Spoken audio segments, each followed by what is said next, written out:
Well, ladies and gentlemen, please show your appreciation for the Silk Street Jazz Band.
Saturday was semi-finals day in the NEC wheelchair tennis. Stefan Uday, world #1 against the world #2 Gordon Reid. The winner of this would end the year as world #1, and Gordon Reid came up with some of his best play early to stifle the Frenchman. Frenchman appreciating Gordon's best play. Gordon ends the year as world #1. Who is he going to play in the final? Well, the matchup was between Joachim Gerard, the defending champion, and the Swede Stefan Olsson. There were some great shots, but ultimately the man who triumphed last year triumphed this year in the semi-finals at least, and will play Gordon Reid in the final coming up. As for the women, it was an all-Dutch affair. Dida de Groot and Jiske Griffioen went a long way, went to a tiebreak in the third. The world #1 coming out on top. Andy Lapthorne, our top wheelchair tennis player, just could not get his act together against a man he'd beaten 7 times in a row, Itay Enrenlib from Israel. Just wasn't Andy's day. He got frustrated, and it's Enrenlib into the final against Wagner.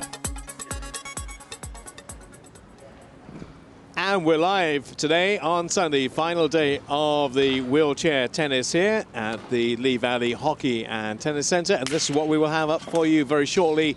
Gordon Reid, world #1 against the defending champion Joachim Gerard of Belgium. That'll be followed by the women's final, Jiske Griffioen of the Netherlands against Yui Kamichi of Japan. Quad final, David Wagner, the defending champion, up against Itay Enrenlib of Israel, surprise finalist there. And then the 3rd and 4th place playoff between Andy Lapthorne and Kyu Seung Kim of Korea. Let's introduce the players for the first final, with Gordon Reid taking on Joachim Gerard. Ladies and gentlemen, please welcome onto court from Great Britain, Gordon Reid. Yeah.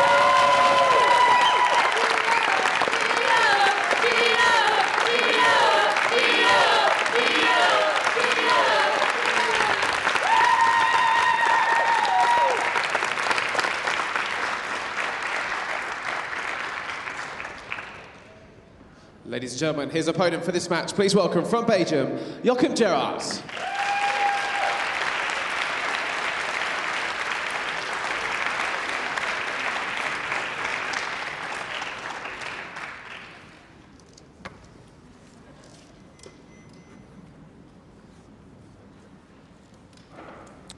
Their 18th meeting, and at the moment it's 9-8 in Gordon Reid's favour. But Joachim Gerard has won 2 out of their last 3 meetings, including a recent encounter at the British Open where he won by 6-4, 7-6. Beat Stefan Olsson on his way through to the final, and is, as we mentioned, the defending champion. Let's give you some information about our 2 players here in our men's singles. This one's going to pan out. Certainly a very comfortable win yesterday for Gordon Reid. Not maybe quite so comfortable for Stefan Olsson, for Joachim Gerard against Stefan Olsson, but he came through in the end. So, high time I introduced 7-time Grand Slam title winner in the singles, and also 6 in the doubles. The man who's won this Masters title on 3 occasions. Good morning, Peter Norfolk. Morning, Bob. Really exciting to be here this morning on the Sunday and watching this head-to-head with Gordon Reid and Joachim Gerard. Everyone's getting quite excited. Gordon's gone to world #1, so really looking forward to him consolidating this morning and taking this title, and which will really finish off his year, I think, today. So, yeah, great stuff. 25 years of age now is Gordon, 28 years for Joachim Gerard, currently ranked #3 in the world, best ranking #2. As we mentioned, Gordon Reid now up to world #1. He was #1 just after the Paralympics, after winning that gold medal in Rio, but on the balance of the results since then, Stefan Uday went into #1 in the world, but Gordon is right back up there and is now the man to catch. He is the hunted rather than the hunter. Yeah, and it's where he wanted to be, that's for sure. It's every player's target. Get world #1, win a Grand Slam, win a Wimbledon, win a Paralympic medal. It's what we all want to do. And he's achieved most of those already in his young career. Yeah, got a long way to go yet. His game is improving all the time. We were talking yesterday about how his game has improved during the course of 2016. That's taken him up to that level, making him, you know, not just a top 5 player, but the best player in the world. And watching him yesterday, the way he dismantled the former world #1, you can see there didn't seem to be any element of his game that doesn't work well. Doesn't seem to have a weakness. No, he's changed his work ethic and he's changed his attitude.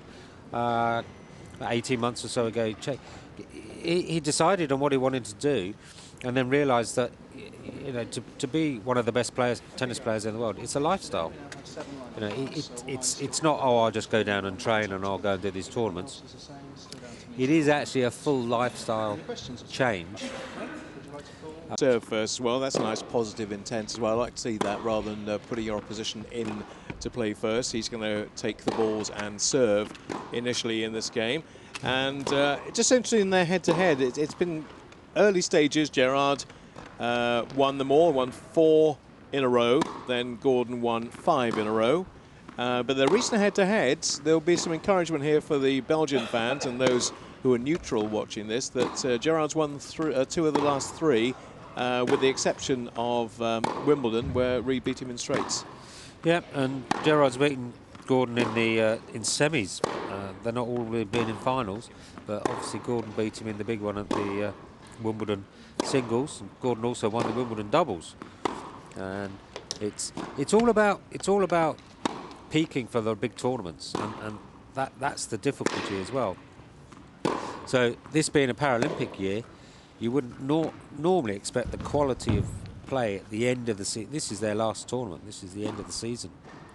And well, they say that they've only got about 4 weeks, and then they go back out to Australia, start all over again. So it's the wheelchair circuit follows similar to the main ITF circuit. 100 tournaments a year, on every continent.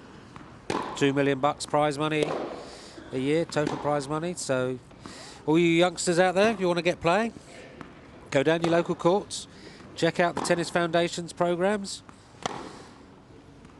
I imagine Gordon must be a great player to coach. Karen Ross must have a relatively easy job, because he seems very even-tempered, very level-headed, Doesn't seem to get terribly animated about anything.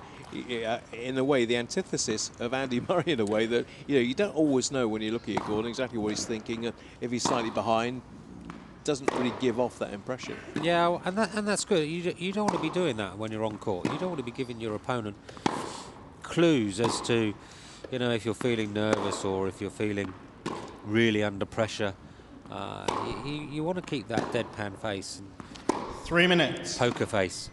And a lot of the top players are good at that, because if your opponent can see you're under pressure, particularly on, say, one wing, then they're going to keep applying and applying and applying that pressure so you break down.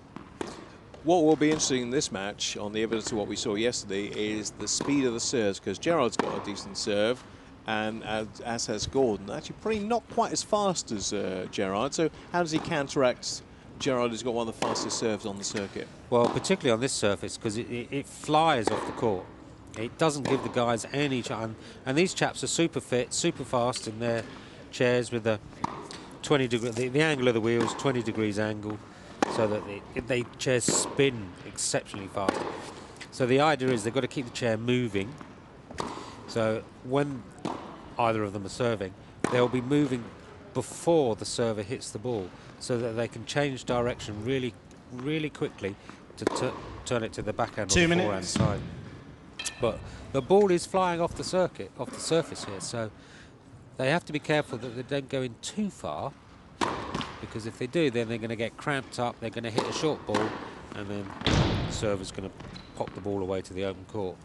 So it's a really fine line on this indoor surface.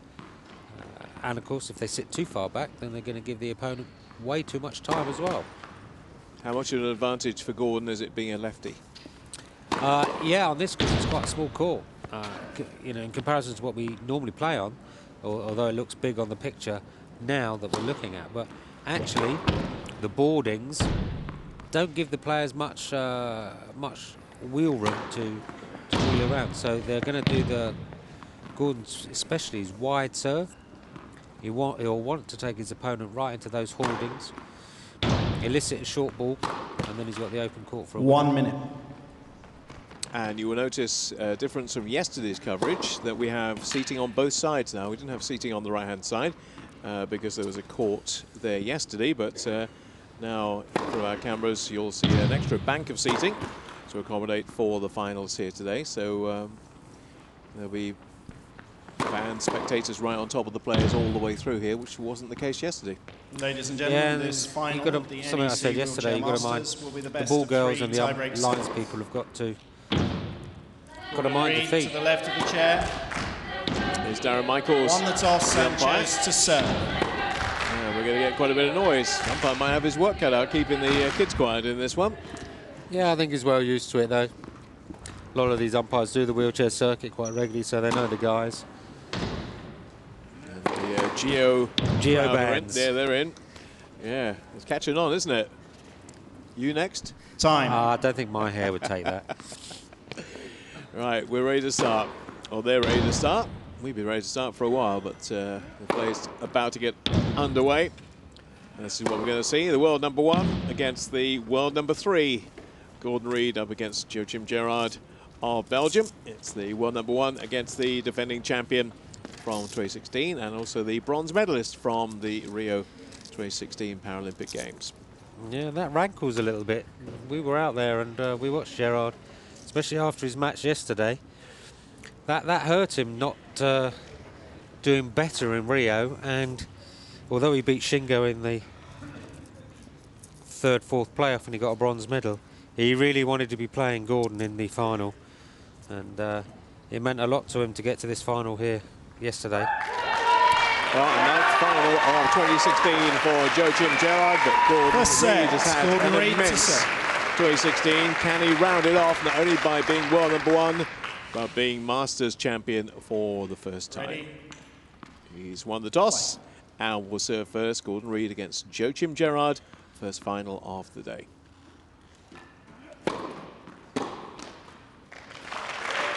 Nice start, nice and easy. Get your first serve in, long. beginning of the match.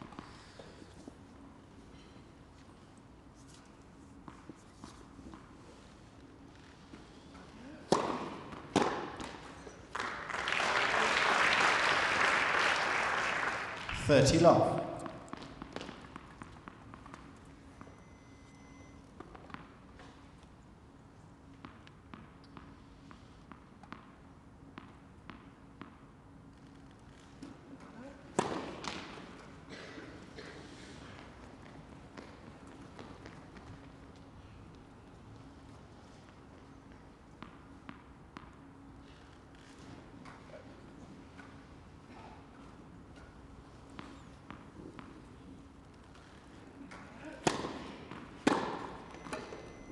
No, that's what he can do.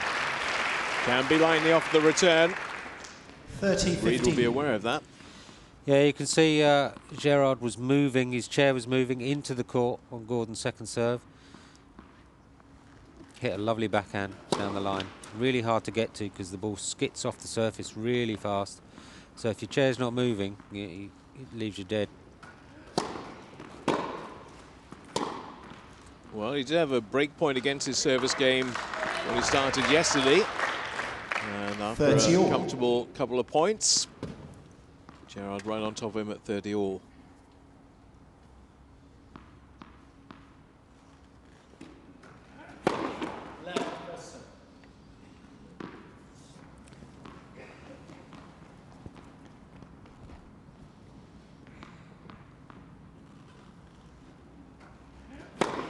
I didn't want that.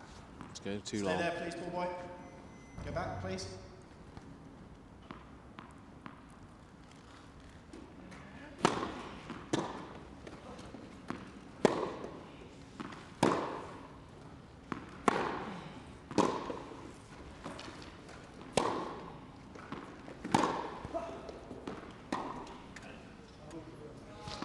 And that's exactly what Gerard can do. He can rush his opponent.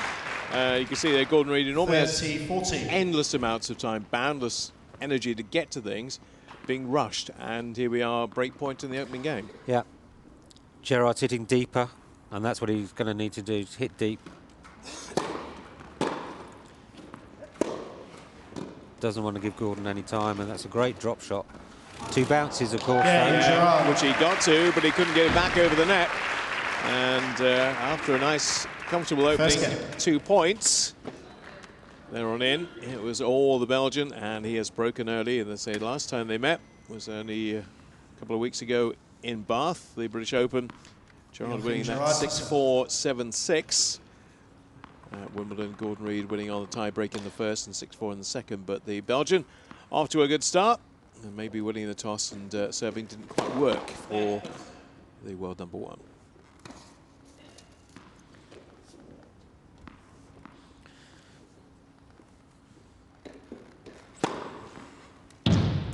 First ace on the first point from his racket. 15 love. Actually, I think there was a tournament. There was a tournament in Bath the other week that Gerard played, but I don't think Gordon did. Okay. British Open's Nottingham in the summer. Ah, Nottingham, right. Okay.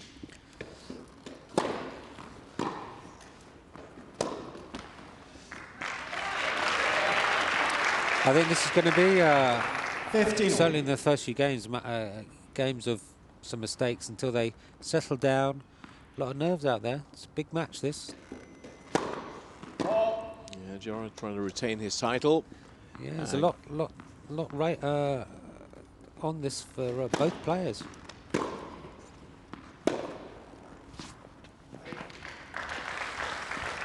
It's in. No, he's making it look effortless. And in the groove, nice and early here. Gerard took him a little while to get that adept and adroit against the Swede on Saturday, but he's working very well early on here.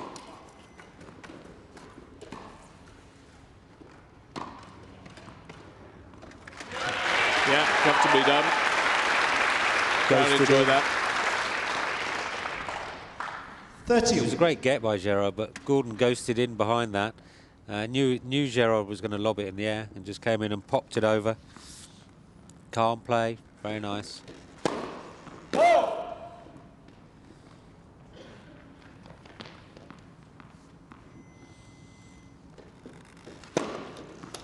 Ooh, 30-14. So just a little bit strong on that. So we might have a instant riposte by the man on your screen, well number 1.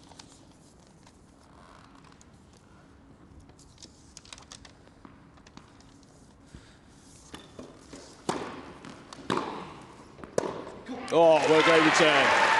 What a terrific return right at the wheels of the wheelchair of Joachim Gerard, and absolutely no way he could get out of the way and get any leverage for the shot back. Oh, it's a fantastic return. Added power, added pace. It was a good serve, but Gordon just walloped it straight back at the chair. Toughest shot to play. Can't get the chair out of the way, no matter how good you are. So, break apiece, beginning of the final.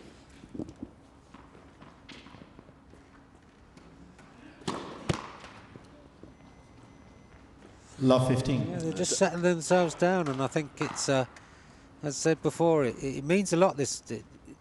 You know, when you're a player, to become world number 1, and then the Masters singles at the end of the year, it's got a lot of prestige and cachet and points, let alone the prize money.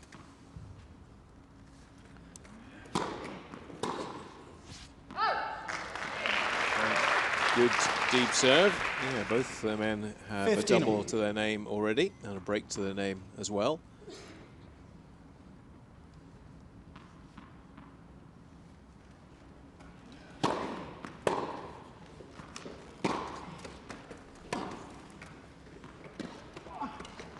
That's fantastic play. I mean, again, Gerard did a lovely push. He got this backhand back down the line. 30, It was 15. beautifully steered, but Gordon was sat there going, thank you very much, and popped it cross court for a lovely little drop shot out the sidelines. Super intelligent play. And a good deep serve to follow. And maybe those 40, nerves have been 15. dispelled now, because that's a much more confident looking Gordon Reid on the last 2 points. 2 Yes. points for a 2-1 lead. Hitting it with a bit more pace, Gordon.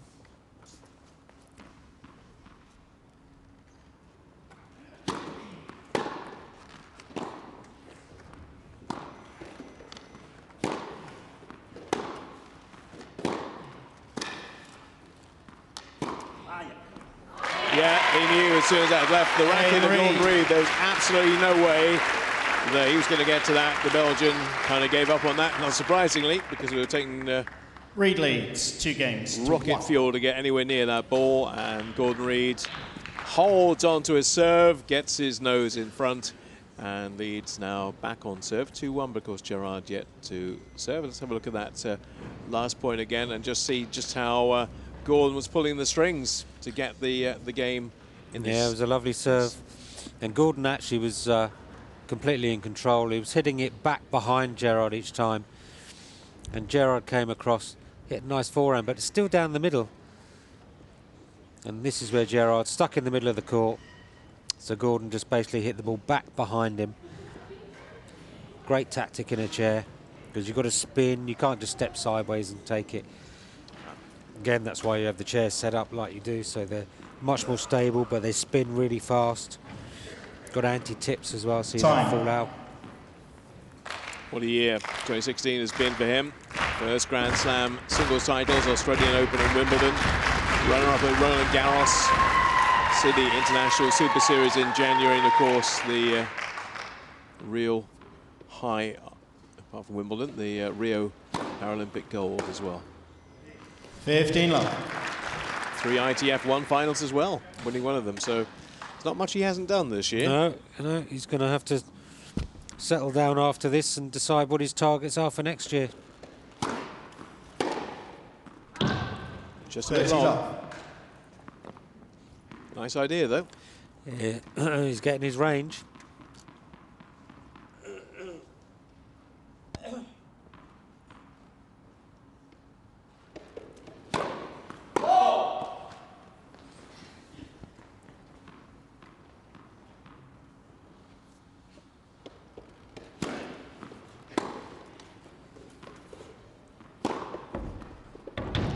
Well, all set up by the serve. Down the tee. 40 love. Yeah, it was a super serve down the tee by Gerard. They're also, I mean, look at that lovely roll backhand. They're adding a bit more spice and pace to the ball now. and it's coming off the court really fast. So if the guys aren't in the right position, then it's a winner. So really short points. That's what they're after. First strike, short points. Game, Gerard. And it's getting the right amount of attack, isn't it, on the serve? You don't want to be in too hard, especially when the court is as fast as this one is, because you can find yourself with the ball just whizzing past you. And that's exactly what happened to Gordon. You're absolutely right, is that they go in too close or too deep into the court, the ball comes off and you've got no time and no control. 2 games all, back on serve.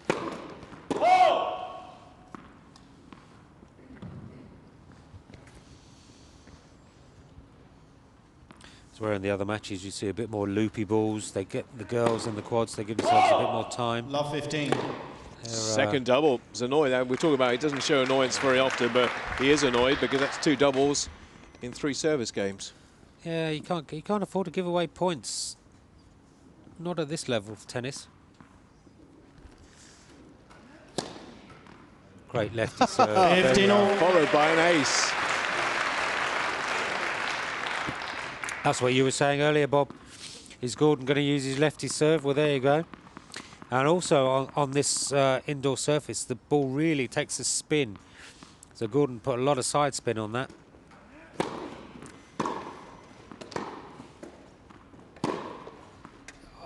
No, just going back behind him. The trick that we were talking about. 15, Reed did that 30. to Gerard early on. Yeah, it's sitting there waiting. Gordon headed straight back to Gerard and he set himself beautifully for that rolled backhand again. Both of them have got great backhands.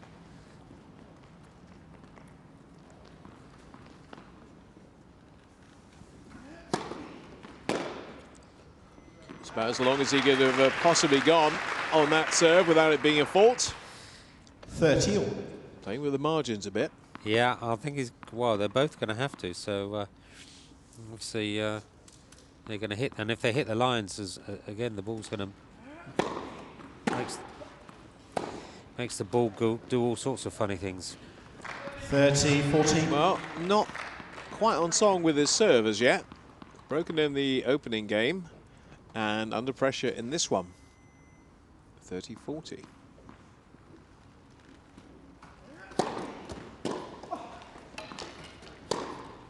No, that had to be a winner because he wasn't going to get that one back if it came back from the racket at Gerard, and Gerard he dumps it in leads the net. 2 games to 2. And that's 2 breaks of serve on the Reed serve now, 1 on Gerard's, and Gerard gets his nose in front, 3-2. Yeah, I expect Gordon there was trying his reverse backhand, and the guys are used to the ball bouncing a bit higher. It's not bouncing that high on this court. It's a bit, I don't want to say it's dead, but it's other courts they use, the guys are used to, and well, the players are used to, the ball bounces much higher. So when they're bending down to do their reverse backhand, they've actually got to go lower. So until they've readjusted their sights, top brass there in your picture, ITF, and Jeff Newton, the Tennis Foundation director as well, who does a fabulous job. That's why we've got so many good wheelchair tennis players in this country. Great programme. Good support from UK Lottery as well. Hopefully that will continue. We'll find out next week, apparently. We will on Friday, yeah. We need it, and that's why we've got such great players. We've got a great programme. And we've had fantastic results. Let's face it, you know, best ever British tennis results ever. 6 medals.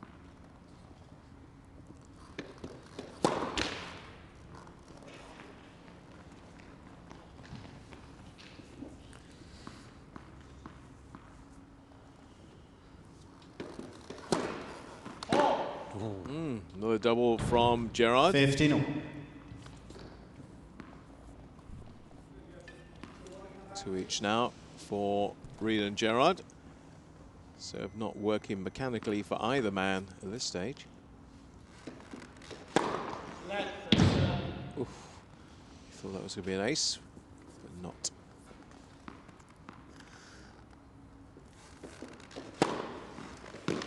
That's an unreturnable serve, though. Going back to Rio on their 30, serves, we had the speed gun out there. Oh, well, we haven't got anything here, but just to let you know, they were both of them hitting it around between 120 and 130k, I think it was. 40, There's 15. another ace.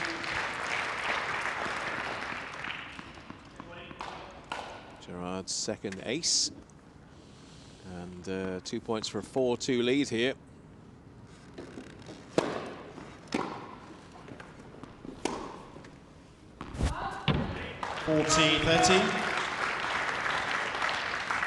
Yeah, telling himself to calm down a bit. A lot of adrenaline flowing out there. Also, pretty early on Sunday to be playing a final, so that might have some impact on it. Normally we'd be till 2 o'clock in the afternoon, not 11 o'clock in the morning.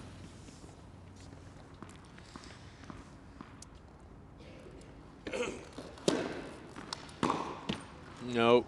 Game, Gerard. It's a little bit, just to Gerard leads, confirm 4 for you, games just approaching to 11:30 local time here. And yeah, he would have played his Wimbledon final around about lunchtime on, was it Saturday or Sunday that weekend? Sunday, wasn't it? But at the moment, Reed's A game is rather deserting him, but let's see if he can go through the gears on this one.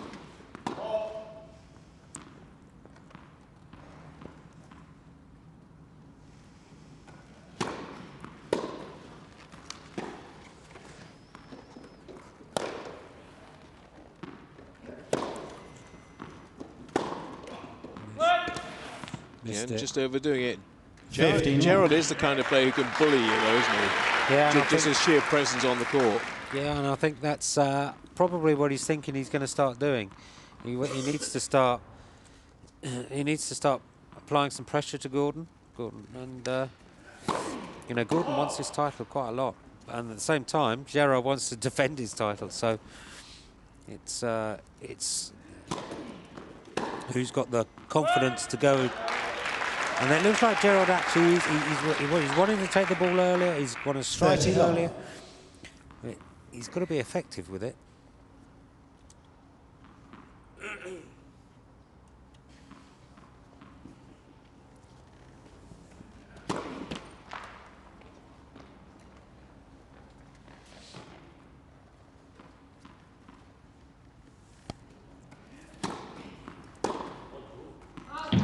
A lot of overhitting by the Belgian at the moment.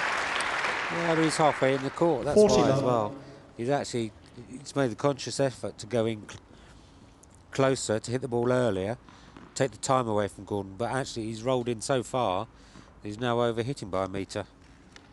Here he comes again. Oh, what a brilliant serve. Spin and swerve on that serve. And the most likely person to be able to return that was the person in the front row, because Gerald wasn't getting anywhere near it. And he was moving in for it, so it was a superb serve. Pace. Well, he's managed to secure his serve. Let's have a look and see how good he can serve and just how difficult it is to return the Reed serve when it's on form. There's a lovely reach for the good ball toss, great reach, right? And you can see the side spin he put on it.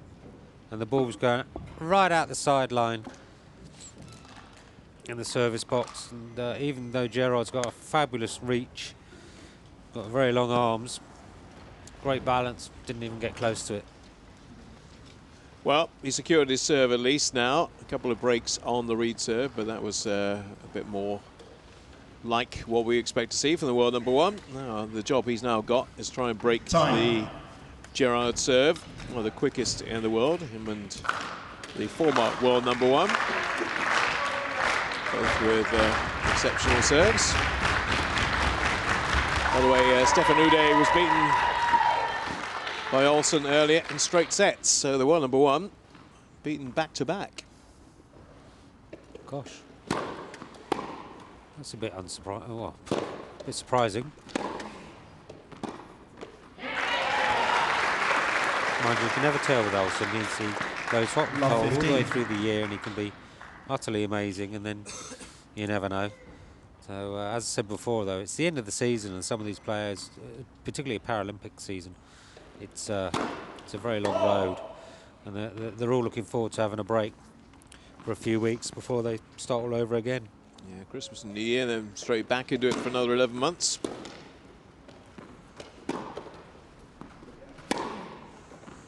They'll still be drug tested, though, out of competition drug testing. Oh, that's lovely. That is a great forehand, and Gordon Reid has now come to life. That's the kind of shot that can spur him on. Look at that. Spacking it back at 30. each other, backhand to forehand, forehand to backhand, and then a flashing winner. What a great play. What great hands.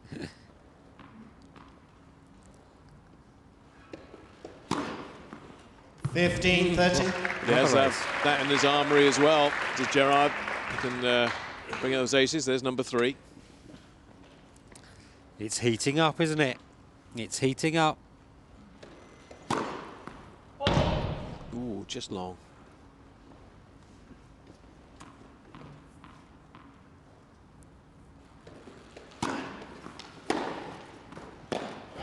Brilliant. Well, there you go. Back to back forehands from Gordon Reid. And nothing even the 15, long reach 40. of Gerard could do about that. Yeah, it was quite a good serve, but to be honest, it was straight into Gordon's forehand, and Gordon was rolling into it on the baseline. Lovely forehand. Gerard's got to give a bit more width on his serves. He's either got to go for his T serve, or he's got to go for the wide one. Not getting any first serves in at the moment either. That's a great second serve. 30, 14. Yeah, but second serves like that, perhaps he doesn't need to, but first serve percentage count is down severely for the Belgian, but the second serve working well, so first of 2 saved.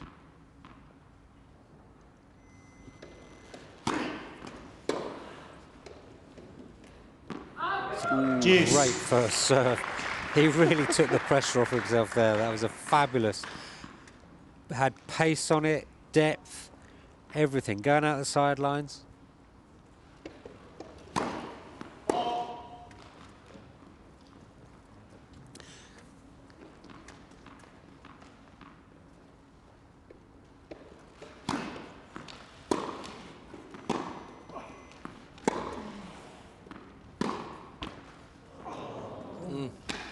So he's got it. Yeah. 2 bounces allowed.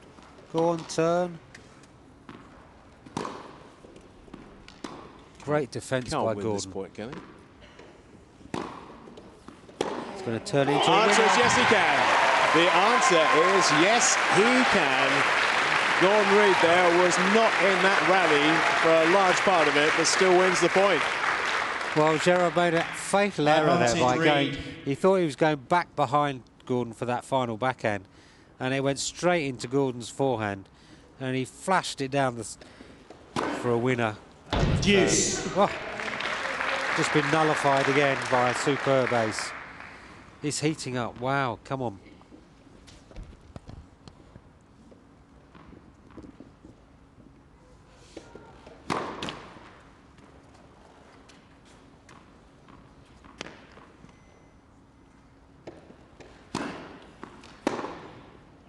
Oh, in a position where Gerard could barely move, couldn't get to it. Such was the rapidity and Advantage speed Reid. of that return. Yeah, didn't do enough on the serve. They both know they've actually got to put something on the second serves. They can't just put it in. Game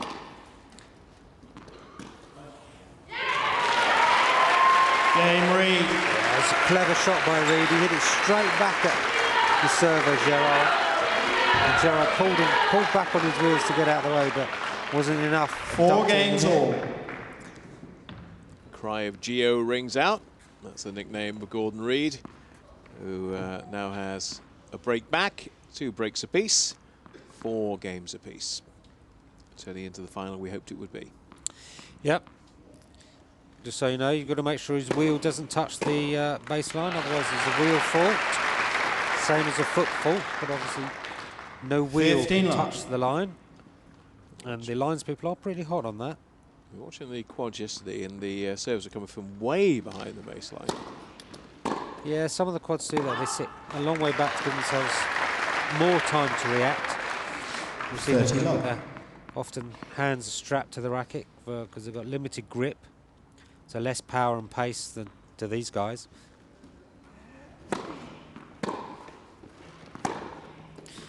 Oh, Gordon's taken that so early. He did, didn't he? Didn't even allow it to bounce, really. It was just in the process of bouncing when he took it. And nullified the bounce and got the ball back in play, and rapidly he's got the 40 love. Yeah, he's looks like his confidence is coming through, which is super to see.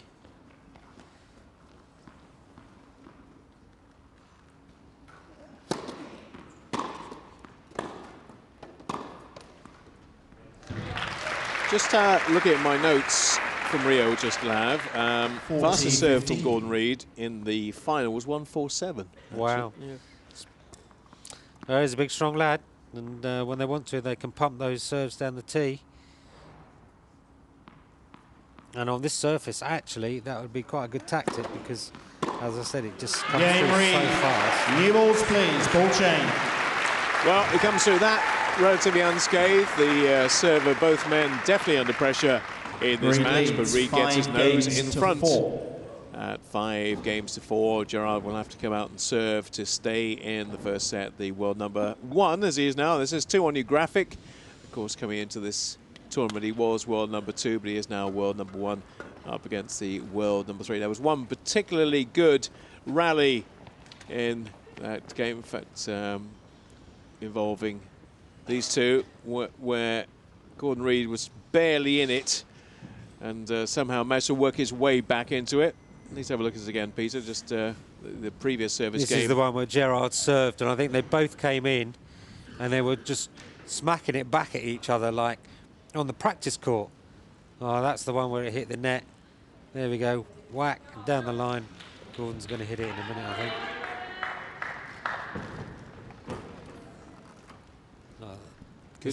Good defensive lob, that wasn't it? The other one. Look at that. The flashing winner down the line. That was the longest rally as well. Shots been long, high, deep ones in it. Right, well, the Geo Army are in full voice. Want to see their man over the line here.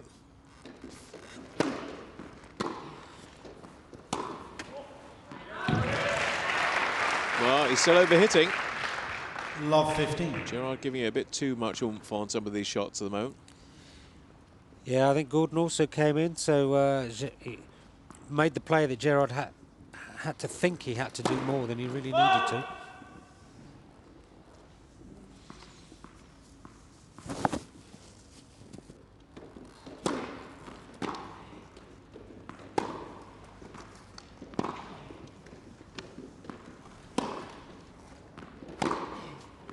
Oh, beautiful. Wow, what a backhand by Reid.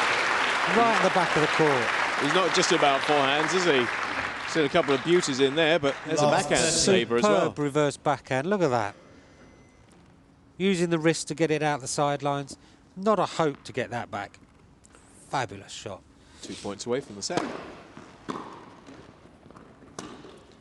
He's missed it. And now 1 point away from the set at the moment. The game has gone off.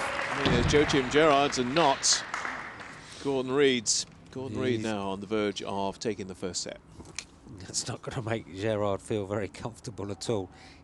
He's going to get quite angry with himself. Yeah, second serve. Got to attack this, Mr. Reid. Oh, come on. He'll be flying in. Yeah. Moving. And doesn't need to worry about it. It's another double from the racket of the 28-year-old Belgian. And Gordon Reid does take the first set. Had to come from behind on breaks a few times, but ultimately gets the job done by 6 games to 4 and is on his way to his first Masters title. 1 more set required. Yeah, that's going to upset Mr. Gerard, and obviously Gordon Reid's crowd. He's got a lot of friends and family in the crowd, given chanting. And it helps. Some manky old banana, isn't it? Yeah.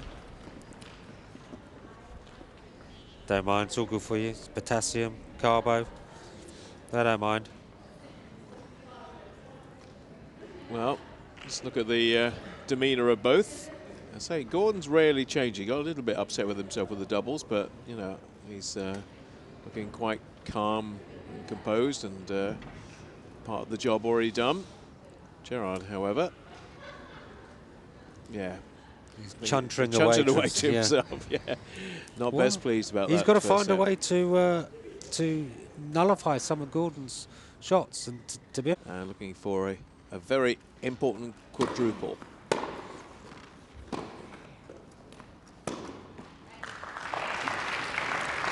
Gerard's doing his usual. 15 love. Smacking his racket, lifting his arms up. Gordon's got to look at that and go. Gerard's upset with himself. Oh, what a serve. What a serve that is. He's done it once already in the match. He shows he can repeat it. Yeah, it's great lefty serve, isn't it? Look how far up the sideline it's going in that service box.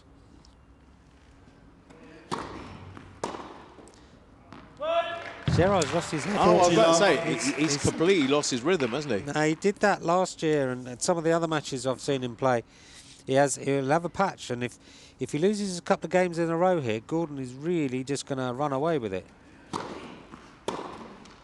Well, that will do. It's a little bit hit and hope about some of these shots, though. That was good. 40-15. But it does seem that, you know, it's all for broke, and give it a go and see what happens. Well, he's almost got no choice because Gordon's playing so well. Really solid. There's no chinks in Gordon's armour here. He's not making that many mistakes.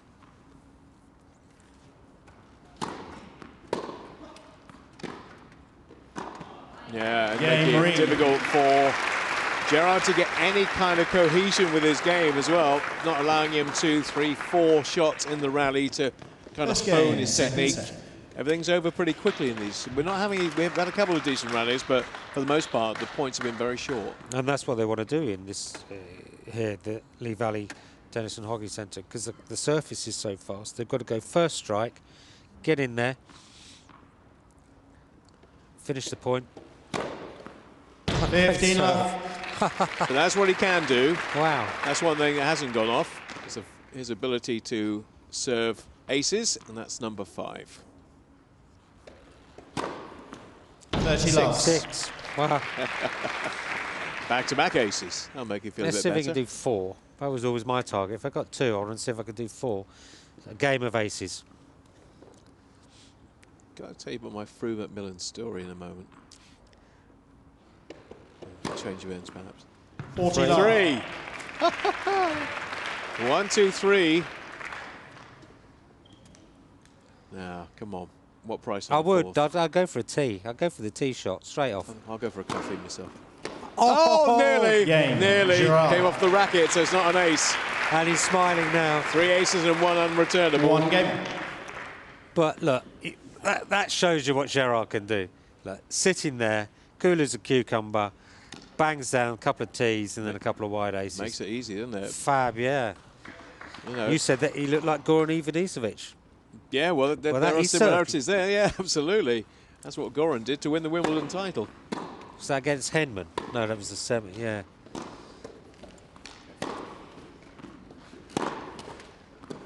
Well, you're saying, where's the Gerard game gone? It's back, and back with a vengeance. It was a fantastic Love backhand. 15. Reaching really low out of his wheelchair, and he used a lot of strength in his wrist to flick that over the net. Missed it. Yeah, Gordon's Love game's 30. gone off. What a strange swing there's been in the last 2 minutes. Gordon very much on top, very much jumping all over Gerard, and suddenly the reverse is true.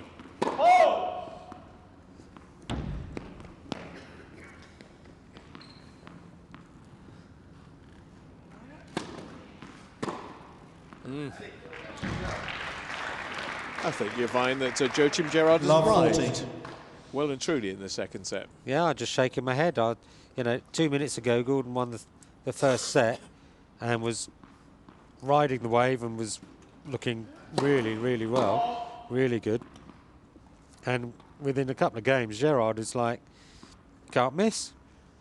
So he turned it around. 3 break points here, and Game. that's the double. Gerard. And the swings and roundabouts Gerard of the leads final. 2 games Very to much 1. in evidence over the last 3 games. And the only service game we've seen so far from Joachim Gerard in set number 2 went like this, Pete. Goran Ivanisevic Mark II. Ace in the hole times 3. This was his first one. Look at this. Down the tee. Superb. That was easily 125, 130k. He went to the ad side. Thought, I'll go down the tee again. So he's now thinking, OK, is Gordon going to read that? No, I know what. I'll go wide. And even Gordon's, he's sitting there. See, look, he's smiling. No worries. And then the last serve was the unreturnable. Yeah. Got his racket on it, but that was about it. So it's a lovely feeling when you do that. Well, there's the Reed fan club, the Geo fan club. And he needs a little bit of support, a little bit of lifting here, because suddenly the momentum has swung very much again in the direction of Belgium, but that did happen a few times in the first set. Reed got on top, Gerard got on top, and ultimately it was the Scotsman, the world #1, who came through, but he's under pressure in set number 2 and a break against his name. Doesn't think it was. Look close, even at this angle.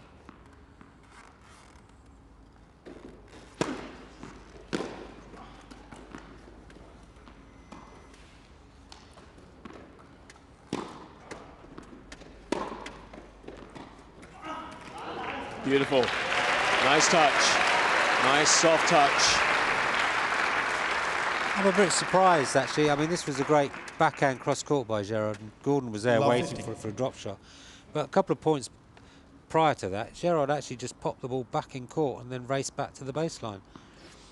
Because he was halfway up the court, he should have actually just topped it.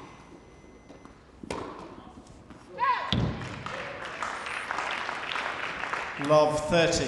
What a contrast in 2 service games. Last one probably lasted about 35 seconds.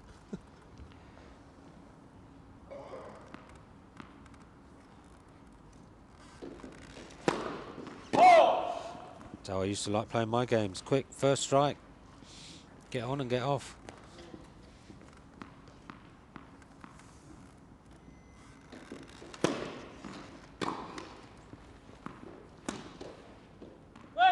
Love 40. Too many unforced errors at the moment. Both sides of the net. Trying to just a bit too hard for the lines. Doesn't need to be that close, because especially when you're slicing it, because the ball will just knife off the court. Well, he got the break. Might be broken straight back here. 3 points to make it 2-all for Reed.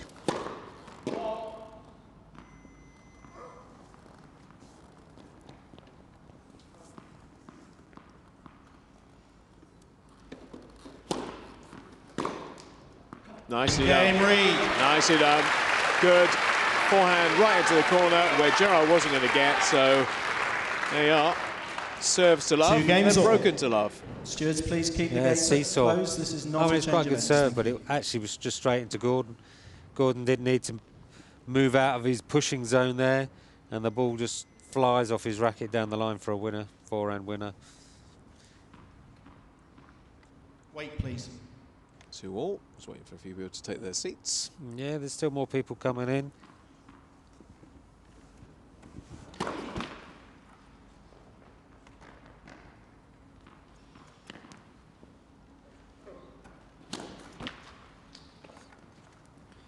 Love 15. This is going to be a seesaw set, isn't it? That's number 4 in terms of doubles for Gordon Reed.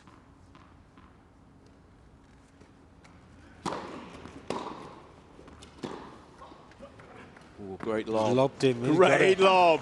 He's got it back though. No, really? He did too. Wow.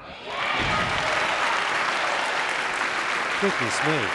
I thought that lob was past it. Okay, I know you've got 2 bounces, but there's a brick wall behind there. 1, 2, and he did, yeah. Well, good on Gordon to hit that back behind Gerald for a winner. Yeah, it looked like it was out of our camera sight. That's how deep it was. good pushing. It shows how fast these guys are in their chairs. 30-15. You know, the chairs are all bespoke to each player and different makes, different manufacturers, and tune it to suit the court surface. Yeah. Oh. No, try to slice that one cross court. 30 all. Not enough finesse on that. Brings it back to 30 all. Of course, there is no runoff area here like there was at the Paralympics, so there's a lot of room at the back of the court. Yeah, there is no room here. Players are used to a bit of runoff, and you know they need it, but as they haven't got it, they're going to. As it becomes part of the tactic in serving and.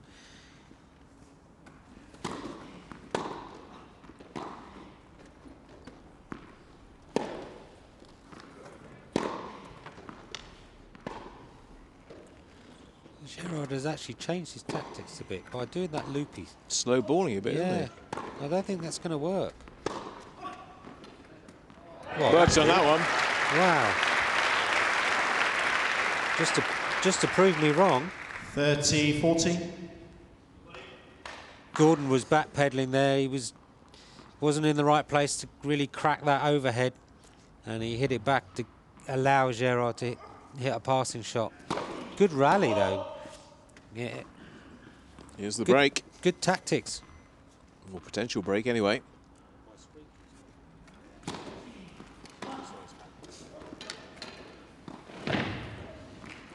Can he get back on court? It's collided with the... Oh, he it's missed gone it. long. With an open court. Basically, Reed out of the point. Reed wasn't going to get back in that point. Deuce. Collided with the boards on the side. Was trying to get himself back into play. Yeah, look where Reed is, right in the boards. He's got an open court. Hit it long. How can you do that? Wow. Wow. That may come back to haunt him, that point. Absolutely, Bob. That would have been a 3-2 lead. Oh, well, there's a response for you. Let's put that to one side. Not thinking about it. Churning over that one.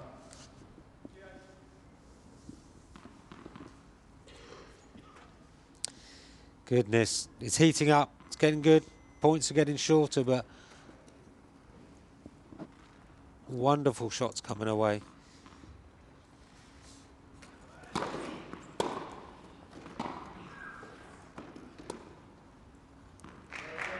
Yeah, gorgeous. Game, Gerard. Made up for it.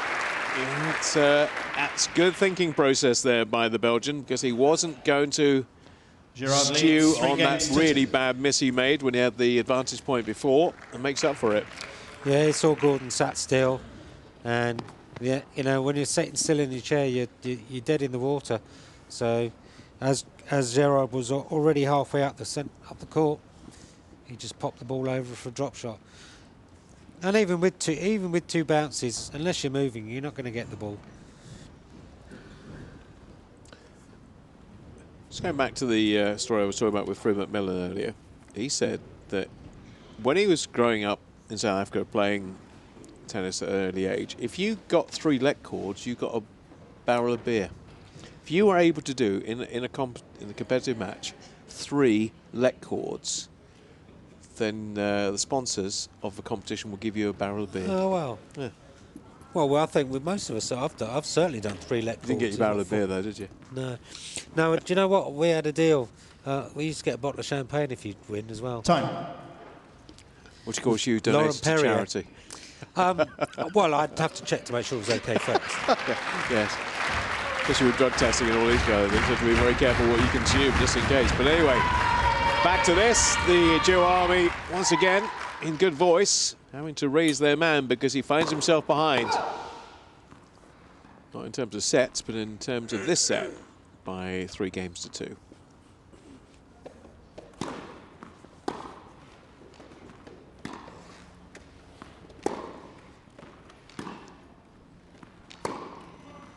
That's better. Haven't seen that for a while. No, Gerard was a bit passive there. Hit it back and forth down the middle 50. to Gordon. I think he's trying. Gerard definitely trying different tactics, but you know, if you're going to hit it there to Gordon, Gordon's over the baseline, he can just swat it to either side. Yeah, that's a good serve. 15 all. Serve is working very well. Once you get that first serve in, It's not quite unreturnable, but it's very difficult to get back, as has been proved in the last few service games. Yeah, Gordon having a problem with that first serve. 30-15. Not able to make Gerald play another ball.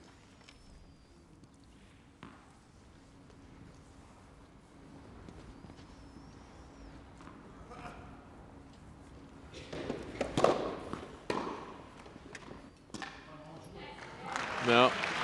So what do you do in that situation, Pete, when you find it hard to read the serve of the other? Is there anything you can do to adjust things? Yeah, you use the chair to adjust. You've got to read, well, when he's serving, he's got to read the signs that will tell him where the ball's going to go. Let first serve.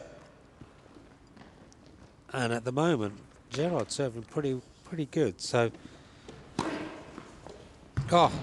second serve ace wide. And Gordon actually knew it was going 40-30. wide as well, but it was so far up the sideline, he still actually couldn't even reach it. Yeah, again, that was nearly in the front row of the crowd by the time he finally arrived. At the end of the day, if you're serving that well, there isn't a lot you can do about it, even if you are reading it. Got a second serve to look at that time. Yeah, and Gordon hit a really deep return. And it was how deep the return was that created the error. Deuce. Got himself a chance. He's hoping that he might get a look at a couple of second serves here. That first serve is working very well, very quickly and very effectively for the Belgian.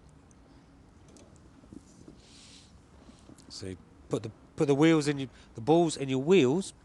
So Don't do it the other way around. yeah, so you don't upset your rhythm if you hit a net or a second serve. Down the line. Yeah, that is a signature shot, isn't it?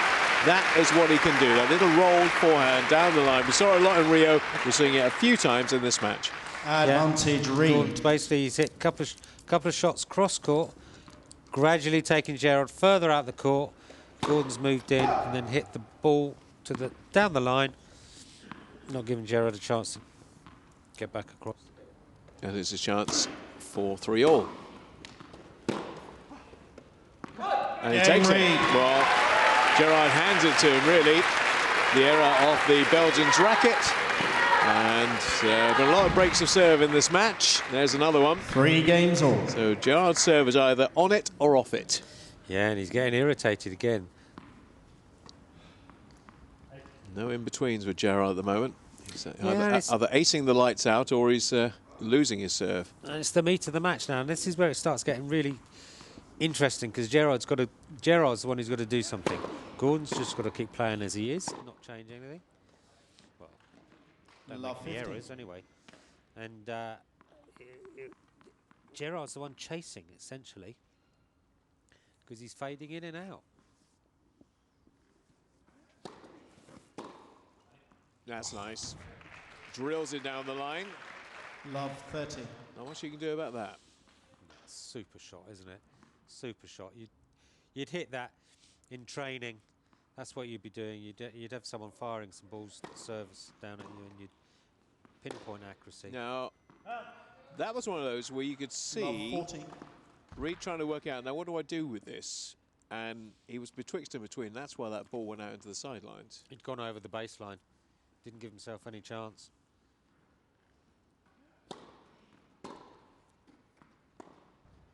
No, that wasn't the shot, was it? Game. That was not the shot at that point. Just teed it up for Gerard and gets broken to love. Gerard leads 4 games to 3. I wasn't thinking there at all with that shot. Smart play by Gerard. Followed his... So Gordon served. Gerard hit a great return straight back at Gordon. And Gordon really did nothing with it. Was he trying to lob him? Yeah. I think Gordon was expecting Gerard to go across to his forehand side. And actually Gerard just followed it in and had a super little volley. That was a nothing shot from Gordon Reid and got what it deserved, got the treatment it deserved. And again, his serve is broken. There's been a lot of that happening in this set. So it's been a real... seesaw, isn't it? Well, feast or famine on the Gerard serve. Is either serving loads of aces or he's being broken. So what are we going to see next? Still a good high-quality match. You know, considering the pressure these guys, this is a Masters singles final. At the end of the year, a lot of kudos, a lot of prize money, ranking points as well. Although it's essentially not going to affect the end-of-year rankings now. The semi-finals did that, because Gordon won, he went to world #1.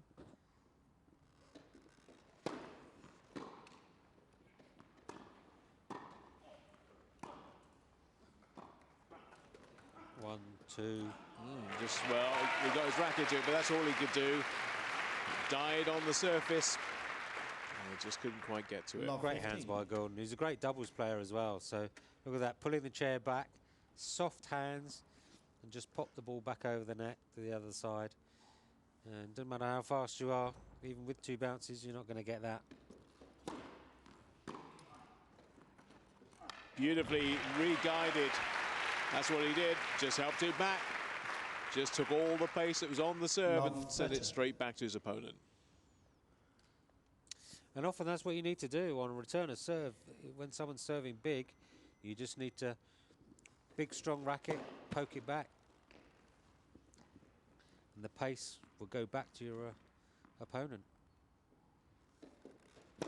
First serve's disappeared. Second serve disappeared. 4 double faults now to add to all those aces. Well, I'm glad I didn't call this match because it's the ultimate seesaw match, isn't it?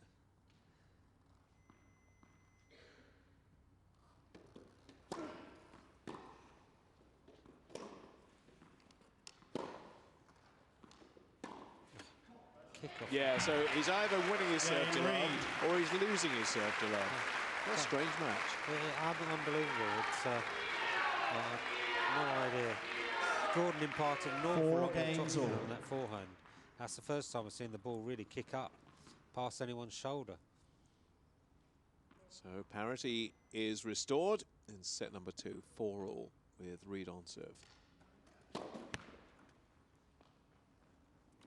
course, it's 3 tie-break sets. This is, so it's the second set. If it does go to 6-all, then it will be a tie-break.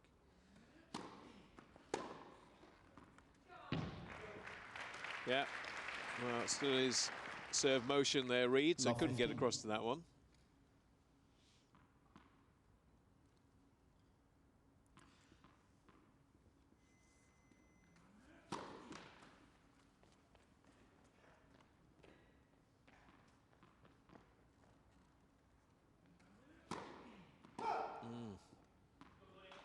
Another double. Love 30.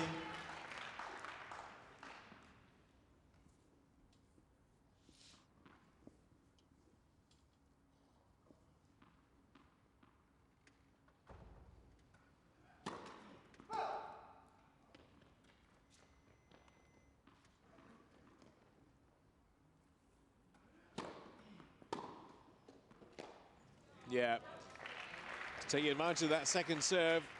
Love 40. That's what he does, Gerard. He can take it really early, same as Gordon. Take the ball on the rise, give the opponent no time at all to react.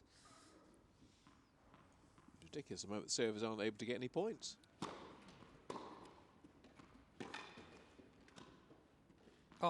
Beautifully done. Nice angled volley by Gerard, and he gets his nose in front Gerard again. leads 5 games to 4. And will serve for the set very shortly. Gerard coming from a set behind, looking to level things up very soon. He'll have a time to think about it, the change of ends. And here's that last point to take him to 5-4. Oh, it's a good serve. Gordon's got great action there, but Gerard's in. You can see, look how far he is in the court. Gordon hit it wide, but Gerard had already worked out that Gordon was going to hit it back across court and ghosted in up to the net and just hit a super little drop volley. Good anticipation, wasn't it? Yeah, it was lovely, and you know they have great anticipation, both these players, great hands. And just to say, anyone can get out there playing tennis, wheelchair tennis, men, women, or quad. Go down your local tennis courts. There are lots of tennis centres that do have tennis chairs for you to try out, see if you like the game. That's what I did. Time. That's what a lot of these players did. Just decided they'd like to have a go. Full world circuit. Go and earn some prize money. $2 million a year. To be fair, you've got to be pretty good there. Like you were. Yeah. Well, you got to train as well. Find a good coach. Tennis Foundation does great works. Dan Maskell Tennis Trust, they help raise some money. They buy chairs, put chairs for single applications and also into centres. Great works. Well, that's the first point on the serve for 3 15 games. Wow. We've had 2 love games. And now Gerard gets in front in the game he needs to win.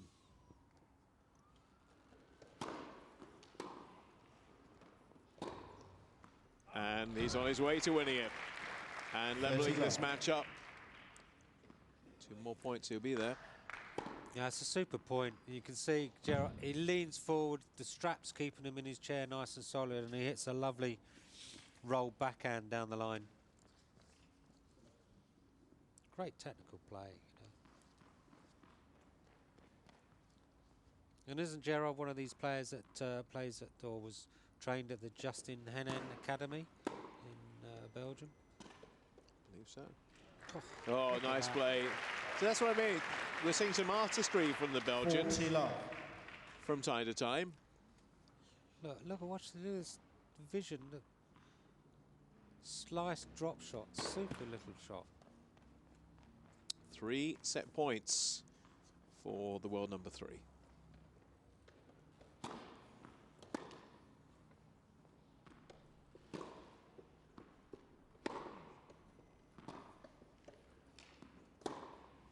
Nicely played. There's that forehand when he needs it. Not the forehand down the line this time, but the forehand cross court. 40-15. Yeah, it was the shot just before that. Gordon hit it really deep to the baseline, and Gerard was sitting on the baseline and didn't really do enough with his return that allowed Gordon to hit that for a winner. 2 set points still, of course. Only one now. You see that coming. Didn't do enough on his serve. 40, You know, it was a good 30. serve, but it wasn't deep enough and it wasn't hard enough. It wasn't in the right location. And Gordon just wheeled in and went, thank you. I'll swat that away for a winner. It's another one. That's long. gone long. Second set, Gerard. Too much 6 games impetus to in 4. that shot. 1 set, all knee balls, please. It goes long, and Joachim Gerard levels the match up. Look at the scoreline. 6-4 in the first for the world number 1 as he is now, Gordon Reid. And the world number 3 responding 6-4 in what is their 18th meeting. Reid has the edge only by 1, 9-8. And we are going to go the distance in this final. Defending champion up against the world number 1. That's pretty much how we wanted it to be. Both have an awful lot to try and protect and prove here. Looks like we're going to get a little bathroom break for Gordon Reid, so you've got plenty of time to have a chat, Pete. Yeah, bathroom break, and so these guys, so the rules are the same, just to keep everyone, you get your 2 minutes at the end of each set, but then you also get an extra 5 or 10 minutes for your bathroom break, because it obviously takes a bit longer to actually physically get there, change your chairs. Also, if there was, for example, anything wrong with the chair, you could have a technical break, get 15 minutes. Although I think they might have changed that to 20 minutes now. You know, if you get a puncture or anything like that. Yeah, we haven't seen that happen yet. We've seen the ball fall out of the spokes of a chair. Which is a billet. Yep. So essentially what they've done, the rules of wheelchair tennis are the same as the able-bodied rules. You would just, they're just applicable. So for example, if the ball falls out of your pocket, it will be the same as falling out of your wheel. If your wheel, when you're serving, touches the baseline, then it's a wheel fault. Tennis court's the same size, rackets the same, balls the same. And the Uniglow World Wheelchair Circuit goes all the way around the world, and players from all the 4 continents. It's a fabulous sport to play. I would heartily recommend anyone go out there, just go to your local tennis club and get playing. You can play in any chair.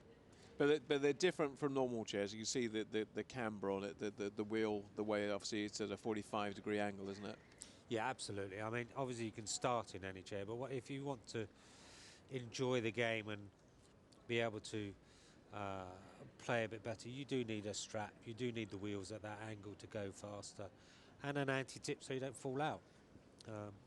It's not like wheelchair basketball, is it? You know, tennis. So if a lot of the players will go and play basketball, because you also get the camaraderie of the other players and go to different things. It's great fun. At the end of the day, any sport is good for you. Gets the heart rate going, keeps the weight off, and you meet other people with like-minded ideas, and it's how you learn as well about life in a chair. The question is, people always ask, is it expensive? It doesn't have to be. I mean, it is at the top of the sport, but that's the same for anything. It doesn't have to be. You know, a tennis chair, a specific tennis chair you can get from, look at these spoke guards. Space, fantastic. The final frontier. Yeah, see, tennis chairs will be from a few £100 all the way up to quite a few £1,000s. And there are charities, and specific charities, Dan Maskell I've mentioned, that do put tennis chairs in to tennis centres, and the centre would pay a nominal amount so that any new person who wanted to come in and try would be able to. Tennis Foundation does a huge amount. We also got a lot from UK Sport. They help us get our medals. As you can see, Gordon putting he's got a bespoke chair with shin pads that will keep him locked into his chair. So as he pushes or his hip moves, the chair moves. So he can use the chair's hip rotation to give him more power, more pace. So a chair like that's about 4,000 odd quid. And the tyres, you'd go through the tyres. A couple of weeks. You can't go to Quick Fit for those, though, can you? No. Go to our website for that one if you want. Okay. One little stat I want to give you before they restart from set number 2 is Gordon has a 33% first serve winning points. So he's not winning enough on his first serve, only 33%. He's got to change that. He's got to put some thought into his first serve. Where it's going, he's got to pick the spot.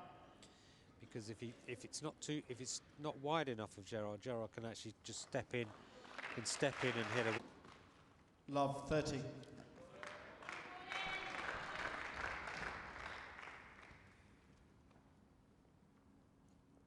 We're discussing whether a bathroom break ever is really a bathroom break, or is it a space to get your head together again? I'd say it's both. Not working at the moment. Serves all over the place.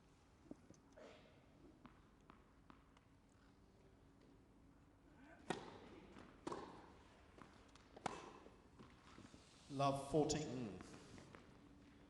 Alarm bells ringing a bit.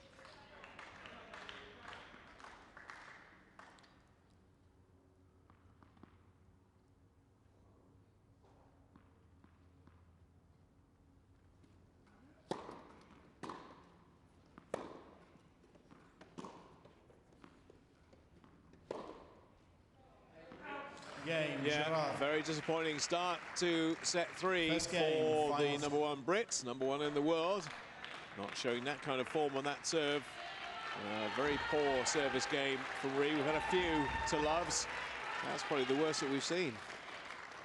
Absolutely, Bob. I think, well, at the end of the day, it could galvanise Gordon now. It's a slow start for the third set, but that'll actually probably really fine-tune his mind. What on earth was that from Gerard? He did it straight back to Gordon. Got it back again did, from the back of the court. Might still win this point, you know. Well, maybe not. Yeah. Yeah, that's a forehand to see it off. And yeah, sometimes some shot selections in this match have been questionable. Love 15. Getting a bit passive, both of them, by the... Let's see what happens with Gerard's serve. See if he can be positive. Well, 15 all. yeah, There's your answer. positive. Yeah. That's 9 now for Gerard.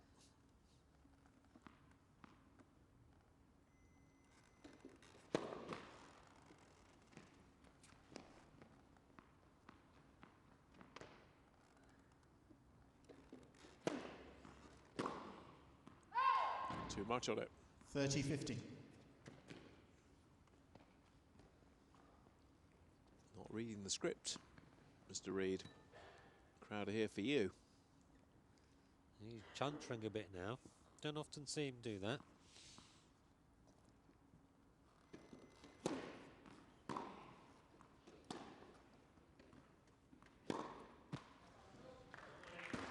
Yeah, no, he's all over the place. Serve all over the place. That was, 40-15. again, a very poor decision. Yeah, the ball stayed pretty low though, and I mean the shot would have been down the alleys, down the sidelines. That's a good return. That's more like it. 14-30. Well, the crowd need something to get them excited. They need something to help him rally, and maybe that's the kind of shot that will do that. Yeah, it's lovely directed return of serve. Look at the second serve here as well to get it back to deuce. Well, he's done a few second serves ace in the past, in the last... Not this time. Ooh, Game, just wide. Gerard. And Gerard holds on and takes a 2-love lead. Gerard leads 2 games to love. Well, let's see whether Gordon Reid can have a slightly better, well, needs more than slightly better service game this time round. The first one, like he left his racket in the locker room. Needs to get a bit of momentum here, otherwise this match could run away for him. Love 2 in the third. Now, that's got to return. We've seen a few times from Gerard Love 15. where Reid's barely moved from his serving position.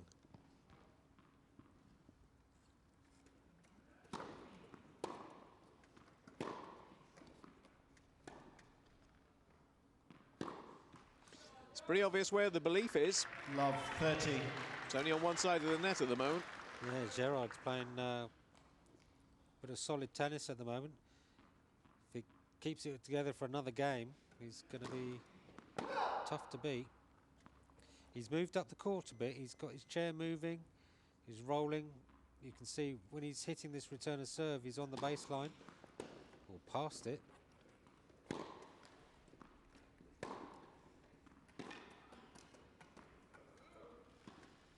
That's a good pickup. Gave himself time to get back onto the court. Gordon's got that, surely. He was out of position. He was out of position for that, What a wasn't he? lob. Terrific from Gerard. He's Wow. thinking. Love 40. Again, that was a point that Gerard did not have any right to win. No, Gordon sort of had a bit of brain phase there. What was going on? He ghosted over the baseline, thinking he was going for an overhead, and he got completely lost. Look at that scoreline. Love 40 again. Oh, And he's not going to get a look in on this game either. So, he's getting the ball in play at least in that game, but he wasn't Gerard getting leads 3 the games to reward love. from the end of it, and Gerard is on a mission.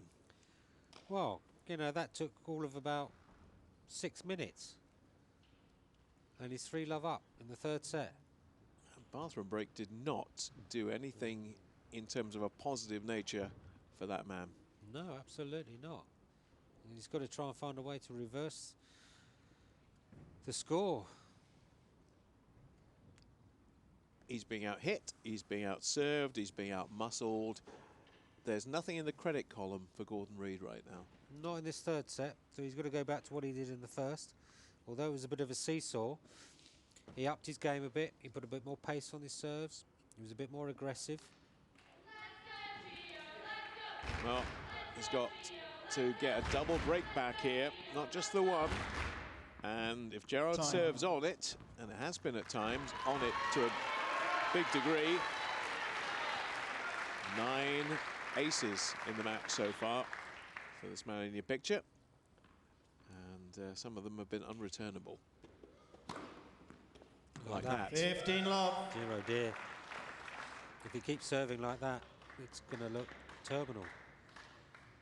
That's double figures. Wow.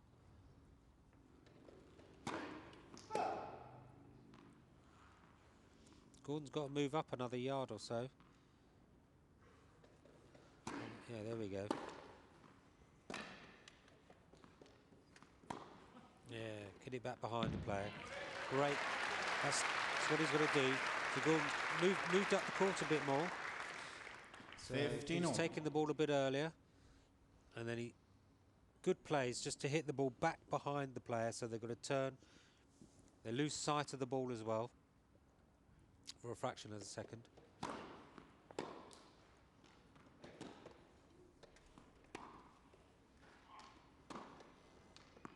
Oh, it's gone long. 15-30. Nice idea, the lob. It set Gerard backpedaling.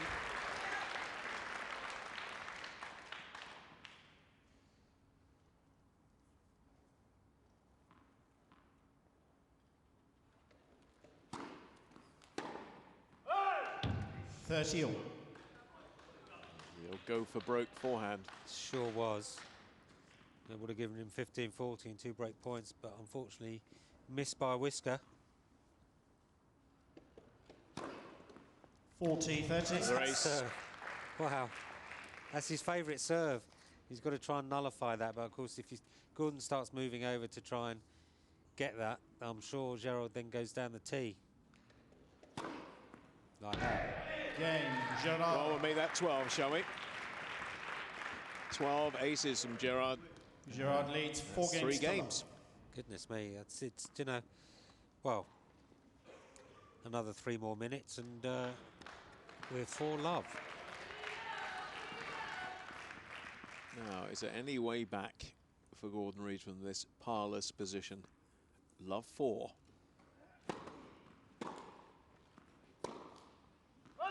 Not Shots like that. 15. No. Yeah, he's got to be more positive. I think he's taken the pace off his shots. He needs to just up the intensity and pace again. He's got nothing to lose now. He's 4 love down.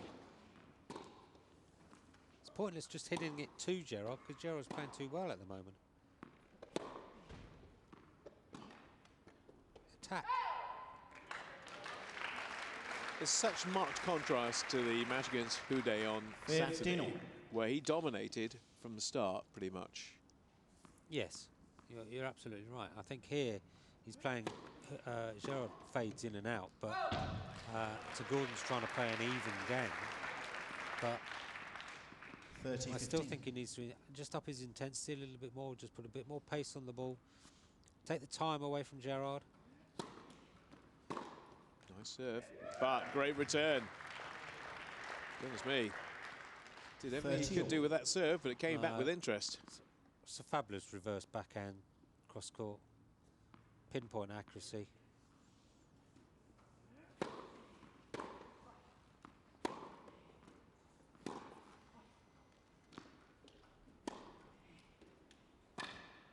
Missed it. No, missed it, yeah.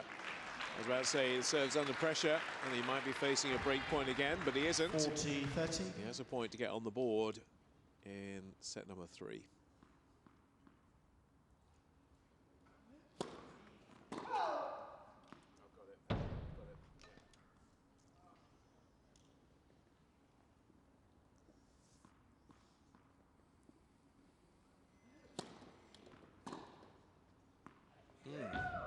Not done yet. Deuce.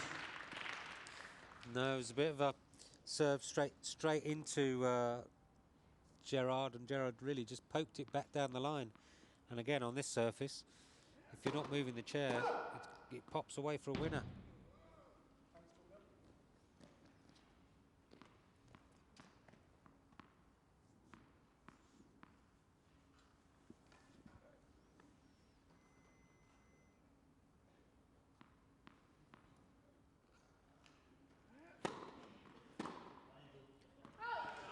3-point, haven't been too many of those for Reed recently. Advantage Reed.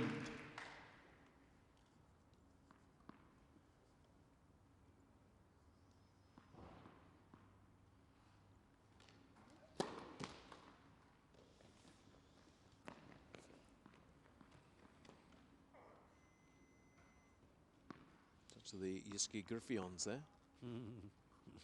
Yeah. Yeah, we never throw up as much as the girls. They seem to do a lot of ball tosses on their serves for some reason. Nice. Got it back, though. Another drop shot. 2 bounces. Lob. Yeah. Play him like a violin. Deuce. He would love to have an easy, straightforward service game, wouldn't he?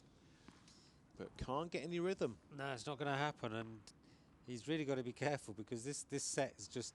I mean, it happens sometimes. You know, you play a match and before you know it, you fall love down. And trying to reverse those figures is really difficult. Trouble now. Lobbed again. It's all right. Missed it. Yeah, it's gone wide. Yeah, but you can't rely on your opponent making mistakes. Absolutely not. Gordon's got to be positive. He's not been positive enough. Advantage Reed.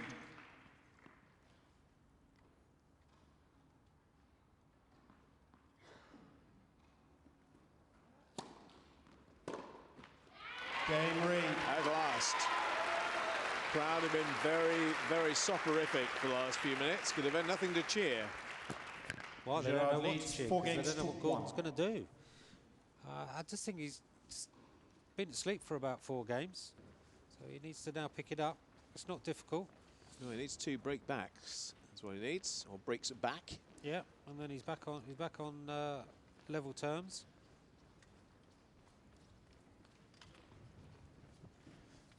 Change of ball girls, change of officials. There's going to be a change in momentum in this match because it's all going the way of Gerard. He has won 2 of their last 3 meetings. One at the Japan Open, 6-2, 6-2. Reed beat him at Wimbledon in the semi-final on grass, 7-6, 6-4. And their last meeting was in Nottingham, 6-4, 7-6 at the British Open. So for that, Gordon had won 3 straight. Time. That won all their encounters in 2015. And the big one of the year, I suppose, was the one at Wimbledon, but this is equally as big in terms of finishing the year on a high. And he needs a break. He needs 2 of them. Well, it's all possible. It's not a, you know, we can... Set's not gone until it's gone.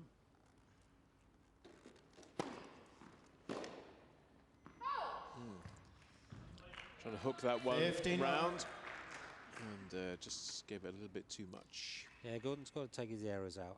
So take the error out, and he can win this game. Goes 4-2, and then he's serving, and they're back on. Very simple sitting here saying that. Oh, he drop shot. Oh, he missed it.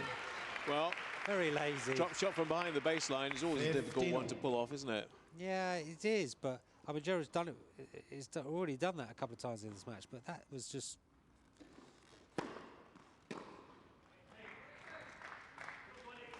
(30-15).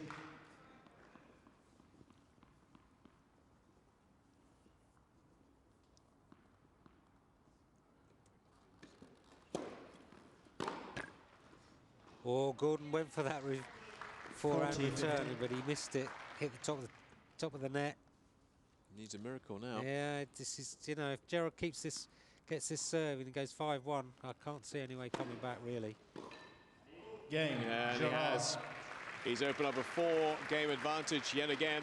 Was love 4. It's now Gerard leads 5 1-5. games to 1. And he's in sight of retaining his title and preventing Gordon from winning his first Masters title at the Lee Valley Hockey and Tennis Centre. Crowd will still believe they can urge him over the line, but it's going to take a Herculean effort from here. Sure is. 15 love. I think we'll see Gerard. He's got nothing to lose. He's going to attack all of these serves now. And even if he makes a mistake like that, he's still going to put the pressure on Gordon.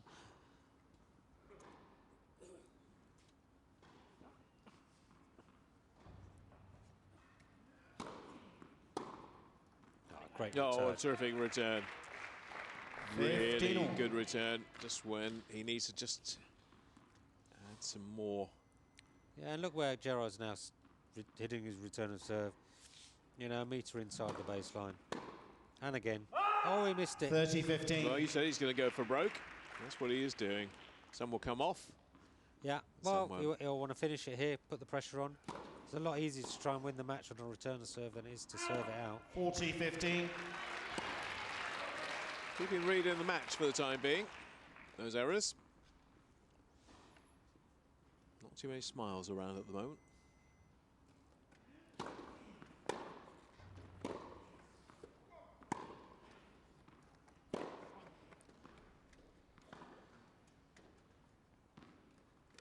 Right on the line.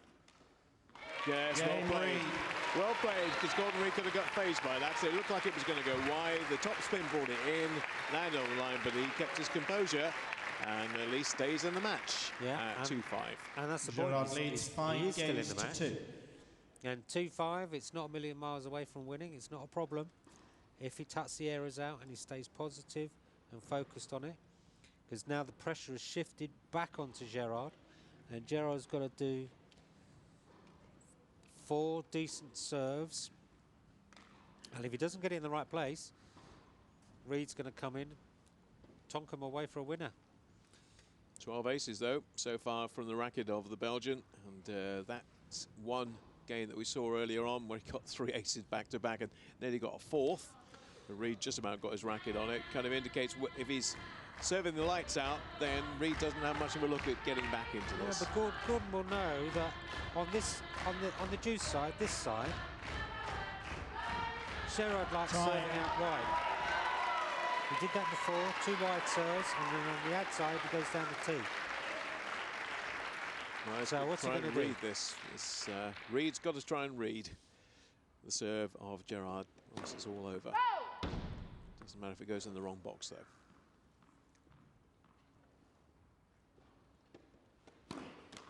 And a double to start off with. Love 15. Well, they will say, you know, that it's the hardest game to win to finish a match. And when it's as prestigious as this is the toughest game to win. This point, this point, this point, that's the mantra. Just too long. Pick your spot. He's over-pressing a little bit. He's trying to hit it a bit too hard. Just pick it.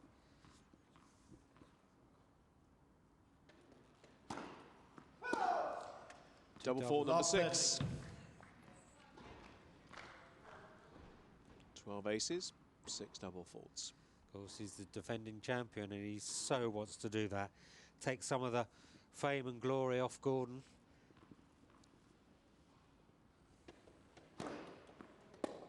Good serve. Got it in, just.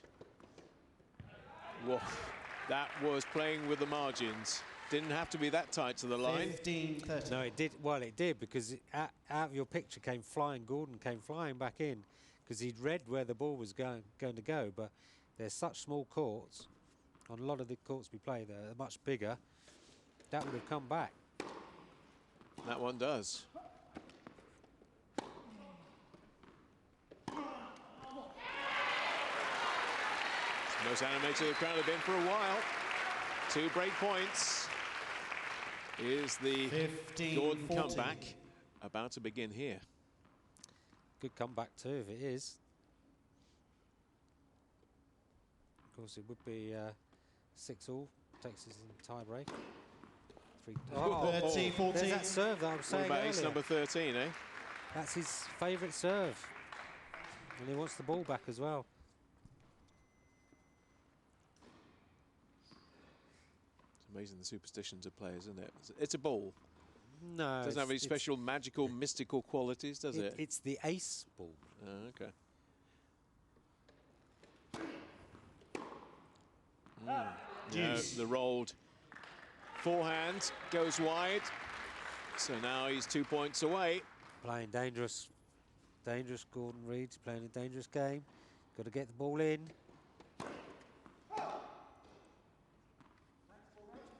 And he's got to attack the second serve. Put the pressure back on the server. Like that. Right on the line. Wasn't, again, much margin for error, but just on the right side. Advantage Reed. It's a super flashing backhand. Such a great shot he's got there. Deuce. Followed by ace number 14. There's a bit of a pattern there. Gerard Lights on the ad side goes down the tee, and on the deuce side he goes, on his first serve, goes out wide. Drop shot. He's got it. Yeah, Oh, great get. It's in, just. Oh, he doesn't think so. Gerard doesn't think so. The linesman called it in. The linesman called it in. Yeah, but Gerard doesn't think it's in. Let's have a look. So What the do we drop think? shot wasn't good enough on 2 bounces. Did look close, but look, the linesman called that in, so she's looking straight down the line. That's the opposite side from the umpire as well, so he can't really overrule. Difficult to, anyway. That's going to upset Gerard. Here comes a double. No, I shouldn't say that. Mystic Pete. No, well played. No, he's put it wide. No, that was Deuce. right on his racket as well. Yeah, and he's chastising himself because he read the play, he had the shot, just couldn't keep it in the bounds of the court. That's good nerves to do second serve at that point. And he needs a good second serve here again.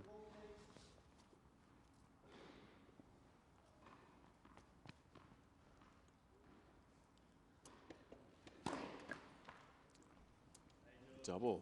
Advantage Reed. 7. Yeah, let's shake in the arm. Get the yips out, get the nerves out. Needs to be loose. Loose as a goose.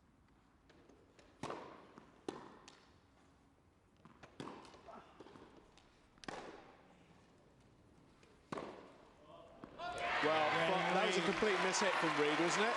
Absolutely, he shanked it, but Gerard had come in, he's inside the baseline, and he really had a volley, and he could have pasted Gerard the leads volley 5 either side, games to 3. and he decided to boost it, and it went long. Well, he's still in it. That's one of the 2 break backs he needs. He has to obviously hold on to his serve, or else we don't go any further.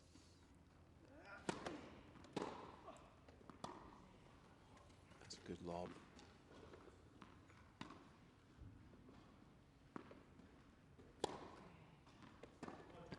Yeah, all set up by that brilliant lob.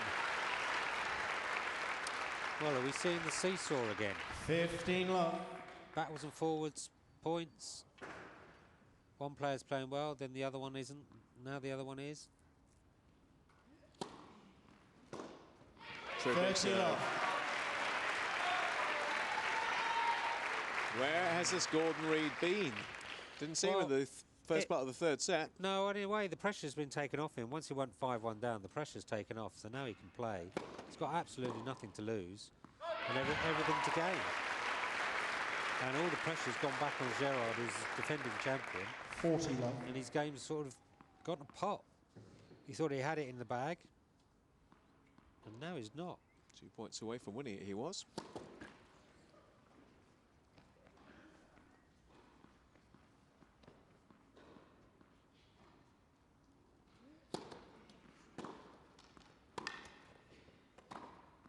Easy put away, advance it to the net. We'll do that a few more times yet, though. 40-15.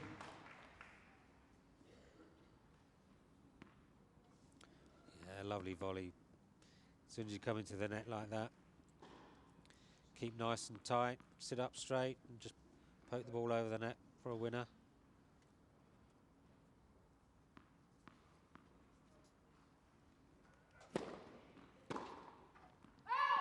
Game read. Oh, that's tight. Again, a double look from Gerard, a questioning look from Gerard, but the linesman answering in the affirmative as far as Reed's concerned. And he was 4 games behind. He's now 1 game behind against Joachim Gerard, our Belgium, the defending champion from 2016, bronze medalist from the Paralympics.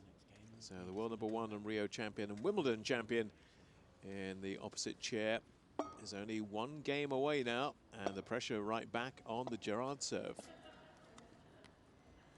Yeah, it's going to be very interesting. 5-4 serving. You'd rather be serving than receiving, I guess, and especially for the title. He's going to go for it.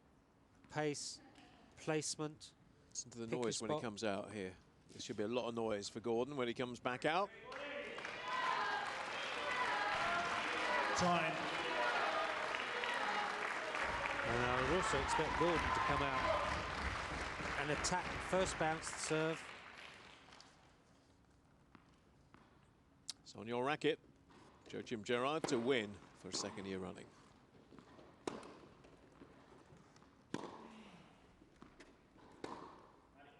What a fabulous shot. Brilliant 50. backhand by the Belgian. That'll calm the nerves. And, smooth, picked his spot, saw the gap. What a fabulous backhand down the line there.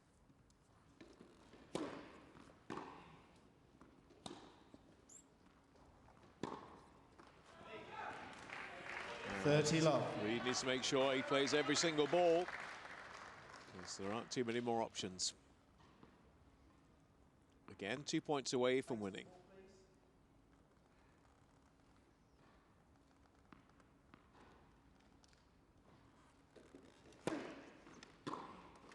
Love. 3 match points for the defending champion, winner of 2015, on the verge of doing it again in 2015. The world #3 has match points.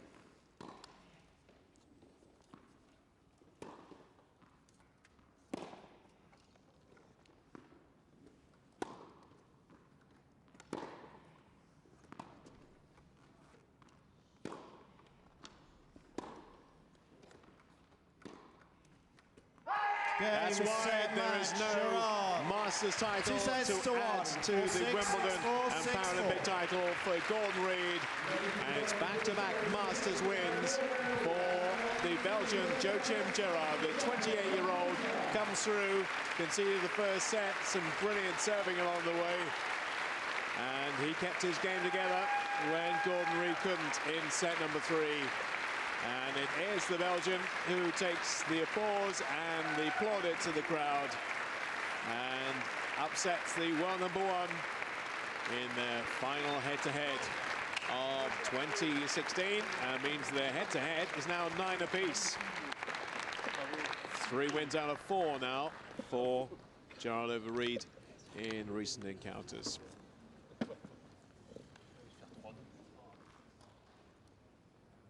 Hard work it was, but he came through victorious.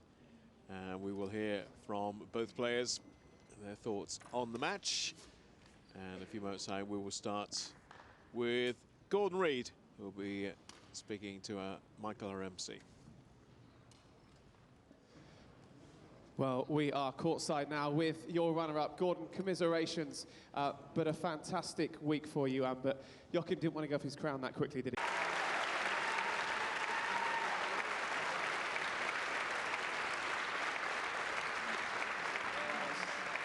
It's been a brilliant year, so I'm sure once I can forget about today, then I'll be enjoying the rest of the memories this year. Well, Gordon, fantastic week. Ladies and gentlemen, please show your appreciation for brand new world #1 and our runner-up here at the NEC Masters, Gordon Reed. Yeah, it wasn't quite the week in the end he wanted, though he did reclaim world #1 and will end the year as the top player in the world. But let's hear from the winner, the man who's defended his title, Joachim Gerard. Right, let's grab a word now then with our winner. Joachim, you're the defending champion. You've retained your title. How does that feel? amazing. I couldn't believe I will do it because I knew that Gordon was confident and he played good until the third set. And yeah, so I'm just happy again and to retain my titles. And I just want to say thank you to everyone to be here and keep and all my staff who always follow me everywhere and help me to get there. For Gordon, it's been a great year for him. It's been a good year for you as well, hasn't it? Yeah, great year with my first Grand Slam final, bronze medal in the games. I wanted to go to the final and have a fight with Gordon, but Alfie beat me in the semis. But and I'm really happy with my year, and I'm looking forward for 2017 to do as Gordon this year, and congratulate again him for to be the new world #1. He deserves it. He make an amazing year, and I hope to do like him next year and take him the first place. Joachim, wonderful words there. Congratulations to you, ladies and gentlemen. Please show your appreciation for your NEC Wheelchair Tennis Masters champion, Joachim Gerard. Ikeneo, Chairman of the Tennis Foundation, Jonathan Lane, and Senior Executive Director of the International Tennis Federation, Chris Dent.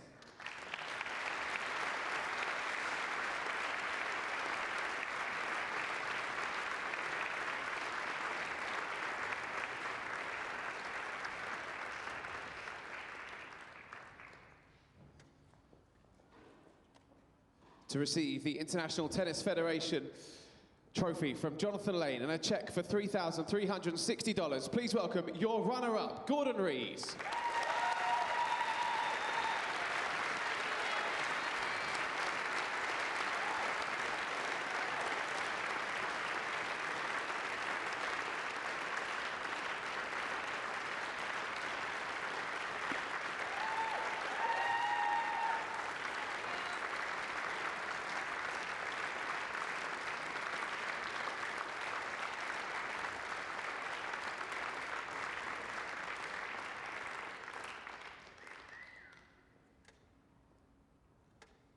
To receive the International Tennis Federation Perpetual Trophy from Masahiro Ikeneo and a cheque for $7,200, winner of the NEC Wheelchair Tennis Masters, ladies and gentlemen, Joachim Gerard.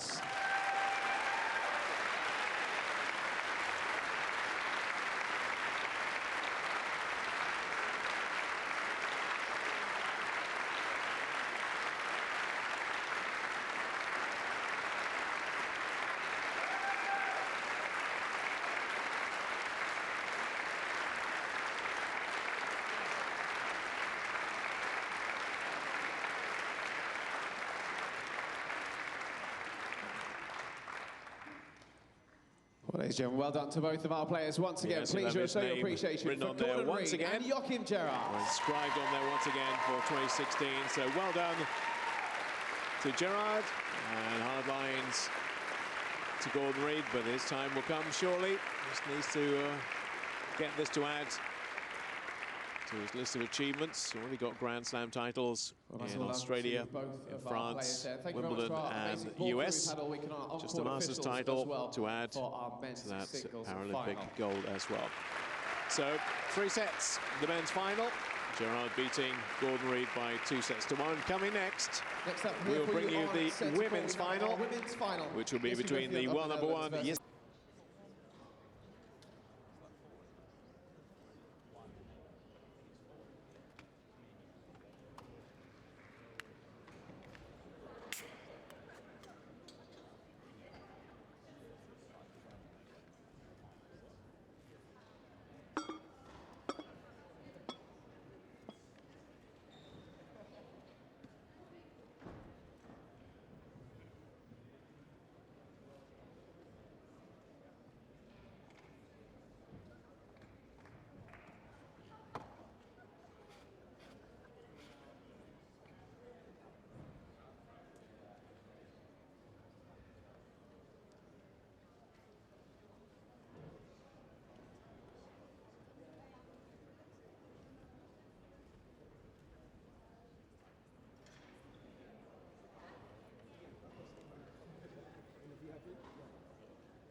It's gonna go.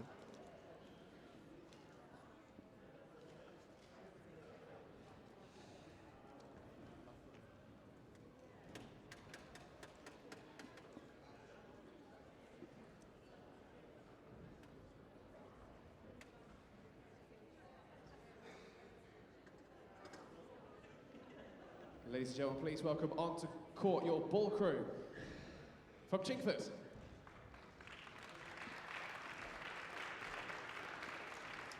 And please welcome your on-court officials and your chair umpire, Olwyn Roy. And for this women's final from Japan, please welcome Yui Kamiji.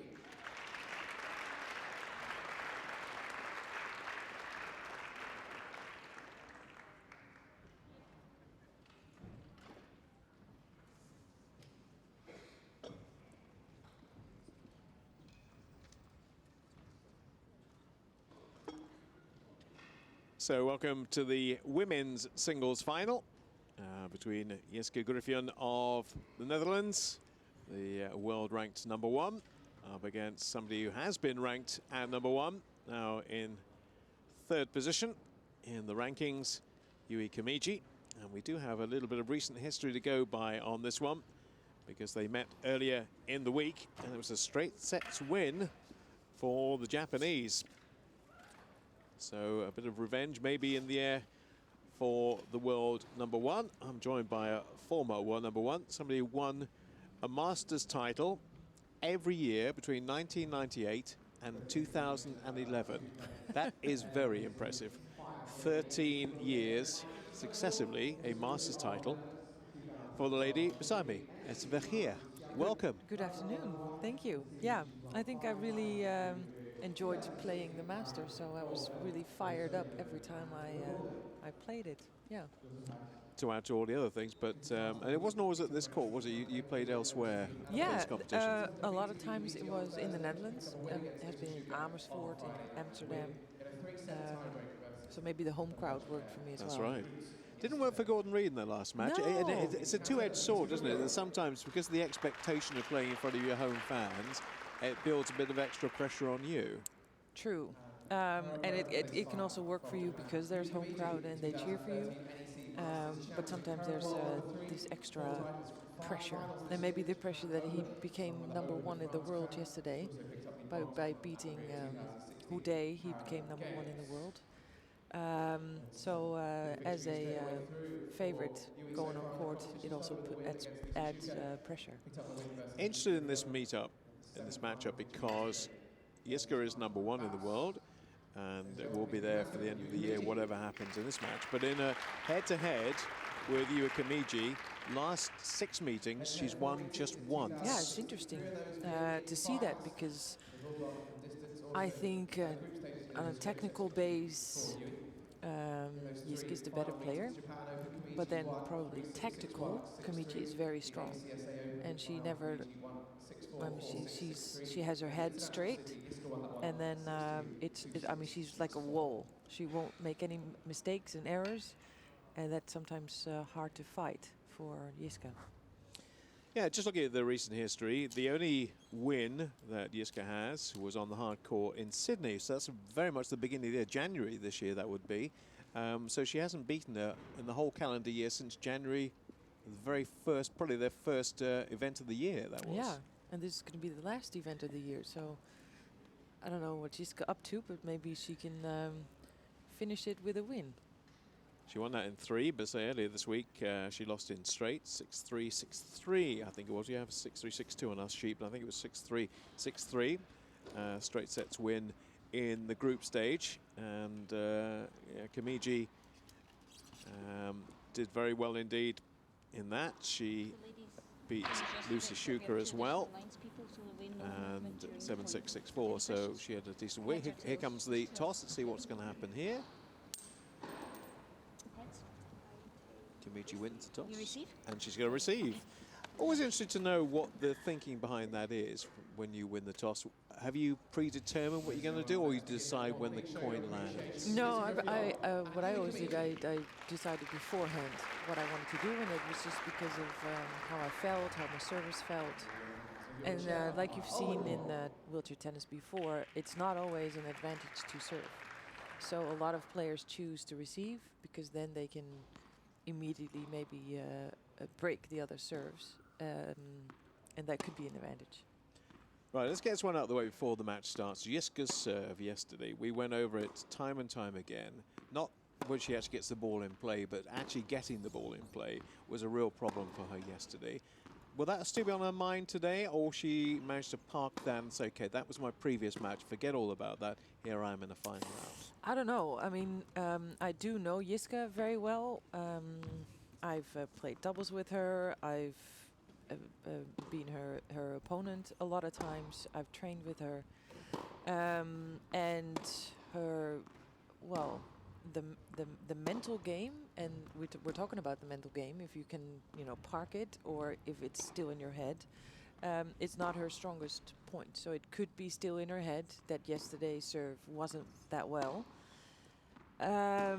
Hopefully she can, get over it and start this new match with new energy and new focus. Just interested, we were talking about the head-to-heads, that maybe that gets into your head, that you don't have a great record against a player. You go on court thinking, okay, well, I need to change things here because they haven't worked the last few times I've played them, and you end up playing a game that is not your natural game because you're trying to change too many things. And I guess this is, hopefully she discussed this with her coach. She has a coach, Dennis van Schepping, a former able-bodied player with her now this week, and her coach isn't with her every single time she plays matches, so hopefully she could have discussed this with her coach. I think, Jiska needs to get comfortable. Whenever Jiska is comfortable, she can play great tennis. I mean, she's #1 in the world, so she needs to get comfortable. And I think that you can only get comfortable whenever you play your own game, and don't let yourself be distracted by any outcome. But Kimiji's strong point is that she can confuse opponents, and so her opponents will not get into that comfortable zone. George, watching Kimiji earlier in the year when I've seen her close up, she gets a lot of balls back.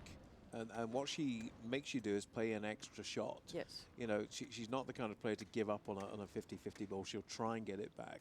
And that gets into the heads of players to think, oh, I won that point. And then suddenly she'll do something very spectacular. She'll just lay a racket on it, and she'll get it back over the net. And you're thinking, hang on, I thought I'd won that point. Yeah, and that's probably the most difficult part, because she's not a hard hitter. I mean, she's not having a lot of pace on the ball. I mean, in some occasions she will hit a ball hard, but it's not her game to hit a ball hard.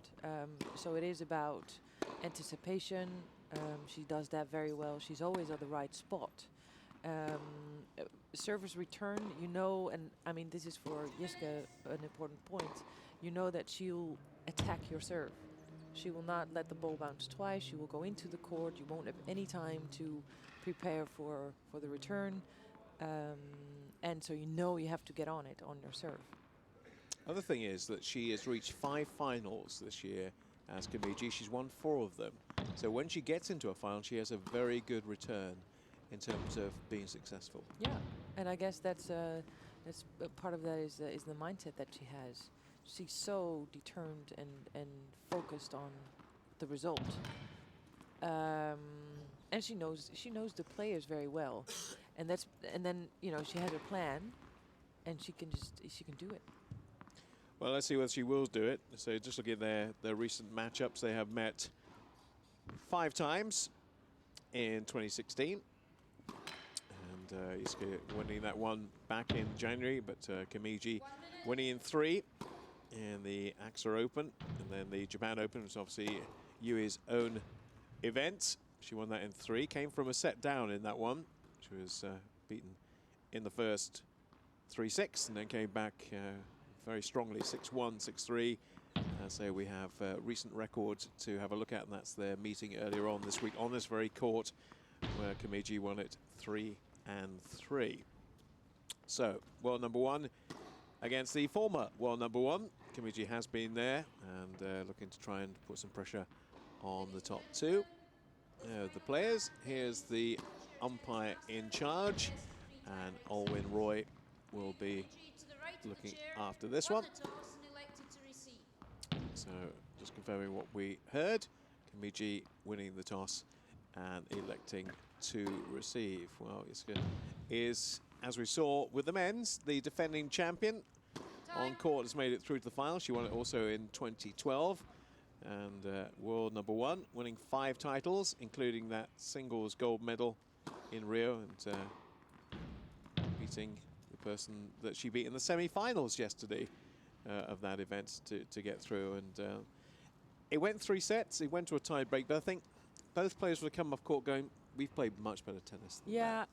I haven't spoken to Jiske about it, but I talked a little bit to Dida about it, and she also said that, same as we said to each other, there was no pattern, there was no rhythm, there was no structure in that whole match. So both players didn't know what to expect, but also couldn't finalize their own plans on executing what they had in mind.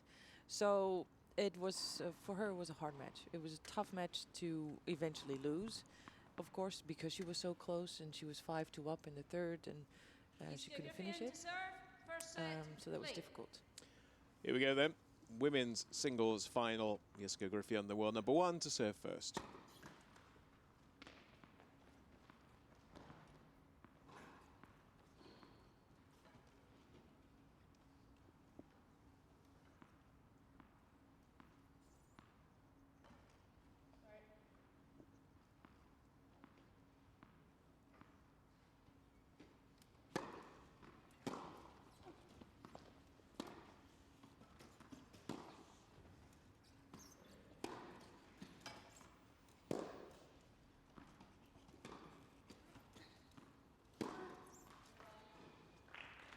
Kimiji jumps in the bottom of the net, but you can probably see why Kimiji, when she won the toss, decided to make Griffioen serve first.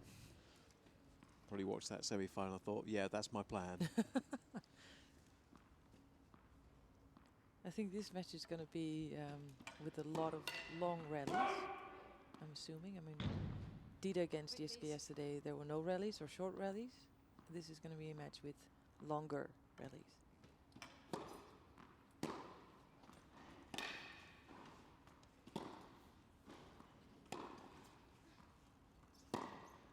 And also, they both stay deep. We won't see too many people coming into the service box, I don't think. A lot will be played behind the baseline or on the baseline. I think so, yeah. Except for when the ball is a really short ball, they'll probably push through the net, but...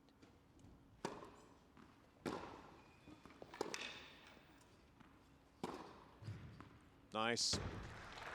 2 good back-to-back shots by Yui Kimiji. Good reach as well. She has a good reach. Her disability is that way that she can have enough balance to reach for each ball, and it doesn't matter if it's her forehand or backhand. But she can reach far out of her chair. Born with spina bifida was Yui Kimiji. In fact, they both were.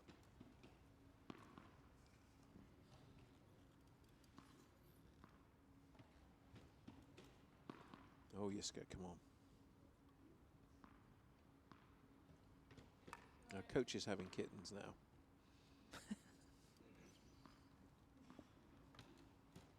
I think we knew where that was going, didn't we? Yeah, well, let's hope that this is just a little bit of nerves for a beginning of the match. I talked with the national coach of the Dutch team, and he said that they've been working a long time on that toss, but it doesn't seem to be steady enough for matches anyway. I bet she never does that in practice. I bet it's only in a match situation she actually does that. Yeah. Again, I don't know how you correct it.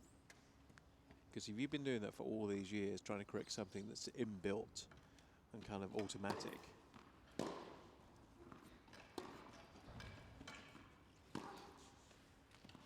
Well, she's going to have to work a bit harder to win this opening service game.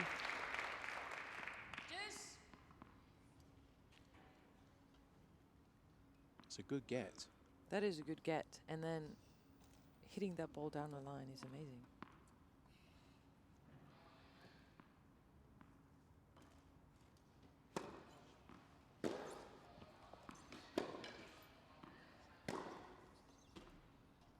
You Trouble. see that Jiske hits the ball through the middle. Advantage, Miss Kamichi. And Kamichi uses all the angles that are there on the court. Jiske's not fast enough to push that hard.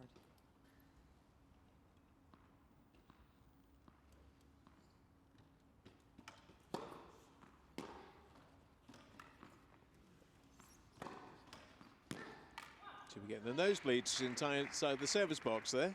Juice. She saves that break point.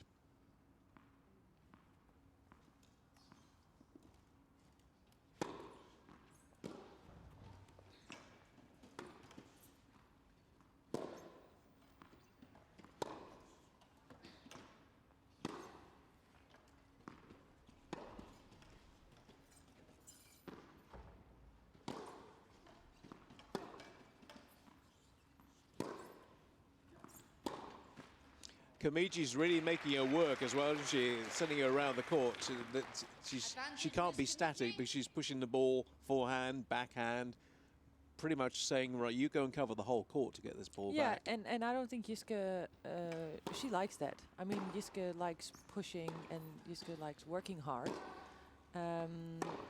Only with Kamiji, you need to finish the point when you have the actual Game, Miss chance. Kamichi. And now we see that this is not happening yet. No, the break is confirmed by Kamiji. She has taken the opening game against the serve. So Griffien's serve, which we know had its problems in the semi-final, continues to do so in the final. And it's first blood to Yui Kamiji. So that was a good decision for the left-handed player to put her opponent into serve. She leads by a game to love.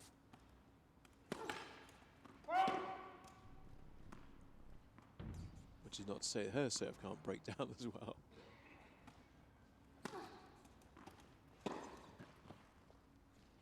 Love.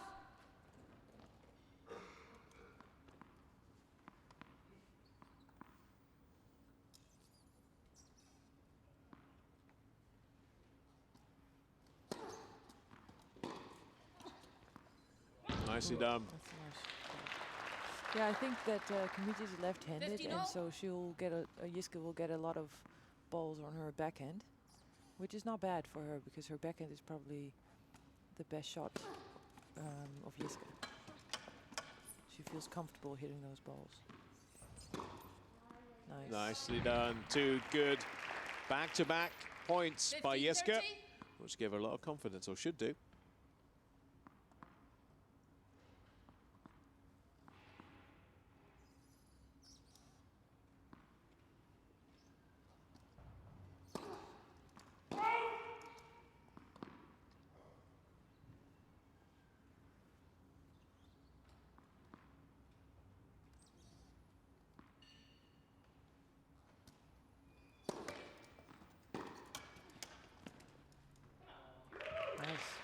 Short ball.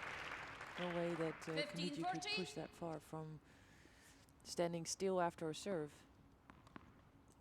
There's the player she beat in the semi-final. There's Dieter.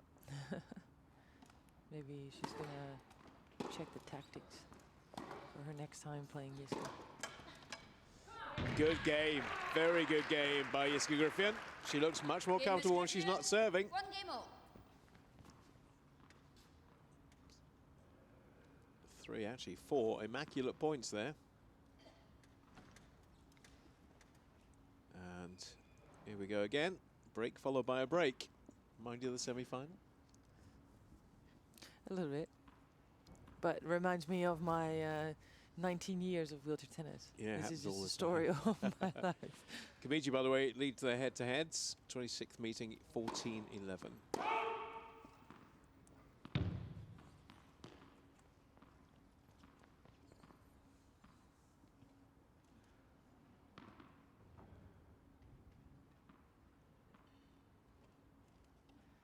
sure there are club players all over Europe looking at this going, I do that too. Yeah.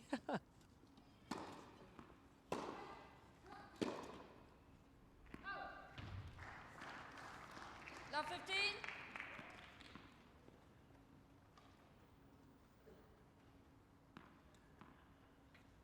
Go girl.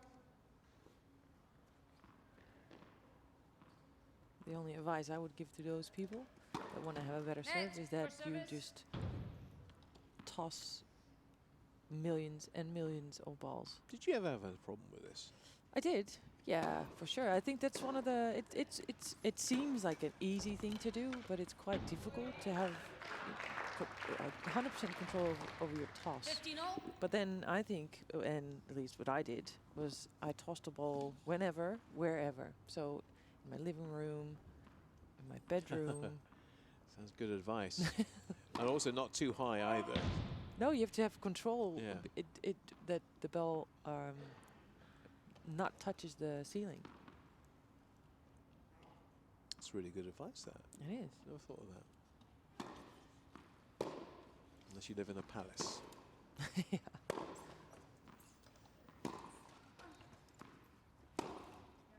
It's nice. Nicely done. Yeah, that forehand deep to the baseline. 15-13. No way Griffin was going to get that back.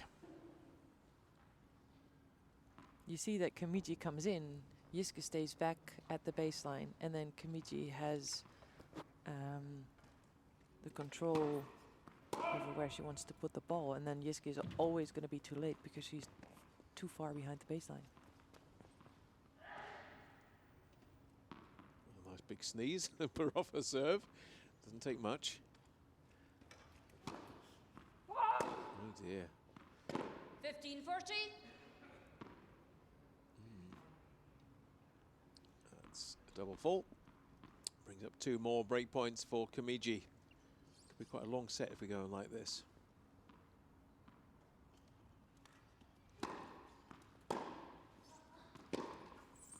Great depth on that return. Oh, hang on. Game Nah. is Kamichi. Yeah, the point does go Flying. Kamiji's way. Kamichi leads by 2 games to 1. That was a great return, and she deserved the point just on the base of that return, to be honest. And so, no holds yet. 3 breaks of serve.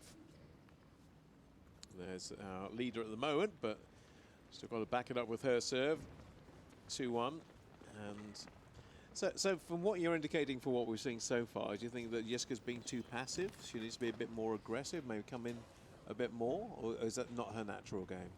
Well, I think it is, but Jiske likes to have a little bit of a rally first, and then she just waits until it's her chance, and then she will be more aggressive. But then that step, she doesn't take it yet. So she will go into the rally, but she doesn't take the step to go into this attack. And she needs to get doing that. So whenever she doesn't do that, then eventually Kamichi will. It's also rare that you play the same player in the space of a few days, because most tournaments you knock a player out and you don't see them again that year. Yeah. But that week. Well, that week, yeah. But here, Yeah. you know, she's playing her in the space of 4 days, so that's probably still fresh in her mind too. Yeah, I don't know, but then maybe it is also a nice thing to play a player twice in 1 week, because then you know what you did or have done, and either that is successful or not, but then you can learn from that. Let's see whether it works. She's got Love 15. to break the Kamiji serve. I wouldn't say either player's playing particularly well on serve at the moment. So we might have a situation like we had in the semi-final with Griffin, where it's just break followed by break followed by break, and comes down to a tie break. 15-0.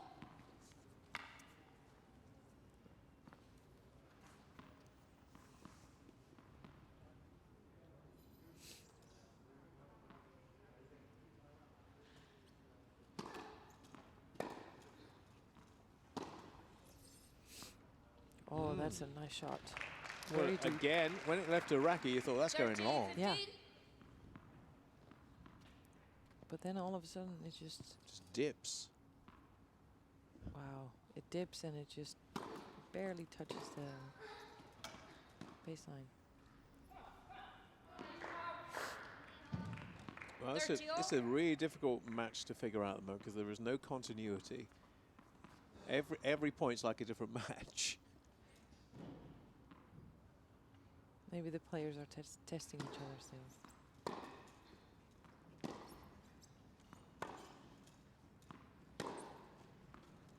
That's nice. I think overall, Kamiji 14, controls this 13. match more than Jiske does. And so she feels that she can do, she can hurt Jiske with her balls. And I don't think Jiske feels that same way about her Game against Miss Kamiji Kamiji. yet. Well, she has held her serve, so she is in command. Miss Kamiji leads By by 3 3 games to 1. games to 1. First set. I also like the way she brings the racket back, Kamiji. She gets a little bit more impetus because she can bring the racket back a bit further and take it all. It has almost like a full swing. Yeah, and Those Jiske shots. is half of it. Yeah. Jiske changed her 15. serve 3 years ago, maybe. And this way she feels that she has more like a rhythm in her, at least in her racket arm. And that's where, of course, you need to get the pace from. Like I said yesterday, I feel that her left arm, where she tosses the ball with, is a little bit too fast. Goes too fast, so it's hard to 15 time your the timing to let go of the ball. Well, that was her best point of the match so far. Gets her back at 15 all.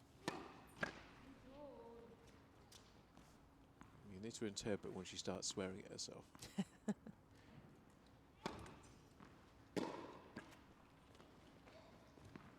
15.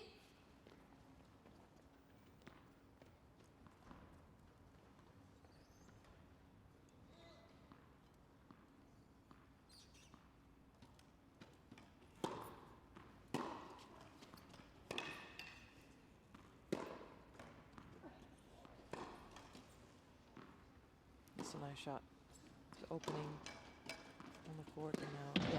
Yeah. This is good. This is what Jiske should do. Don't take too much risk, but then 40, at 15. least open the court. And Kamiji is not the fastest player. She's not really fast in pushing.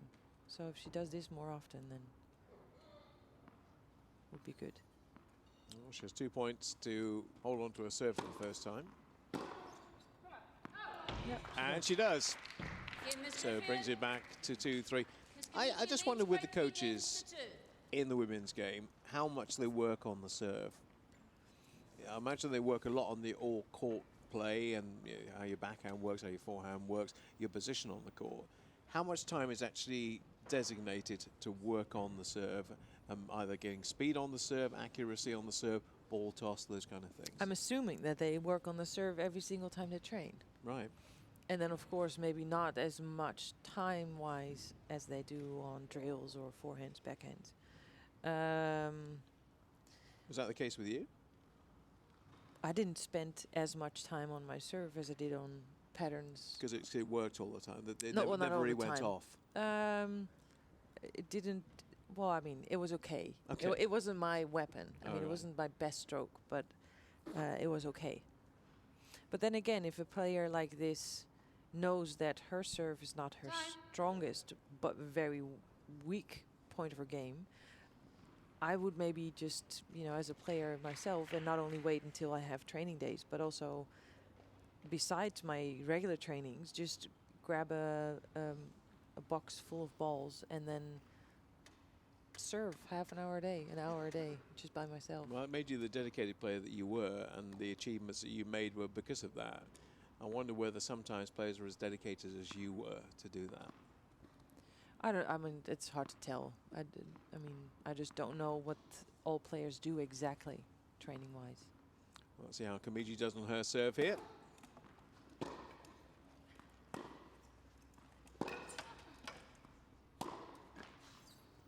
Good intention Love to 15. break open the court, but didn't work out.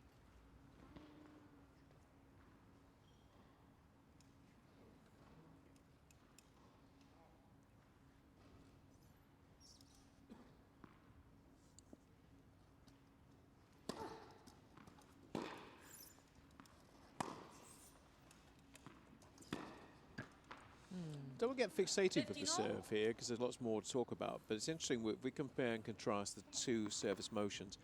Kamichi stays very upright. She's quite vertical in her chair, whereas Jiska tends to go backwards in her chair and is, you know, like her back is arched. She's pretty upright there, pretty vertical. I think that this is, for Jiska, it's one of the 30, ways for her to maybe get a little kick in the ball, because if she stays upright and all she gets is the kick from her racket, it will never be enough. Okay. And so she'll try to get a little extra kick by bending her back more than Kamichi does. Oh, she's trying to knife that one back in. 15. Nearly succeeded. She had that racket at its full extent to try and bring that ball back into play, but just unable to do so. But a great shot in doubles, but singles didn't quite work. Kamichi 2 points for 4-2. You see that Kamichi's arm, if she serves, when she serves, 40, is 30. faster than Jiska's. So Kamichi will get the effect from just the speed of her arm. Obviously, her guiding arm is her right arm because she's a left-handed server.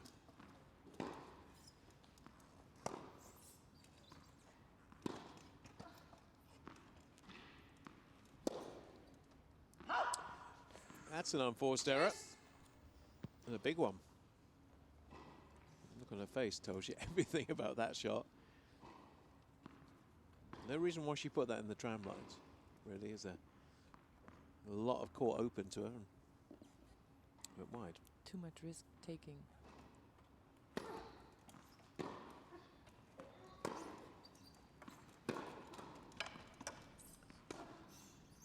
I think the position where Jiski's at now is a good position. Or she gets the ball over the net, of course. Yeah. I think that's where she needs to be staying. Don't go to the back too often. No, Kamichi handed a game point to make it 4-2.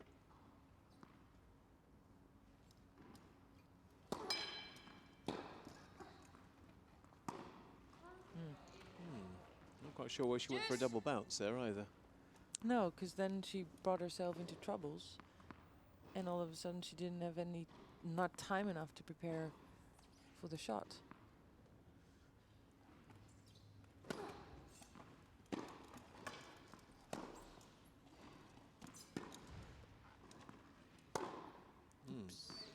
She's missing by a long That's a way on pity. some of those Advantage, shots. Miss Yeah. Griffin. Important game. Yeah, she had 2 game points, and now she's looking at a break point.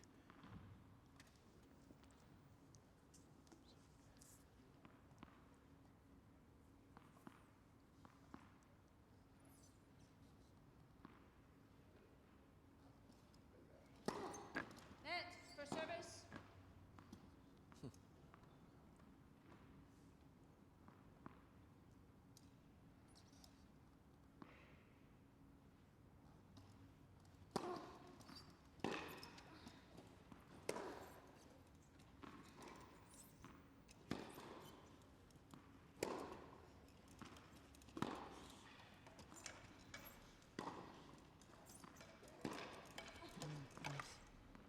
Yeah, set that point up really nicely. Moving Kamichi around, moving Kamichi out Game, Miss Griffin. virtually off the 3 court. games all.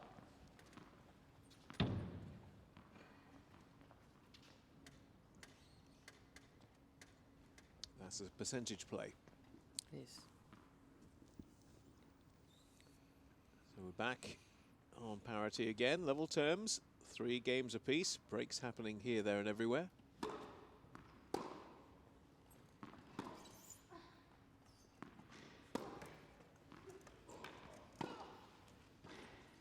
You hit the roof, that one.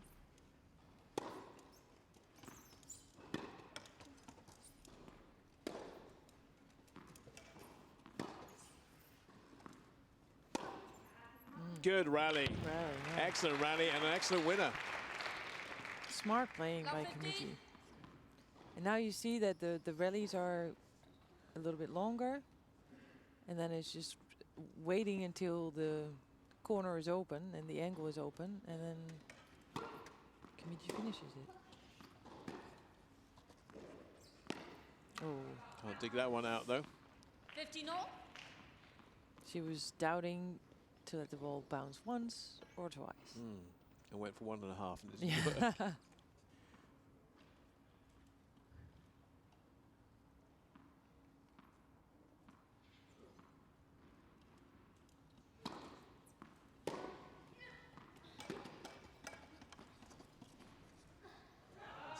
Also, when she's going across court, it sounds like a chariot. There's a lot of noise on her wheels. There is, but it seems like the chairs from Japan do make that noise. Okay. And I have asked Shingo Kunieda, former world #1 at the men's ranking. His chair makes a lot of noise, and I asked him why, and or why he didn't make it so this chair wouldn't make that sound. And he's like, no, I like that because then I hear that I'm going fast. Don't you feel you're going fast? That's the thing. You don't need to hear it. Yeah, sure, you can feel it. he liked the sound. Okay. Yeah. Good game from Griffin. I actually don't understand that because Game is Griffin. most chairs don't make a lot of Griffin noise leads these by 4 days. games And to you can, 3. I say you can hear Kimichi coming. If you shut your eyes, that's her. You know who it is in that chair. But hopefully Jiska knows that Kimichi's on the other side of the net. You'd hope so, wouldn't you? Yeah. And she gets in front in the set. Let's have a look at that last point with Griffin going 4-3 up. Serve working this time. Digging that one out well. And there's no way that Kimichi was going to get across court. She's playing a tactically much better match now than she was at the start. As you mentioned, sure. Kimichi had all the advantage in her court and she was playing with smarter tennis, but Jiska's getting into this now. Yep. This is good. Good for her confidence to get this 4-3 up. And I think she's getting a little bit more comfortable with the way she plays. And also a little bit more comfortable with the way Kimichi is playing. Why did she make the move? She played basketball at the Paralympics in 2000, didn't she, Jiska? And then decided to transfer into tennis. What was the thinking behind that? 15 seconds. I think she kind of had the same reasons for that when I did that as well. You did the reverse, though, didn't you? You went basketball, tennis, yeah. Yeah. But tennis is an individual sport. You can manage your own team. You can decide yourself how much and where and with who you want to train. I think she likes that as well. Take the responsibility of her own actions and not be depending on other athletes and other people. Chairs are very different too in wheelchair basketball. Do you have to make a big adaptation when you go to tennis? Because the chairs are... Yeah, it's a totally different the wheels chair. are more vertical, or they're kind of like... there's no camber on a basketball Hardly. chair. There's hardly any camber. And there are specific rules that each chair needs to require.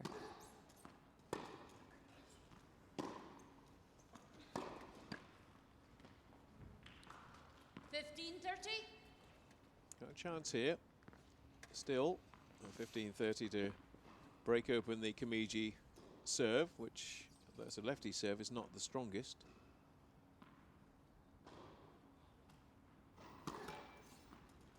Floats it in more than anything else.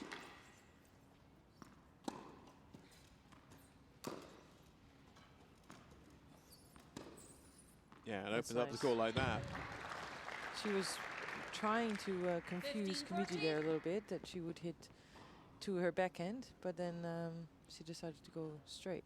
Good fake.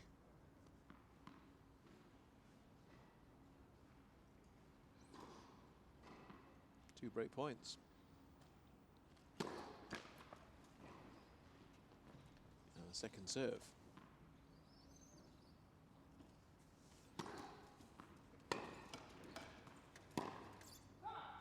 Yeah, she's connecting well. Racket working very well now for the world #1. And she's really turned this first set around from being the second best player on the court to now being the best player on the court. Yeah. and 5-3. serving for it.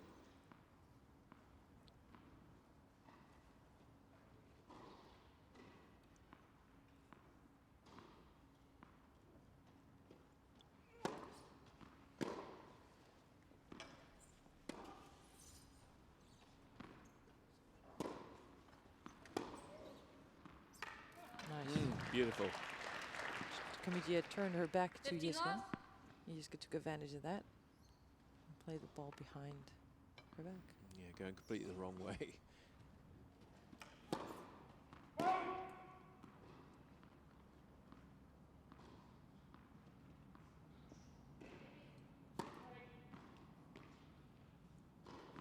What happened there? Oh, she It's- wasn't ready yet. Oh, okay.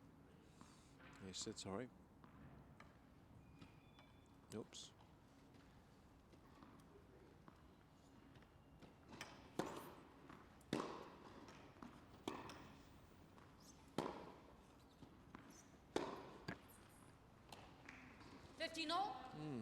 It's annoying that, because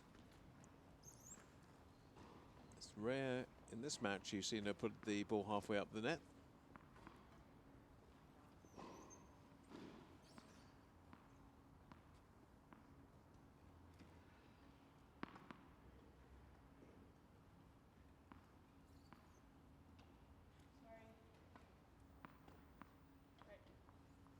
New balls, please.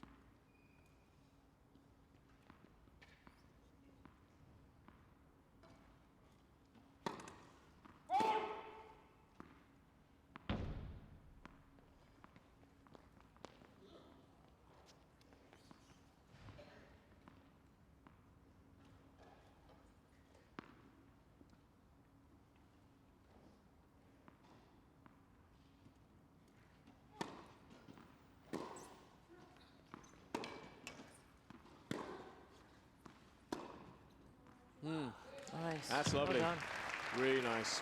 Serving out wide, 30, and 15. then eventually Kamichi didn't have time to recover. She's just going for a little wander.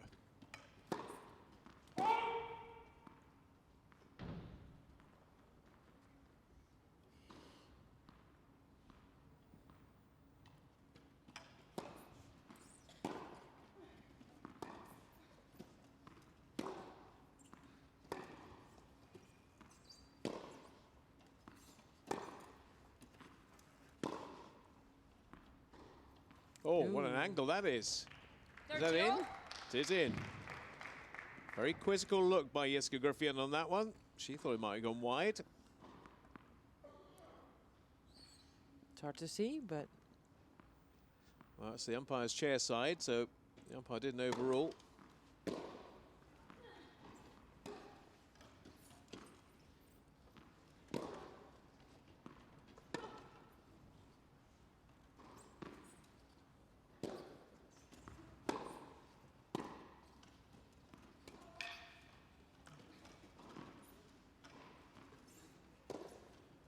oh, Really aggressive points by Kamichi. Griffin was trying to softball her a bit there. 30, 40. Little lofted shots.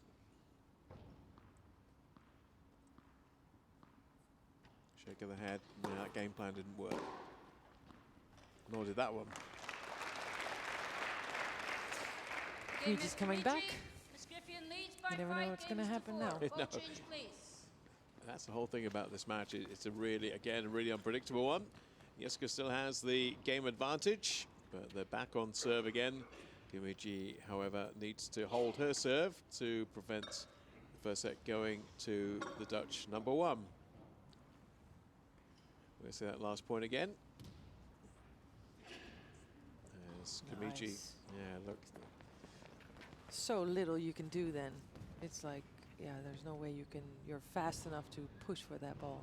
and you kind of wonder when you see Kamichi do that, why she doesn't do that more often. She looks to be more comfortable. Her comfort zone is in and around the baseline.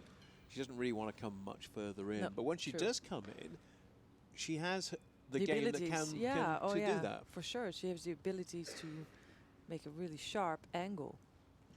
And then in Time. wheelchair tennis, sharp angles are, I mean, you can maybe push once for it, maybe twice in a men's game, but then eventually it's not able for the opponent to push for it again. So, yeah. But it's kind of doing what you're comfortable with. And if she's comfortable in and around the baseline, you kind of understand why she bases her game around that. Yeah. But, you know, there's been plenty of examples already, even in this match, where she has come in a bit further than And maybe it- she feels and it worked comfortable with, out, and yeah. has won the points. It's a risk and reward thing, isn't it, with this? So back on serve. Comigi, though, having to hold on to hers to prevent the first set going to Griffion.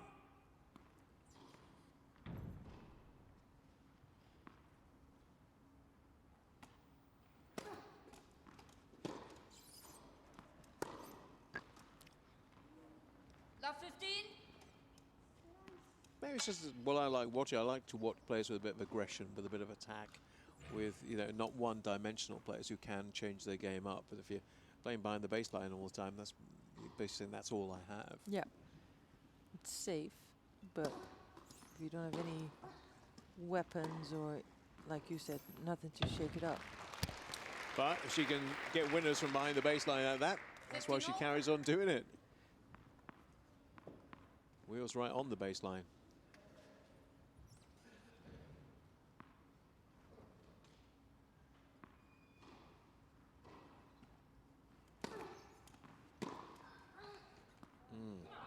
Well, she knew full well, as that ball was heading back to her, she wasn't going to get there. That was why the cry of anguish from Comigi, thinking, that wasn't quite what I had in mind.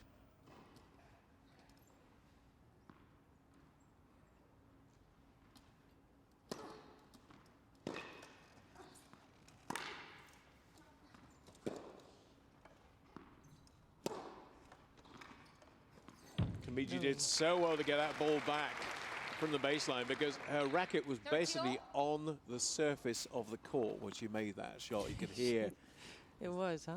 Yeah. the racket making noise as it came into contact with the court, but she got the ball back.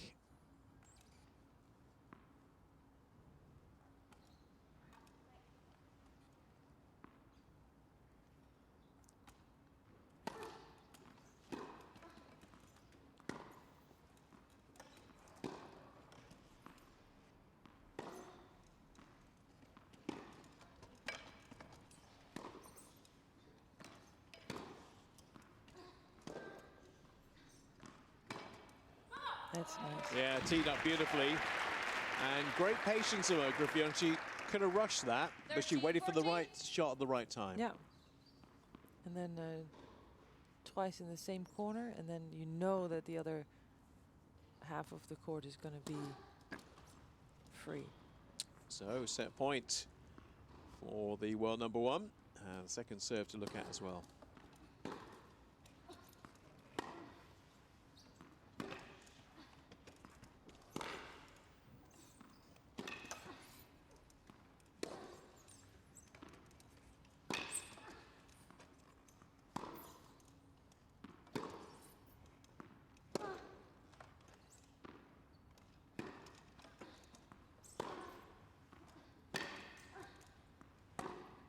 Well, I was about to say, great retrieving by Comigi, 2, 3, 4 times there, but she wasn't able to do it when it mattered at the end of the point. So Itsuki Griffion gets the first set. That was hard fought, and after the initial impetus going the way of Comigi, it's the Dutch number one, world number one, who comes out on top. And that was a very interesting point, that last one, to get her over the line. And here it comes.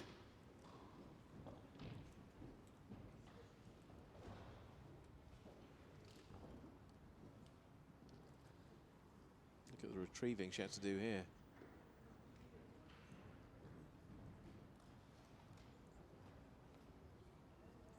Try to bring her in, she won't come in. She's going to stay right there.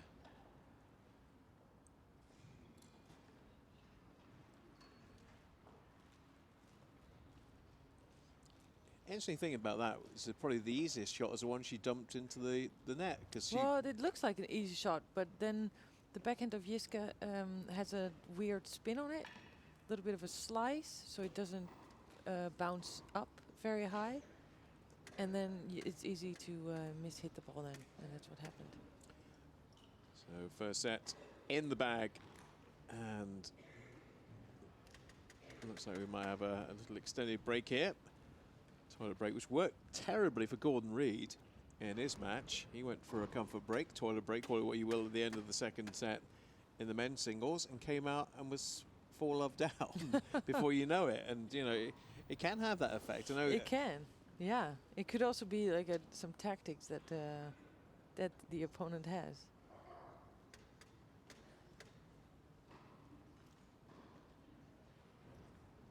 a few more people just drifting back in after taking a break after the men's singles finals. So, end of the first set. Second set to come in the Wheelchair Tennis Masters women's singles final, and we'll resume when the players come back on court. See you shortly.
So the players back on court after a comfort break. Jiska came back pretty quickly, and Yuika Miji returns with quite a bit to think about.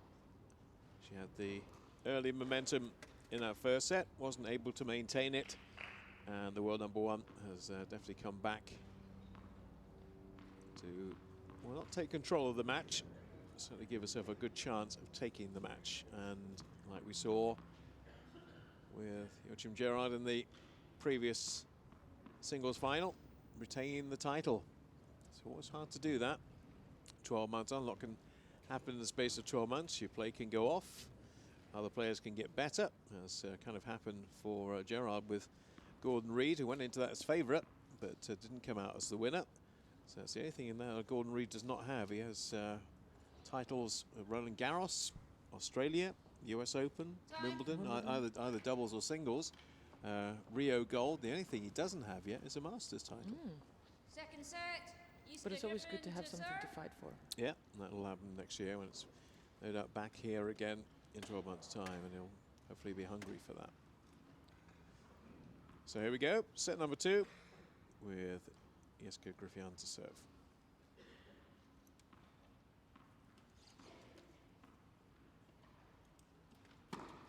Net for service.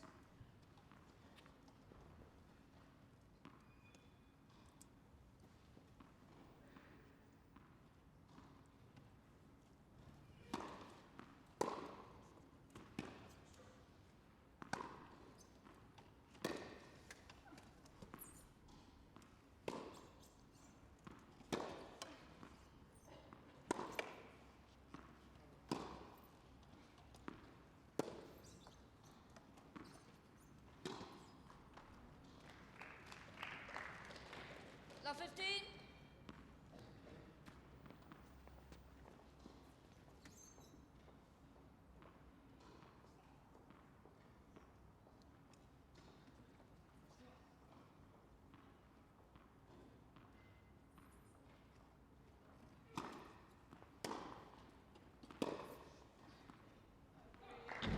Well, there's an example of Jiska Griffin, good deep serve, which ultimately Kumiji could do nothing about.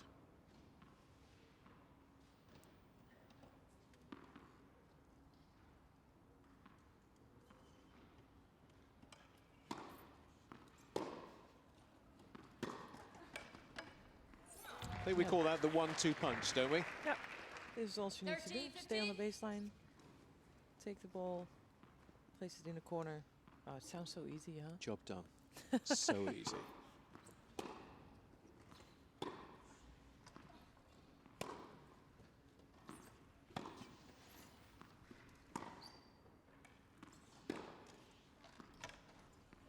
No, she wasn't going to get there. Again, playing the ball behind her. 40, 15. And her mobility is not as good as Jiska's.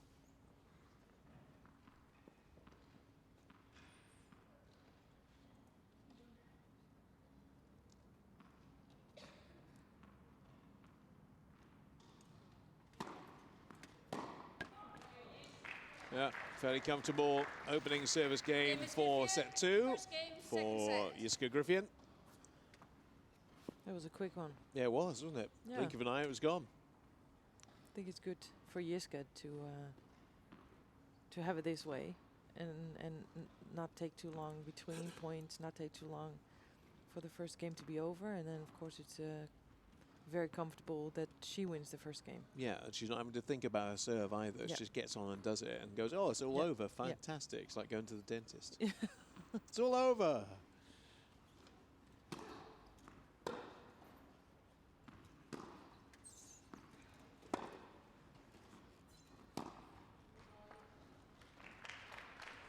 Yeah, Seems like Love Kumiji 15. is a little off. It's a little soft, not too aggressive, not there. I don't know what she did on the toilet, but I don't think we want to know, do we? Really?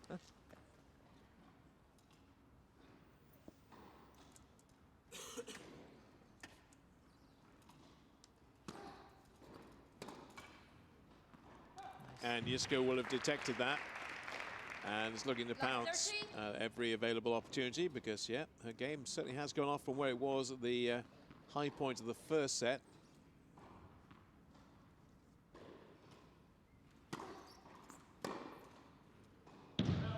oh, No, backboard. 15, home 13. run. If she had a court and a half, that probably would have landed in. But that was It's definition of overhit, I think you'll find.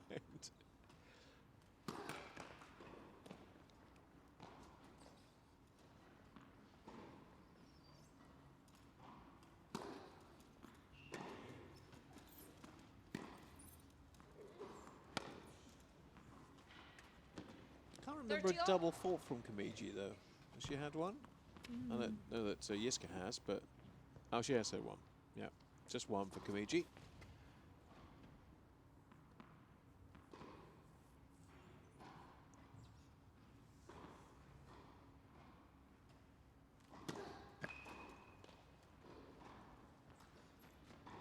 Hope I haven't put the mockers on her.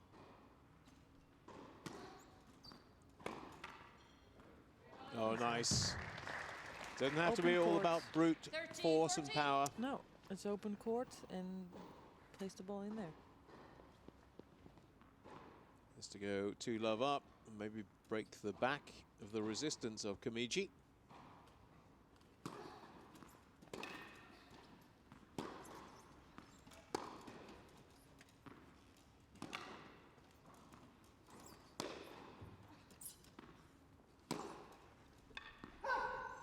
And it's the Game is error Griffin. that hands the game Griffin leads by 2 games to love. to the 31-year-old from Amsterdam.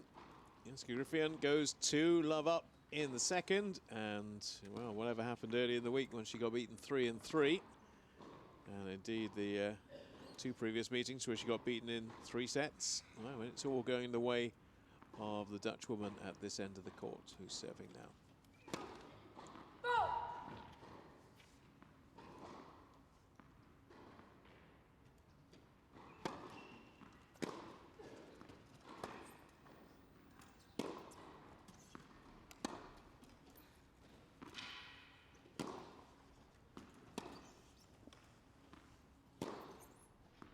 Ooh, nice. That's more like it. I haven't seen that for a while. No, down the line, and normally she likes that. So Love 15. hoping to see some more of those.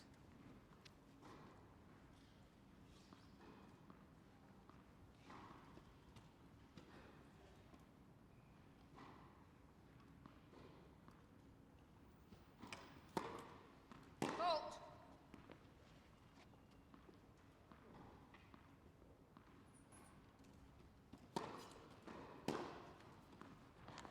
Down the line again. Good back-to-back point. good. Is it my imagination, or Love does 13. Yiska only have a problem with the toss-up at this end? Because I don't recall her having a problem at the other end so much. It just seems to be when it's at our camera end that the toss-up is a problem.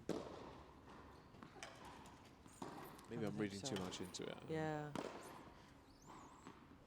Oh, wow. Wow. What an angle that was. She didn't mean it. Maybe not on purpose, no. Love 40. But she'll take it. Yeah, she'll take love 40 on the Yiska serve.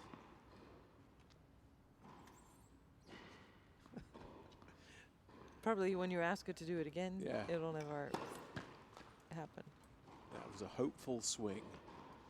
Let's see where this one lands. Oh, it's in. That's good.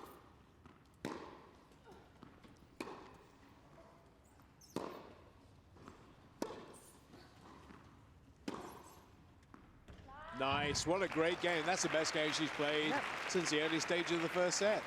Game Miss Kamiji. Miss Griffin leads by 2 games to 1. Gets the break back and is back in the match. And just evidence of what she can do when she's on her A game. She's been on a C game too much in Yeah. recent times. And like I said, she should have played more often down the line. And maybe it's because she thinks that Yiska's forehand could be a weapon and she stays away from that. But I don't think there's enough reason not to go to there. And what I liked about that game, they were all winners, Yeah. pretty much. Players are winning points, not giving the points away. And that's when tennis is at its best, when people have to create Absolutely. stuff, Yes. be inventive. And she had one lucky point there where it obviously didn't quite land where she thought it was going to go. And just kind of hit and hope and see what happens. But That's also part of the game. those are the breaks. Yeah. And the break is that she's got the break. And now she has to hold on to her serve to get parity in set number 2 after conceding the first. Still a long way to go.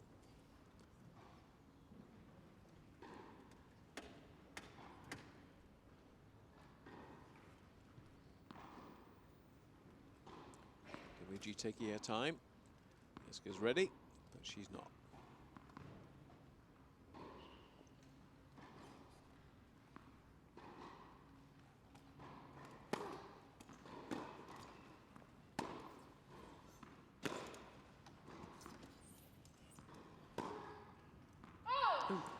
Well, nice idea. Close. Not Yep. quite the right execution. Do you know Japanese? I don't. No. I was hoping you might. Actually, No. but okay.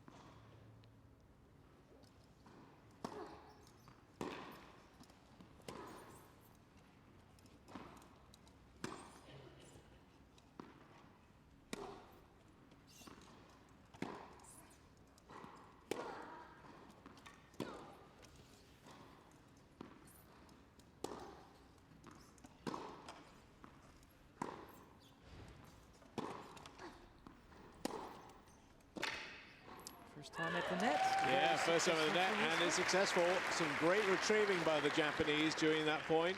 Love She 30. kept getting it back, but ultimately, Iska came in, and there's no way back from there. No, it's nice.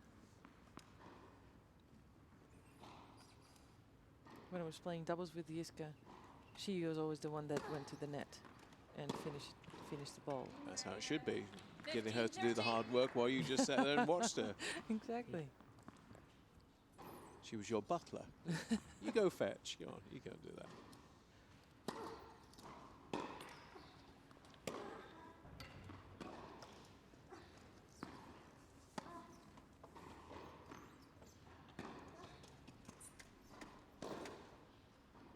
Oh, it's in. It's landed right on the line. Again, you wouldn't have given her a price on that because she was so far out of court and hooked it round. Brilliant shot, as it turned out. Why did she stop then? 30, 40. She think it was long? She didn't move. She didn't at all. move. At all. I think she could see that she would never be able to get that. Save some energy. Or maybe she knew that this one was coming up as well. She's reading the tea leaves. Back to Deuce. Nice. That's out of, oh, that's not out of reach. She's going to get it. Why did she take it like that? Advantage, Miss Griffin. Very risky. I don't know. I mean, her chair positioning wasn't the best. But then if your chair positioning is not the best, then you shouldn't take such a risk. But that was kind of, do I take it on one bounce, do I take it on two bounces? And that indecision put it wide. That's Nice. better. Nice backhand cross court. Juice. And saves the break point.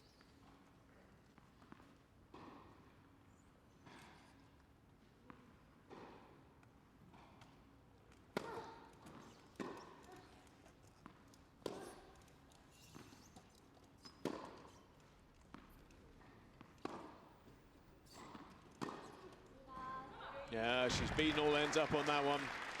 No way she's going to get Advantage, anywhere Miss near. Griffin. Look how far away she was from the ball when it landed. Not in the frame. Not even in the picture.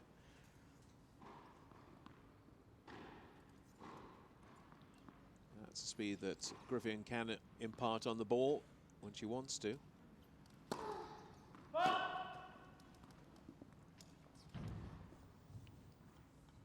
Break point to make it 3-1.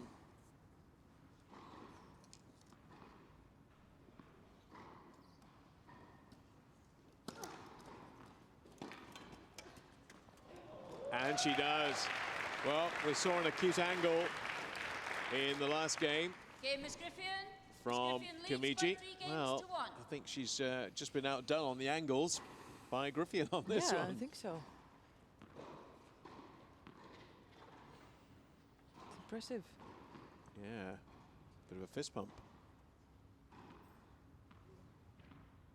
she gets that 2-game lead again. That's nice. Well, you heard nice shot from the other end of the court as well. Some good tennis Yeah. they play now. Both girls probably playing at their best in the match together now for the first time.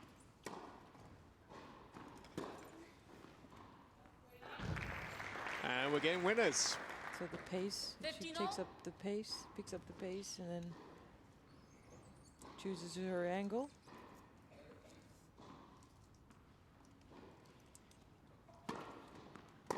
Her serve goes well.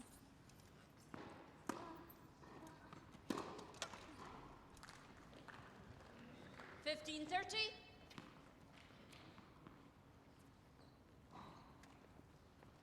Yeah, we haven't talked about the serve for a while, so It's a good sign. it's clicking.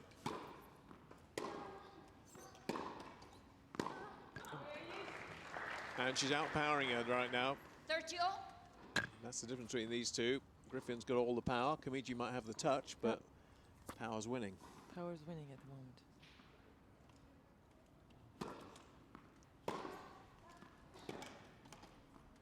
Oh, brilliant. She's playing some lovely tennis. Really is. 40-30. She's playing better now than she ever played in the semi-final. Yes, for sure.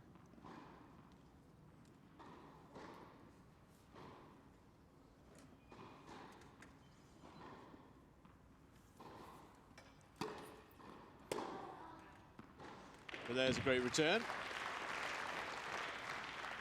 Juice.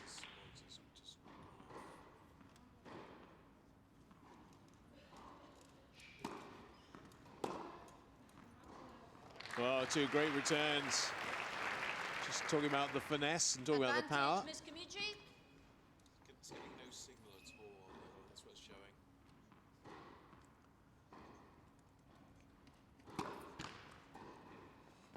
Now, all of a sudden, real pressure on the Griffian serve. Didn't look like it was going to come, but it is coming.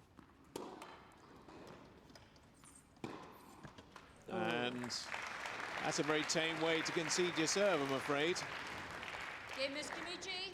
Miss Kamichi Griffian won't leads go by 3 away. games to Every time 2. you think this game is running away from the Japanese, well, she digs in, and whilst there might be a lot of power coming the other way, the finesse won her that game. Did not expect that because I thought Jiska would be, she looked confident. And she still does. I mean, it's not that it's all gone. But then all of a sudden Kamichi comes up and... Let's have a look at just how Kamiji fought her way back into that game after a good start by Griffin. These are a couple of the winners.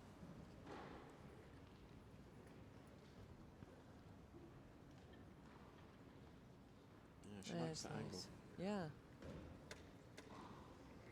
Works well. Expression rarely changes, but she'll be happier with the situation now. Time. We talked about this yesterday. Would you be happy if they were allowed to have coaches on court for timeouts, like they do in the WTA tour? Would it work? Do you think? Is it a good thing? I to think for some introduce? players it would definitely work. Yeah. I don't know if I agree with having that because, I mean, it is an individual sport. You have it in Davis Cup and things like that. Yeah, but that is It's a just a team game. different Yeah. situation. Yeah. I always liked it. I mean, it's just a one-on-one Means you've got fight. a friend to talk to for a bit.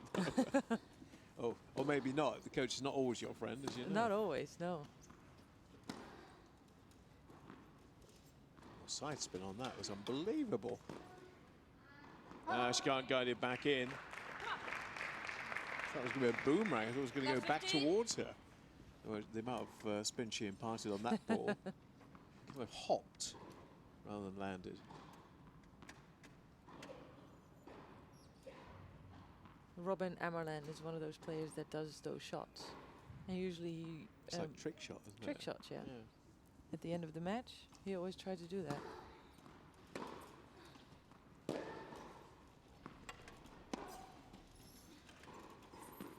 Well, she did well to get there, but she couldn't control it. She 15 covered some ground there, didn't she, to get to that ball? Jiski's one of the fastest players on the women's tour. Just a really good mobility. Strong upper body. And of course, almost no weight on her lower body. Great chair she's designed.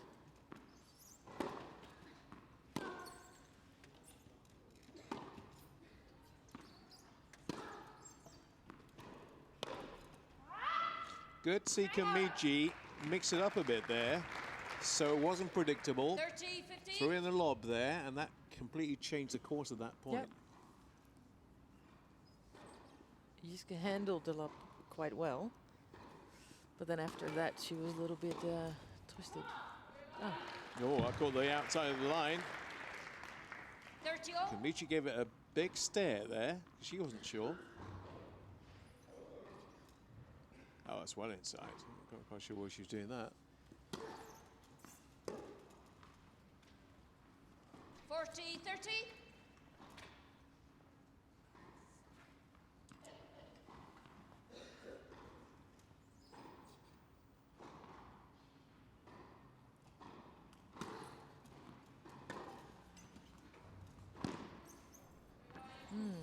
Well, she floated that serve in again. She does that occasionally. She just floats it in and kind of sits there. And you think, well, okay, maybe she'll be able to put that away. But the way she was positioned on the return meant she couldn't do much with that. Net for service.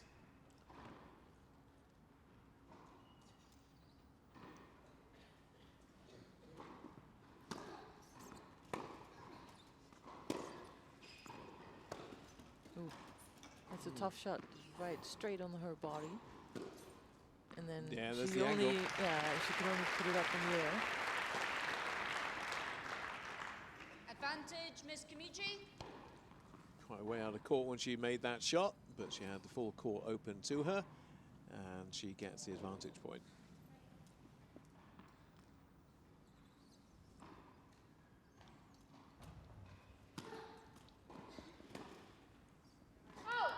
I'm amazed that Jiska's not doing more with that, because it's kind of being floated in. There's no real pace behind the serve. There may be quite a bit of spin on 3 there, games all. but it kind of sits there and you think, with somebody with your power, why would you not get in and put that away?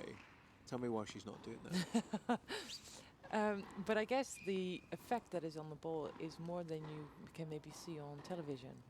And so to have an absolute control over the ball is quite difficult, and then especially if you want to put pace on it and Love take 15. risk, and especially maybe when you are a little nervous, you just don't do that. Okay, good explanation. I'm just thinking, you know, if it's power, it's a difficult thing to deal with. If it's a floated serve, it looks more easy, but I think you But explain. then you have to do more with it, Yeah. and take more risk, maybe.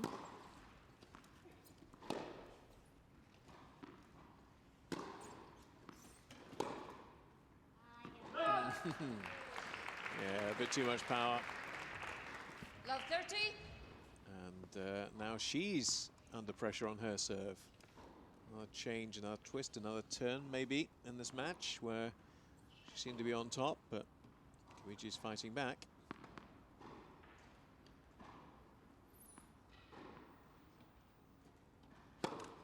Net for service.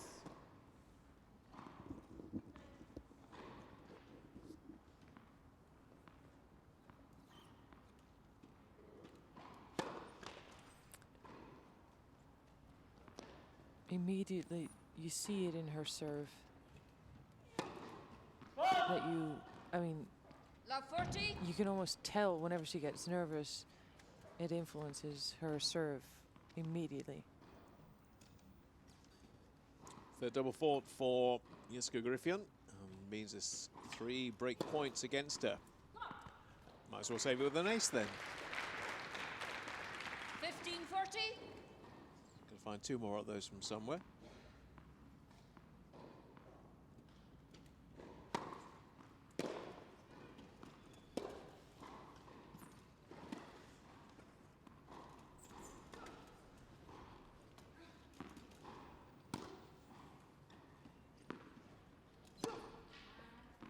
Oh, what a point to win that was. What an exceptional comeback into that 30, point, 40. because I wouldn't have given her a prayer at the start of that, when she was so far out of court, but she retrieved, and she retrieved, and she won the point. Oh boy. Thank you. Still got more to do. Still a break point. Oof. And that's the game to Yui Kimiji. So despite all the Herculean efforts Leads by 4 games that to 3. Jiska Griffin put in that game, a couple of very, very well played points. I think Jiska was 3-1 up in Yeah, this she was. set. Yeah, she was. And cruising, and looking like she was on her way to a 2-sets-to-love win. Well, it isn't that way anymore. And Yui Kimiji has got her nose in front, and maybe we're going for another of those 3-setters. They've had a few of those on the way, so a quick look and see who's come out on top on the 3-setters. We're not quite there yet, but I think Jiska's generally got the better of the 3-setters. In fact, 1, 2, 3. Do you know, I think she's won pretty much all their 3-setters bar 1. So when it goes 3, she generally wins in 3. I think there's only one example I can see, just looking through my list, of Yui Kimiji winning in 3, so that's a good sign for Jiska. Now, what's happening on the adjoining court? What's happening on... There we go. Bit of practice going on.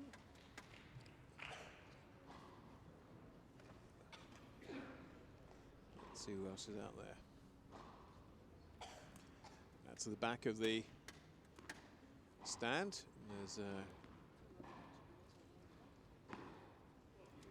2 other Dutch girls are warming up for their 3rd and 4th place.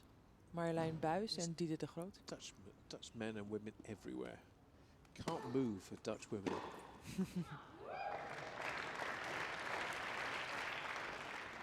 Love 15.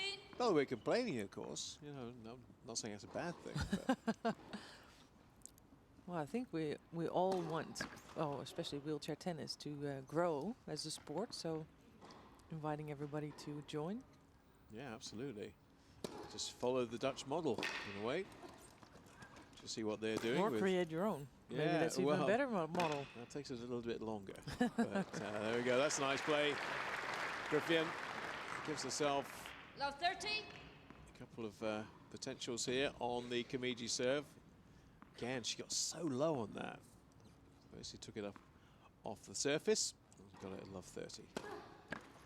Net for service. That crawled over.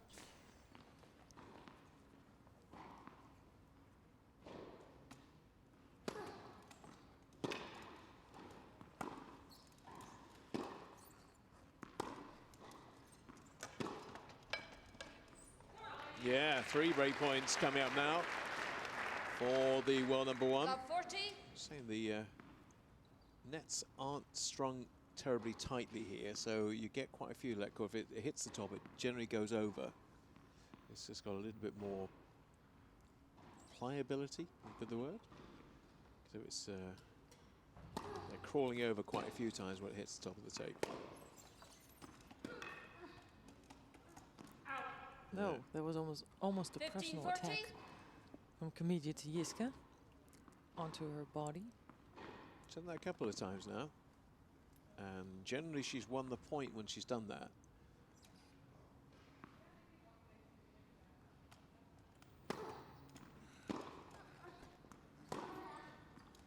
Court's open.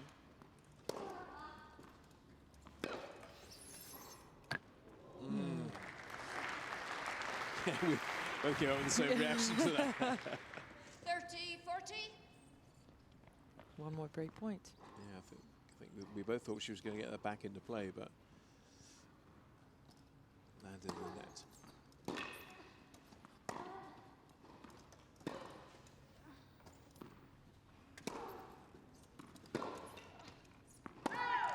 Well, it's a good recovery Yes. from Kimiji so far. Still a bit more work to do yet.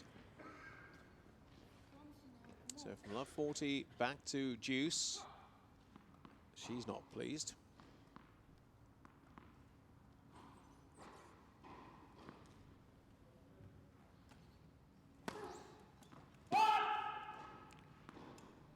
the linesman could shout a bit louder. Oh, yes he can. Advantage, Miss Griffion.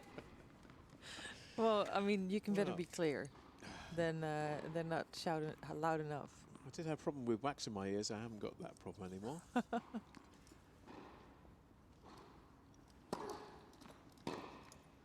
Oh, that is a it's nice beautiful. return of Jiska. And she makes 4-all. Yeah, Miss Griffion, nicely 4 games played all. on the backhand down the line. One of her signature shots.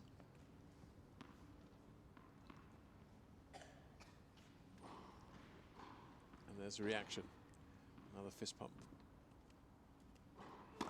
Watching too much of Andy Murray.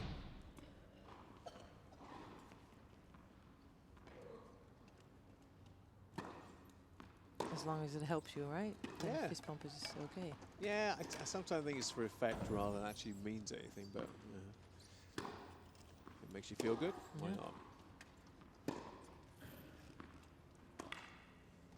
Oh, too deft. Yeah, nice idea, but 50 not a love. high percentage shot. She's singing for us now, that's nice. Christmas carols?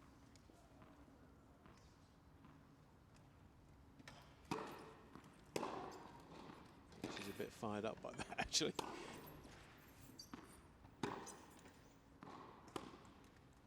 All through the middle of the court. This is a nice shot.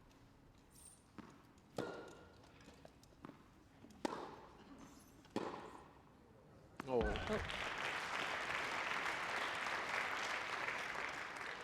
15-0. Didn't have to give it anywhere near that much. Komiji was out of position and actually got that ball back in court. That could have been, should have been her point, but she didn't. So it's 15-all.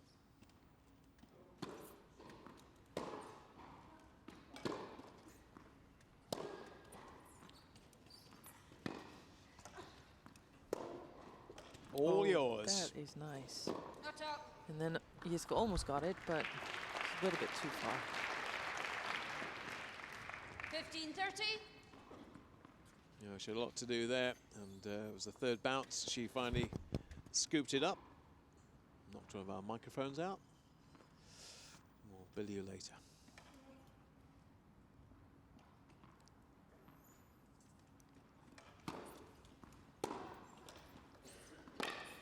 What good return that was. 15-40. What a great return. That was. How It was- low down was that ball? And very deep. Oh, not very deep. I thought it was deep. Deep enough.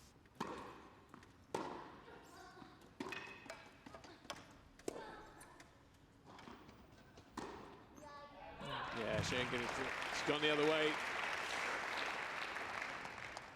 30-40. One break point saved on the serve.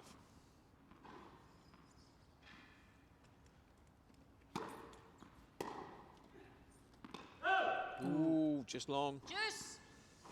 She didn't think it was when it left her racket. She imparted a lot of topspin and hoped that would dip, as it has done earlier on, but this time not so. Net for service.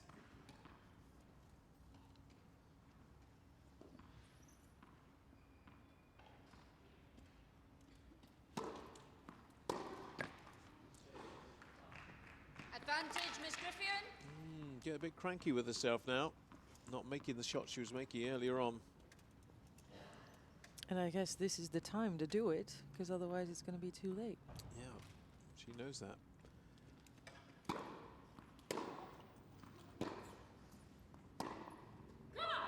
Overhits, and Griffion is one game away now from retaining her Masters title. Game, Miss Griffion. She'll say, Miss over to you, Griffion leads by Komiji. 5 Try and games hold to on to 4. your serve. If you can't, then this is mine for the taking. So 5 games to 4, and 1 game away from a straight sets victory for the world #1. And in case you weren't with us yesterday, we were talking about the depth there is in Dutch women's tennis. Why no men, though? This is interesting. You have so many women in the top 10 right now. Where are the men? Well, we do have two men, Michael Scheffers and Tom Egberink, within the top 12. But I guess the competition within the men's game is harder, is tougher. There's more countries, more young guys getting into wheelchair tennis. So, and then my guess is that that's the reason why there's so many Dutch women, because the competition is a little less in the women's game. Okay. We were talking about the next generation coming through. There's some more men. Talk about the women. There's not an awful lot on the conveyor belt coming through there. No. Men, same situation? The same situation. We do not have a lot of men coming up. We do have 3 maybe potentially talented boys, but you never know how they're going to make it. No, that's right. Development when they get to junior level can change a great deal. Here, 1 game away maybe from the conclusion of this match. Not with shots like that, though. 15 off.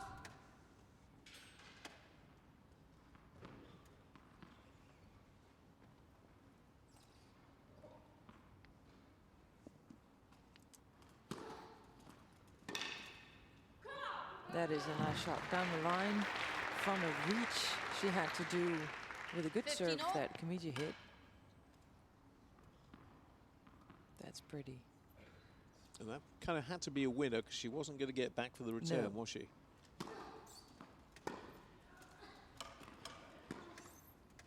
Touch. Oh, it's the roof. 15-30. It's an indoor tournament, so can't hit the ball too high.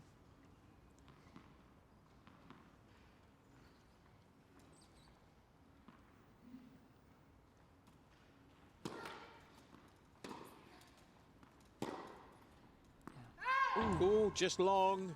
15-40. She'll question it, but we saw with our own eyes, and the Lions judge saw with hers. Well, do we think it just hit the line?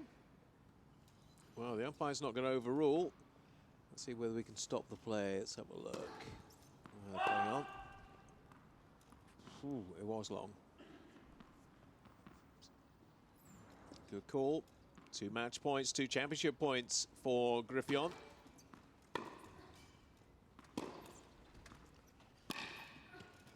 It's going wide. This is not going to be it. 1 more left. Take a deep breath. Make your plan. 13-40. She looks very controlled and very composed. Looks like she's not too anxious. She got a second serve to look at too. Added bonus.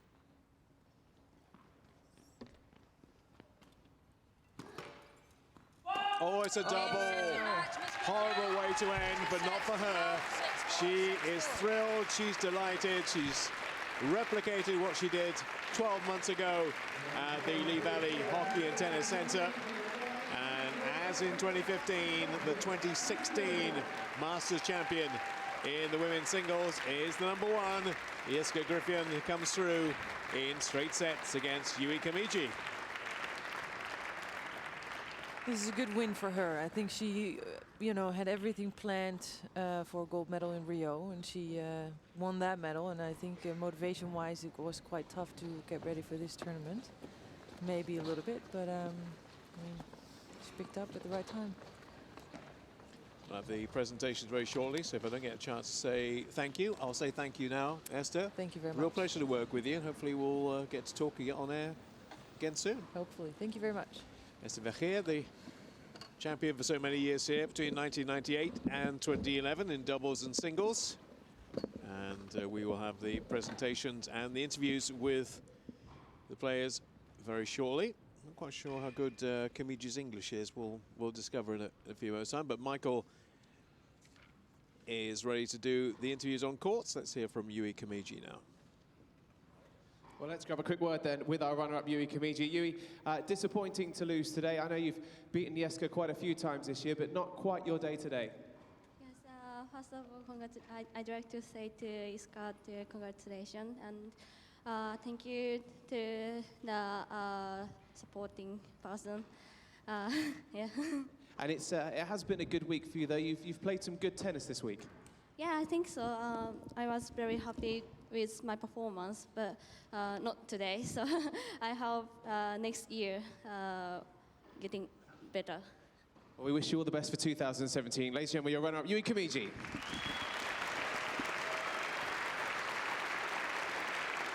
So there's our runner-up. We want to hear from the world #1 and defending champion.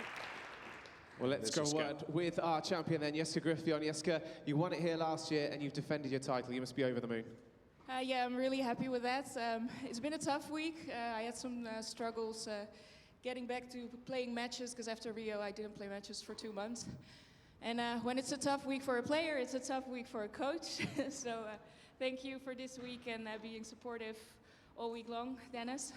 But I am really happy. Obviously, a defeat to Yui in the week. She's a tough opponent, isn't she? She's a really tough opponent. I think we always have close matches, and today was another big fight, and I'm happy to pull it out in the end. Of course, it's been a big year for you as well, isn't it? That gold medal in Rio. It's a great way to cap it off. Yeah, I'm really pleased to end on another high, so that makes it an even more special year for me. Thanks. Jeske, thank you very much. Congratulations. Ladies and gentlemen, your NEC Wheelchair Tennis Masters champion, Jeske Griffiths.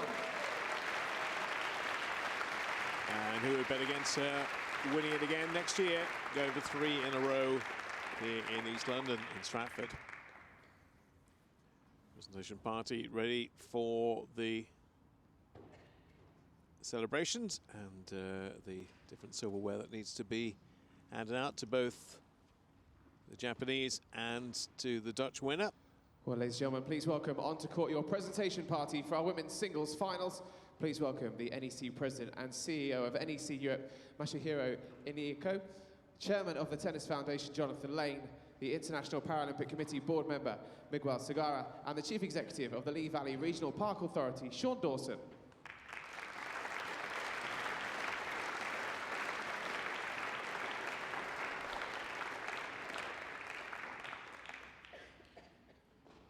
To receive the Tennis Foundation trophy from Jonathan Lane and a cheque for $3,360, please welcome your runner-up, Yui Kamiji.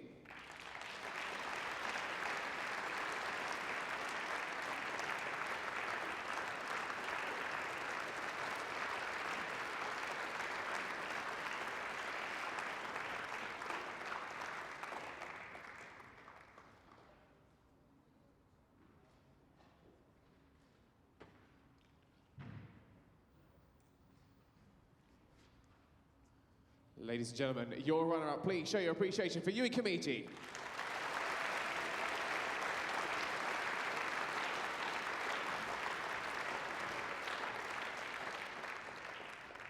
To receive the International Tennis Federation Perpetual Trophy for Masahiro Inieko and a cheque for $7,200, winner of the NEC Wheelchair Tennis Masters, ladies and gentlemen, Jeske Griffiths.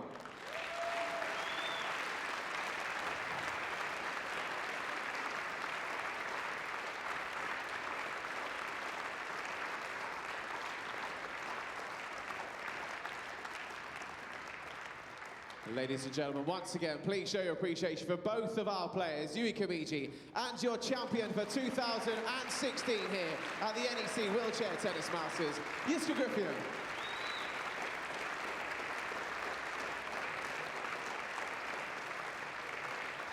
Yeah, good end to the year for Jeske. Paralympic champion, Masters champion, and world #1 at the end of 2016. Jeske winning in straight sets against her Japanese opponent. So, another final to bring you in a few minutes' time. It will be the quad singles final, and David Wagner is the man to beat. Can Ite Erenlib beat him? We will find out in a few moments' time. The American and the Israeli going head-to-head. Wagner has a 9-0 lead in head-to-heads, but there again, Andy Lapthorne hadn't been beaten against Erenlib until yesterday, and that was turned around. We'll see whether Wagner will be beaten or can be beaten in the quad final, and that will be in a few moments' time when I'll be rejoined by Peter Norfolk, and that will be taking place. Just getting a little time guide on this one. In about 5 minutes' time, we'll be underway for the quad final between Wagner and Erenlib. We'll join you again for that.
captain.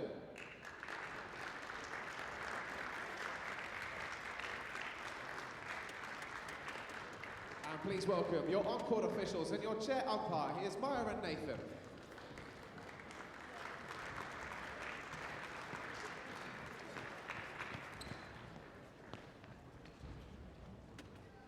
Ladies and gentlemen, on to court, please welcome the defending champion from the USA, David Wagner.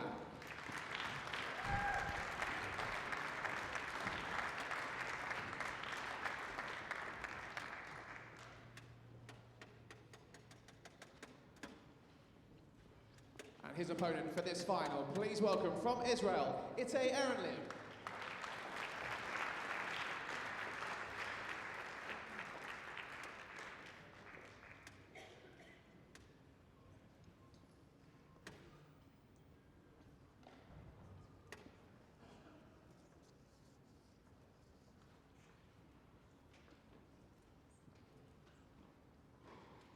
While our players are getting themselves ready on court, let's give you some information about our two competitors in this final, starting off with David Wagner from the USA.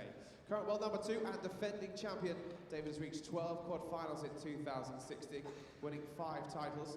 He won the Super Series event for the year at the UTSA Wheelchair Championships. He also picked up the quad singles bronze at Rio 2016. Picked up his first win of the tournament in a straight 6 victory versus Anthony Cottrell in the tournament. He also did beat Itay in a group game as well, and he won his semi-final versus Q Seung Kim. Ladies and gentlemen, please put your hands together for David Wagner.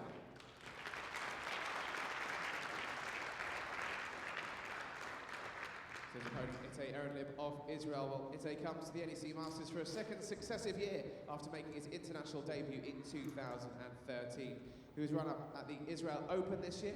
Itay did win the ITF2 Austrian Open and the ITF1 Bath Indoors. To mention, he played Wagner in the group stage to defeat him in that match with a victory against fellow Israeli Shraga Weinberg and his semi-final victory versus Andy Lapthorne. Ladies and gentlemen, men's singles final, which went the way of the Belgian Jim Gerard, beating Gordon Reid in 3. We're just seeing the world number 1 in the women's singles come through fairly comfortably in the end. Straight sets for Jiska. And here we go with the men's. Last final of the day will be the quads singles. And a man who's looking to win it for a 9th time. The man in your picture, in the salmon pink, is David Wagner from San Diego, California. Actually ranked number 2 in the world, has been as high as number 1. We'll be joined shortly by Peter Norfolk, who will have played David Wagner a lot of times. 42 years of age now. I think Peter will have a go about the hair. He always he can't work out somebody who's 42 can have so much hair, but there you go, David Wagner has. Defending champion from last year, so if the pattern of the day goes, we'll see him win this, as we saw with the men's and the women's singles. Defending champions winning that. 7-time year-end world number 1, so he won't end this year at number 1. But he has been the number 1 quad doubles player for the past 12 years. Very versatile, both singles and doubles. And up against a man who's never made this final before, indeed hasn't been on the circuit all that long. 2013 is when Itay Erenlib made his debut at the age of 28. So he restarted to play competitive wheelchair tennis. First time in the final. Run up to Shraga Weinberg at their home ITF event, the ITF2 event in Israel, the Israel Open. And really inspired to play wheelchair tennis, quad tennis, off the back of the 2012 Paralympics. His mate, Noam Gushani, who was the quad singles gold medalist that year, kind of convincing him that this would be the game for him. And that's what he's done. The head-to-heads, they've crammed them all into the last 2 years. Started at the Cajun Classic in 2015. And so far, Itay has yet to take a set of David Wagner. In fact, their first meeting was a love and love affair.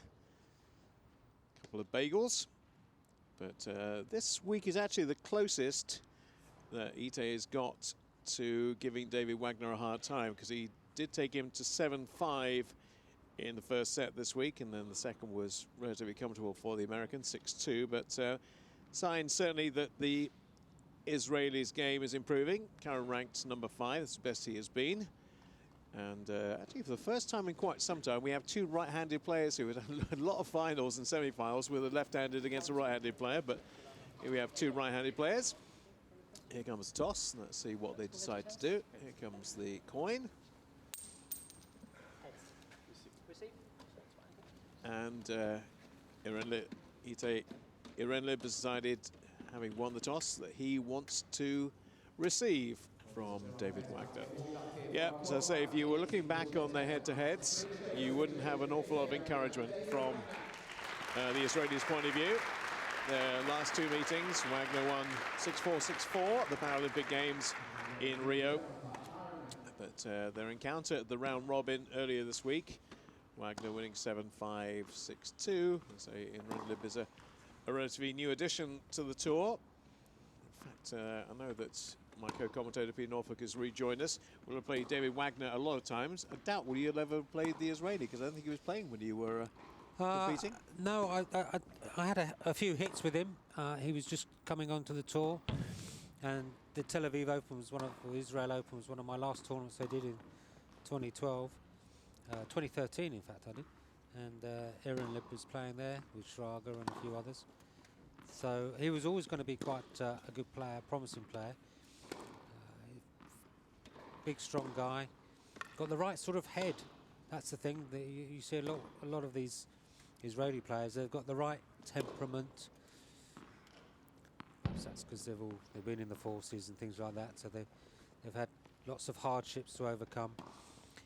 So I'm not too worried about the head-to-heads, because they're all in Wagner's favour. But Wagner is one of these players that he does actually, he loses. He has this capacity to lose to various top players. But at the end of the day, he generally only wins when he wants to win, and the big tournaments. So I think it's been quite interesting for Irenlib to come and do something against David. But David's got a really good all-round game. He's really good at defensive play, so it will depends how nervous Irenlib is or not. This is his first major tournament, really. Yeah, it is. And also, just talking about David Wagner, there's so much we could talk about with him and about him. The circumstances in which he finds himself in a wheelchair are quite extraordinary. 3 minutes. Broke his neck while playing frisbee in the surf off the coast of Redondo Beach at the age of 21. Now, you know, I've heard some reasons that people have become paraplegic or found themselves in a wheelchair, but playing frisbee.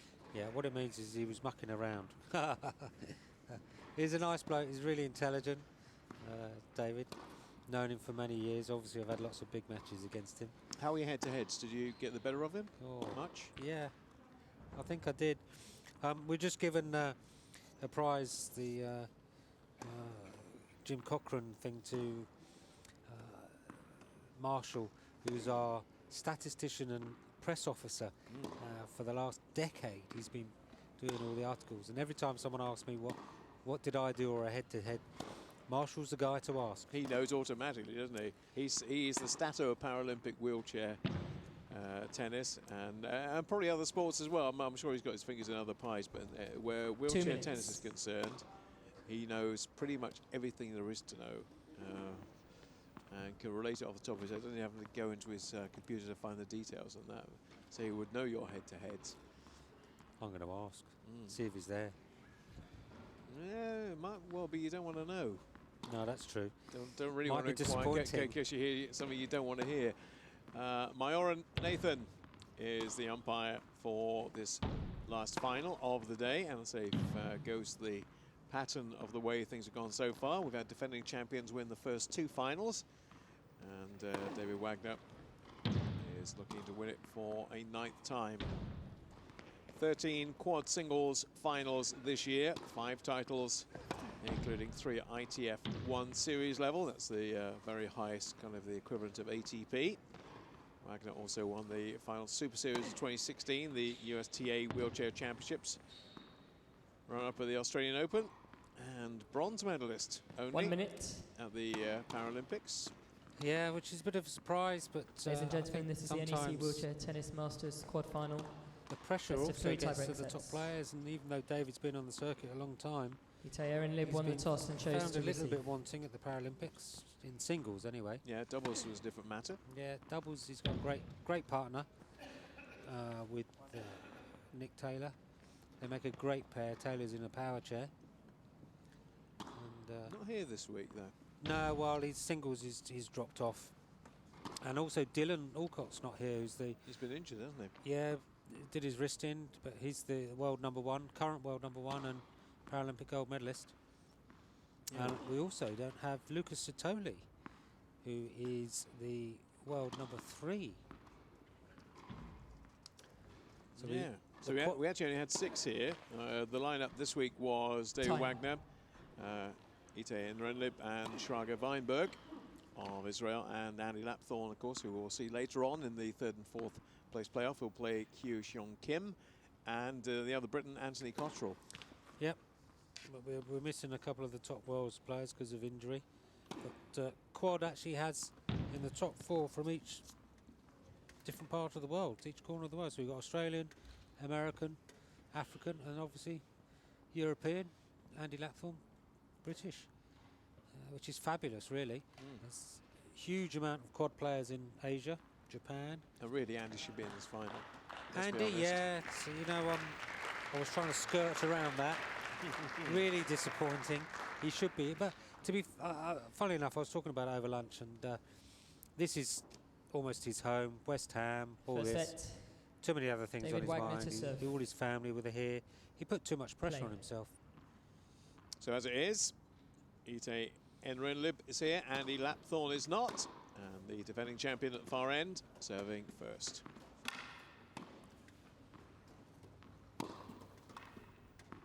And we'll see a lot more of that from Wagner during the course of the match. A lot of balls being played behind the Israeli. 15 love. Yeah, Wagner likes turning and hitting the ball. If you hit the ball back behind Wagner, he likes turning back for it. And then what he does is he goes back behind the player as well. Very smart player. He really needs to come out. If Itay's going to do anything, he's got to come out and attack him. And Wagner came in and just did a super little drop shot, whilst 30 Itay love. had his back to the court.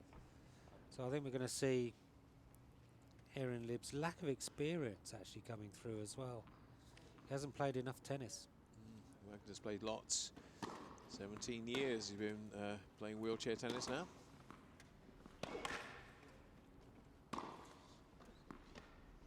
Yeah, clever. Well, there's a point that might tell you how this match is heading, even at this stage. 40 love.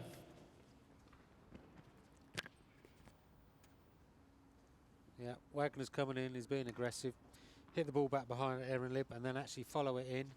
If the ball comes back, he's got an easy volley.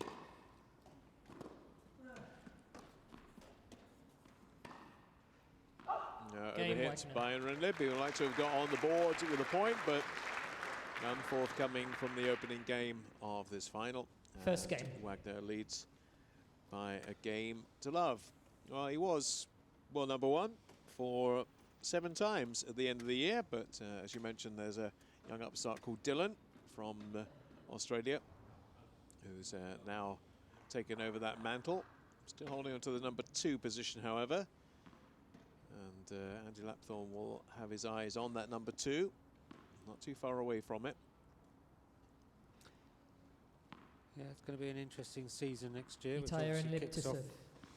kicks off in Australia, Brisbane, and then it goes Sydney and Melbourne. And all these players, it's all about the ranking points. Net. First serve. Lib is ranked 5 in the world compared to the Americans' #2.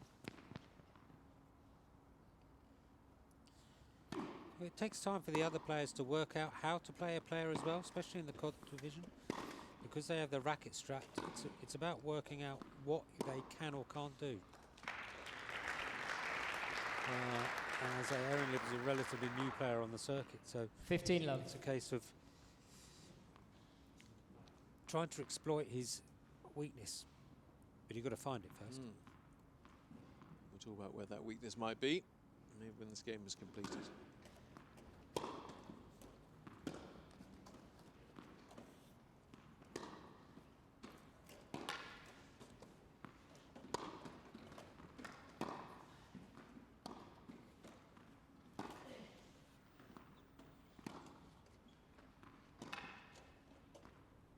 Nice.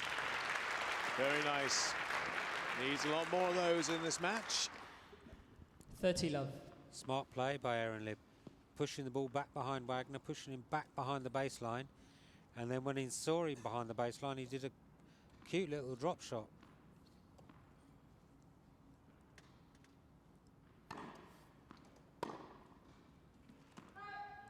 Love. Oh, very comfortable service game so far for the Israeli. Yeah, Wagner's got to get his return of serve in. He can't really. Yeah, he's disgusted himself there. Missed it long. Really needs to get the ball in court.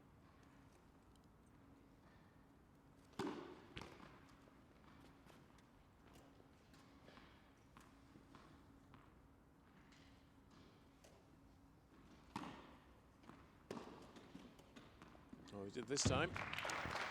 That's the return he was looking for on the previous point. 40-15. Yeah, that's what you want to do. You want to return the serve back down the line. It's hard to get across off the mark when you're serving. So you can see Aaron Libb, he straps the racket to his hand, same as Wagner.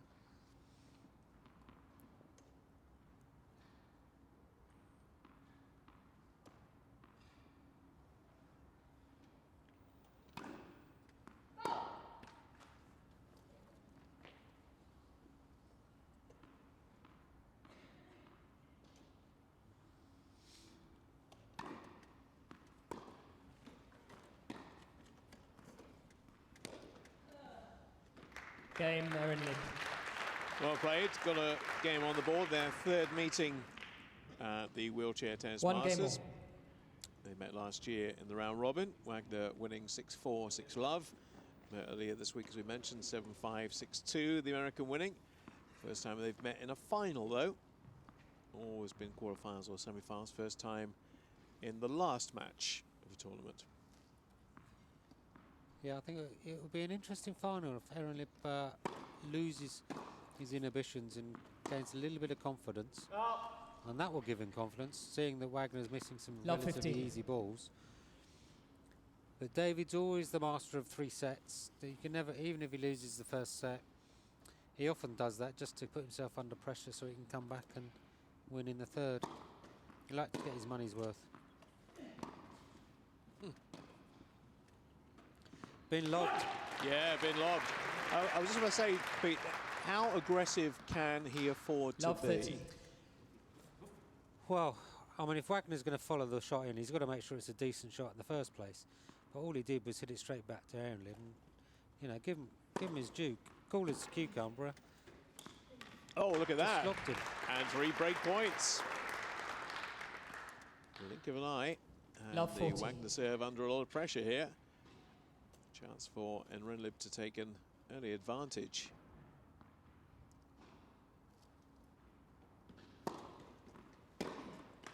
Not with returns like that, though. Got to get the ball back in play. Yeah, 15, Wagner probably 40. added just a little bit of pace to the ball, just another touch, and just took Aaron Libb by surprise as it came off the court.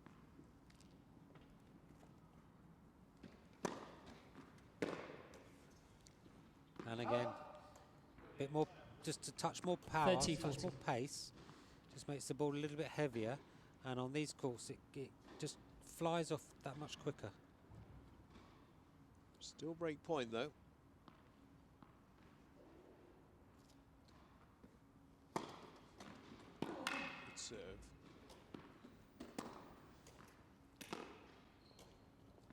That's a really tough shot, that. Wagner did a great backhand above his head. Deuce. And just putting it straight back down the middle, straight back at Aaron Libb's legs, his feet. where the wheels of his chair is, and tough shot to make when it's straight back at you. To serve, setting things up. Advantage Wagner. That's how quickly the game could change. 3 break points. Now it's game point for Wagner to make it 2-1.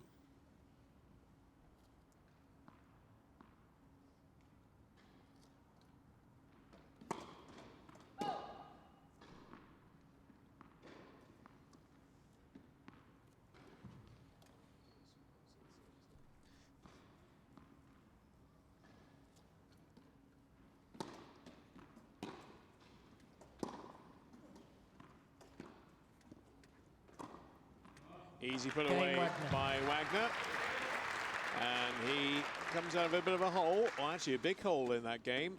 Wagner leads 2 games to 1. Victorious by 2 games to 1. You haven't mentioned his hair yet, so I thought I'd give you the opportunity to do that. Yeah. There it is. Here he is with his hair. Hippie hair. Yeah, now we're talking about that in Rio. David decided to grow his hair instead of having it short. He got fed up. Go for a style change. Go back to his surfing days when he was younger. Is that befitting of a 42-year-old? Oh, well, there we go. That's another question. David's been on the circuit a long time, and you know he's a tour player. He actually loves being on the circuit. He loves travelling. He loves going around the world playing tennis, and you know, it affords him a fabulous lifestyle. And he's a great lad to talk to. Very intelligent. Yeah, and he got himself out of a big hole there because Love 40. A couple of very good serves. Maybe his opponent got tight. Looking at the scoreboard thinking, oh, wow, 3 break points here against the world number 2, but defending champion. But he's shown that he can match him here. Now, has he got the belief to do it for 2 or 3 sets? Well, I think that's the question, Bob. You're absolutely right. Has he got the belief? I'd have to say at the moment the answer is probably no, and he certainly hasn't shown it on past performances. But you know, it's a way of growing, and this is the first time he's got to a major final. And if he can keep putting serves in and putting the ball over the net, putting pressure on David, and staying with him as they get closer to the end of the set and all of that, you never know. Best of 3 tie-break sets, of course.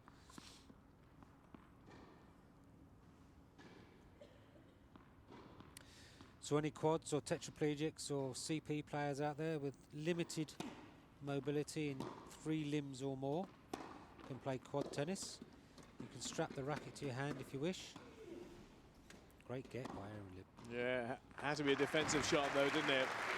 That was the only way he was going to get back in that rally. And he knew that had to be a winner because otherwise it was going to come back as a winner. Yeah, it was good pushing, but David knew he was going to go in the air, and he ghosted in, came in behind it. Good doubles player, Wagner.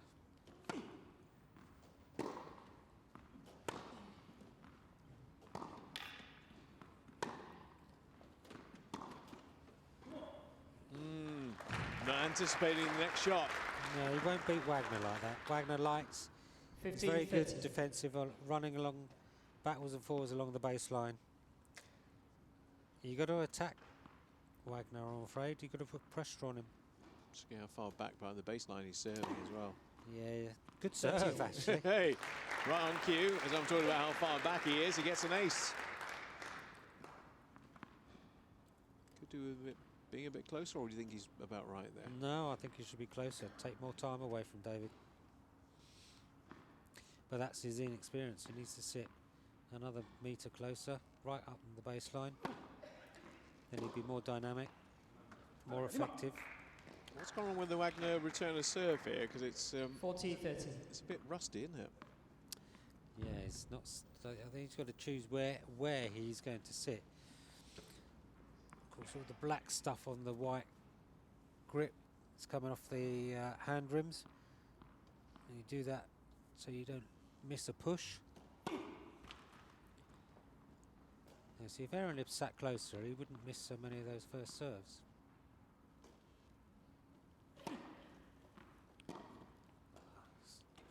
Served it straight at the body. both these players are playing on 2 bounces. They need to really attack. 1 bounce. Here we go. David's in. Great volley. Excellent. Excellent play. And also interesting to see how Enrenlib decided to go to what looks like his stronger wing there. Twisted in the chair to give himself a better option. He did, but he didn't actually do anything with the shot. He's got to do more work. He needs to start hitting it down the lines to stretch David.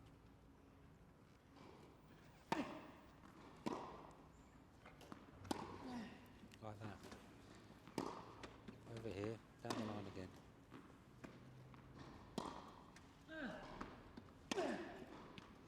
The thing is, Wagner has such dexterity in his chair in terms of his movement. You think, well, he's not going to get round there, and he does. He kind of pirouettes.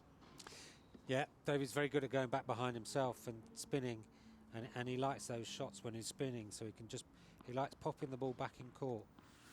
And what you need to do is to counteract that, you need to move in and take it on the first bounce. I'm sure he's getting deeper as well. He's further back off the baseline than he has been at any point in the match, but he still wins the point.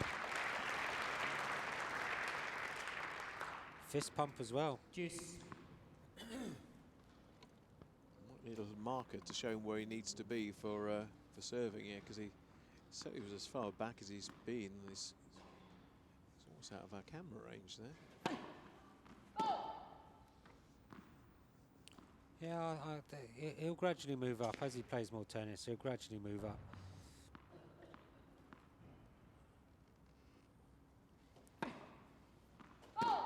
I think he's nearer to the backstop than he is the service line. Yeah, and he's making the serve a bit harder. He's making it hard for himself. But as I say, that comes with experience. You start learning, sit a bit closer. Although you're giving your opponent less time, if they do return it, you also have to react faster too.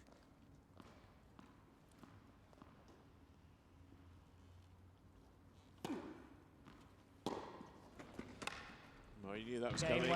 Perfect return by Wagner. Wagner leads 3 games to 1. Well, having dug himself out of a hole on his own serve, he then breaks the serve of Enrenlib, and it's 3-1. And, well, so he might not be playing his best tennis yet. He's doing enough to get himself in front by 3 games to 1. Yeah, we'll be looking at Wagner holding here.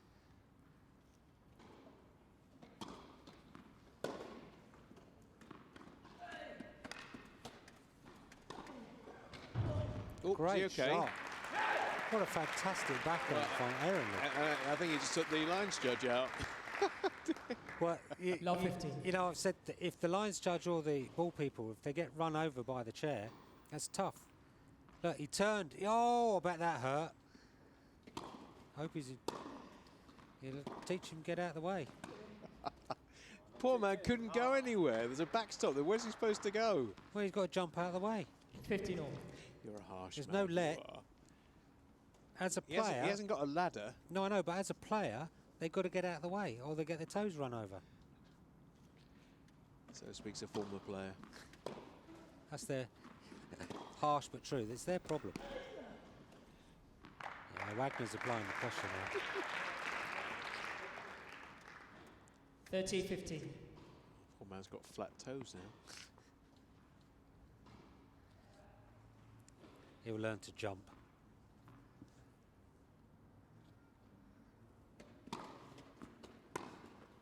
Good serve down the tee by Wagner. Yeah, his game's starting to come together.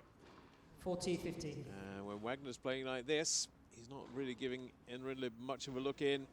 He did in the last service game, not so much this time round. Yeah. He's love 40 on his last service game. Enrenlib can't really afford to let David get ahead, because once he gets confidence as well and gets settled, Wagner's That's nice, really though. difficult. Absolutely. Mid-court ball, spinning round, forehand back. 14-13. Forehand back across Wagner. Here we go, look. David's in no man's land in the middle of the court.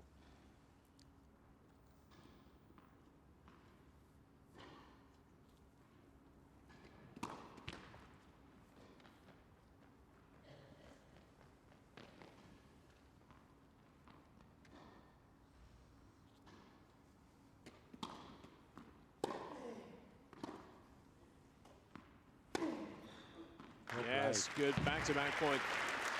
I always wonder why players don't play more back to the wheels. Deuce. So you're playing it right onto the frame of the wheelchair. You've seen that? Yeah, it should. And also, if the ball hits the chair, you lose the point as well, because the chair's part of the body.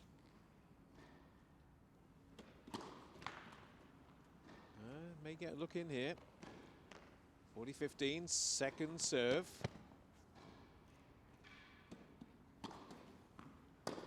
Good attack, but has he got the backup? Volley. Oh, what is Wagner doing? Yeah, there wasn't a call about. That was a cry of yeah. There's his coach. That's Advantage, Aaron. Nimrod, Aaron Lib's coach. He's been here before. He had 3 break points last time round. Only 1 this time. What has he learned from the previous match or previous game?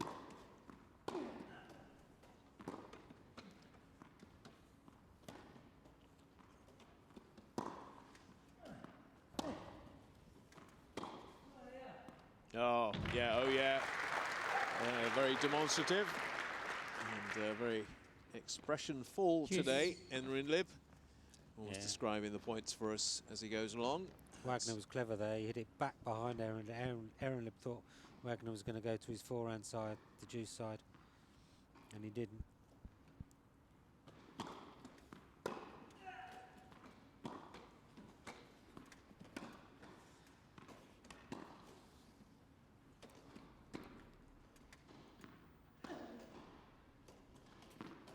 Moonball time. Yeah, the court's really not taking a bounce, so it's on other courts that bounce, the ball bounces higher. It's a good tactic, but on this, the ball stays low. Great rally, this. It's landed Long, long, long. Advantage, Wagner. Yeah, just long.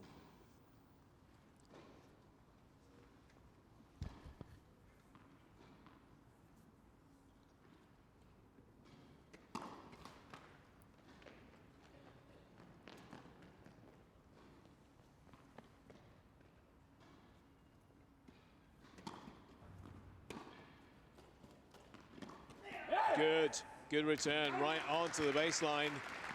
And Wagner at full strength couldn't get control of that shot. Deuce. Sarah and Lib's coach, Nimrod. Lovely guy. Always have a good chat with him.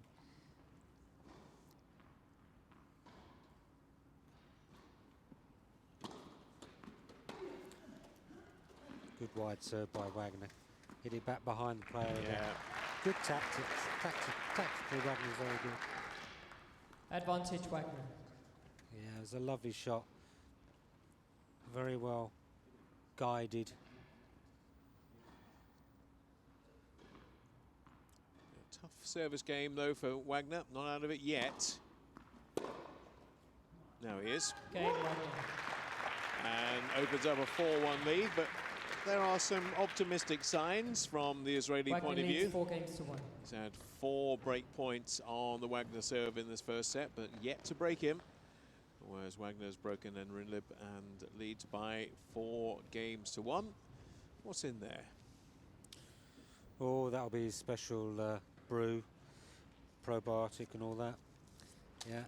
Obviously not the special brew we know. No. This is a sports special brew. Okay, right. I'm about to say. So he's going to go for high percentage lager at this stage. Probably quite good. Yes. Yeah, look at he's chatting away to himself. Do this, do this. He's come on court with some tactics.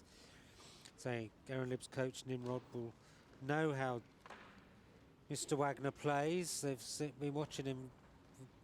There's his coach. Been watching him long enough over the years. And part of the tactic, you've got to be able to apply it. And David's very good at just dictating a match. He looks as if he's strolling through. So he's a C7, he's a tetraplegic, is David. And Time.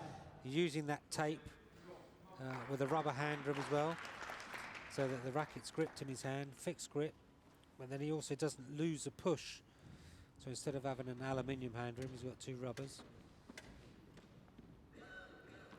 Fully welded chair, again bespoke with straps, so that when he moves, the chair moves with him.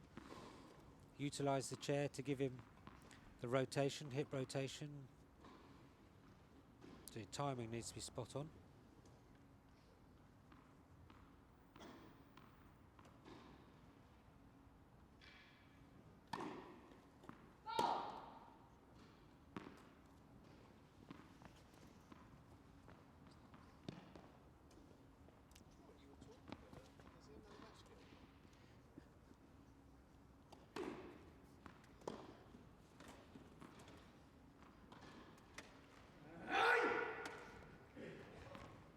Lot 15.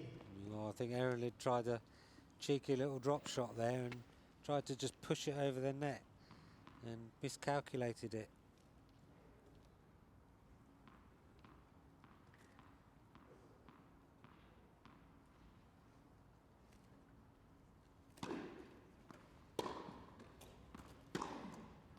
Better.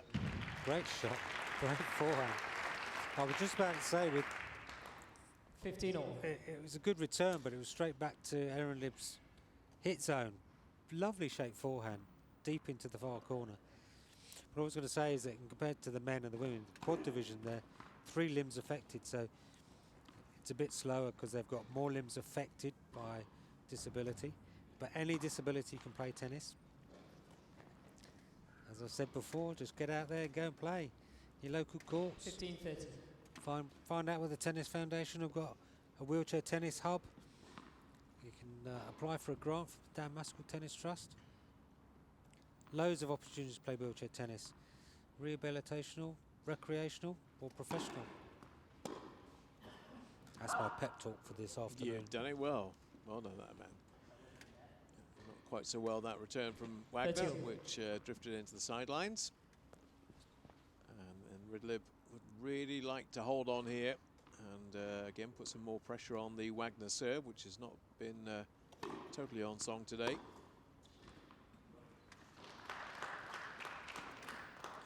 Wagner was at full stretch there. He just needed a little bit more squeeze the racket so the ball would have just squeezed over the top of the net. He would have liked that. Not to be though.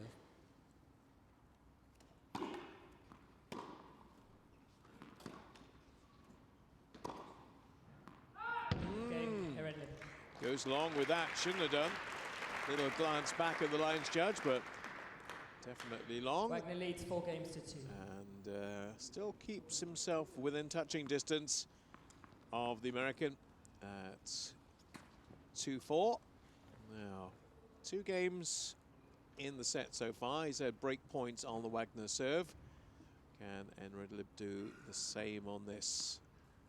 Wagner not playing 100% yet. That's first serve. Must be the time to capitalise. Yeah, I think they're just still feeding themselves in. So Aaron Lib, first time he's been in a major championship final. He did play in the Paralympics in Rio, but didn't do himself proud.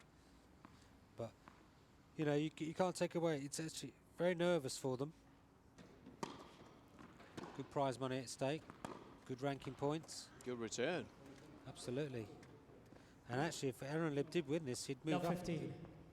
I'm not sure if he'd move a ranking spot. He's quite a few ranking points behind the next number 4. Wagner certainly can't catch Dylan at number 1. No, he's way ahead. He'll stay at number 2. Might have been different. Whoa, look at that. That's a rocket. Out of nowhere. Look at this. Love 30. It wasn't a bad serve.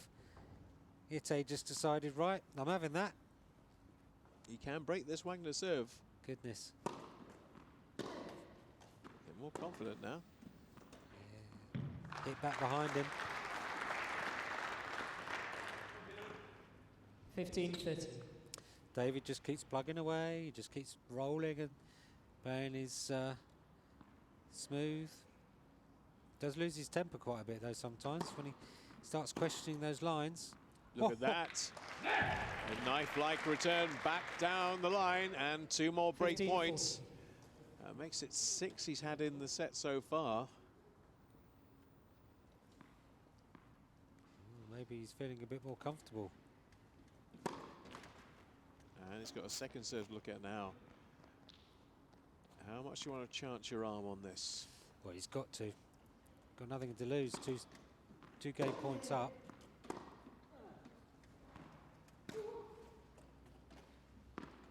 Oh, and there you go. There's the Ready. break. Wagner will be a bit cranky with himself there. Yeah, he looked up at his coach in the Wagner stand leads there 4 as if games to to say, 3. why did I do that? Why did he do it? Well, it was the right idea. He was in the middle of the court and Aaron Lib was behind the baseline, and even with 2 bounces he'd never have made it, but just too light on his racket. Let's look at that last point again and tell me how you would have played this, Pete. Oh, I probably would have done the same. It was a good serve. Aaron Lib hit it back to Wagner. He hit his turn deep. Aaron Lib lofted it, and it was just a nice pop over. He hit the tape. To be fair, though, Aaron Lib was in the right spot. Maybe he should have just done a cross court. I tell you, if you're a banana salesman in East London, you could have made a fortune this week. Amount Yeah, of it's good for you. bananas. I had Stefan Houdet come and talk to me because we were saying that he was Oh, his fruit salad from yeah yesterday. chuntering on his fruit salad, and he said, yeah, you know, it's, he keeps his bananas for the 3rd set. Time. All right. Is it a treat then? Yeah. I thought the fruit salad would be more of a treat than the bananas myself. But yeah. No, wait, no, the 3rd set bananas, because then he does need the carbo and the potassium and all the goodness that it gives you. You are a healthy bunch, aren't you? No, I'm fed up with bananas. I I've was- spent I was- 20 years eating them. I was thinking custard myself, but still. Coffee and a banana goes well. Bit of cheesecake goes down quite nicely. Wouldn't look good taking that on with a fork or a plate. Having that in between games.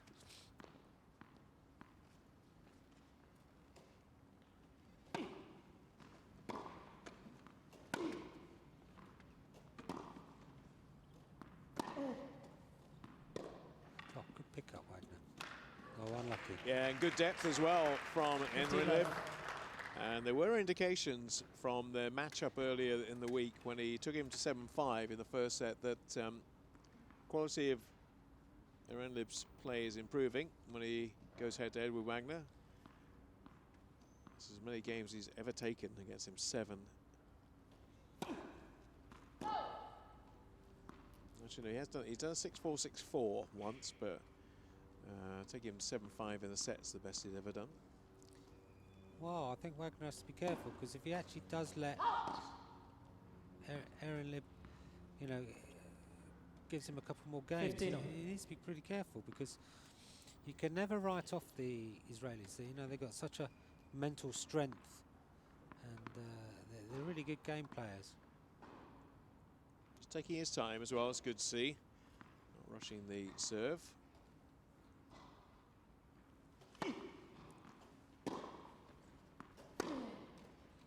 Nice forehand. Great depth. Yeah. That's what we're seeing in this game from the point he won previously and this one. 13, He's getting it 15. right onto that baseline, not giving Wagner a chance to move. He needs to attack, which is what he's doing. He needs to be the aggressor, and if he can do that, then he'll put pressure on David Wagner. That's David's favourite return of serve every time. That needs to be attacked. Aaron has got to attack that and put it away. Get it away from him. Going long. Wagner is not playing that well. No, he's just gliding into the middle of the court and actually just hitting the ball back. He's playing a defensive game. He's just hitting it back to Aaron Lib, saying, you make a mistake. At the moment, he's not. No, it's not going to work.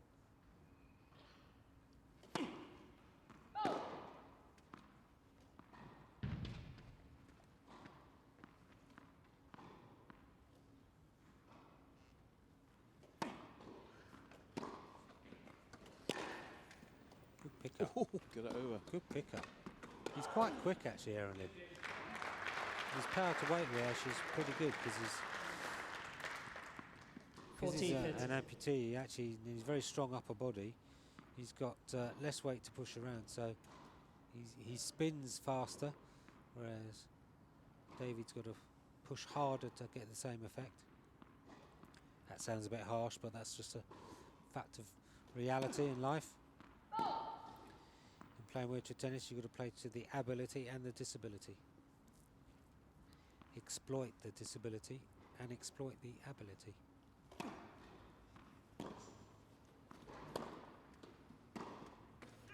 Oh, he's right on the margins with that serve. So landed right on the line, but on the line is good. And he's getting pumped up now. 4 games on. Really believes he can do this. Which is half the battle, isn't it not? Yeah, absolutely. Well, he can. I mean, certainly he can.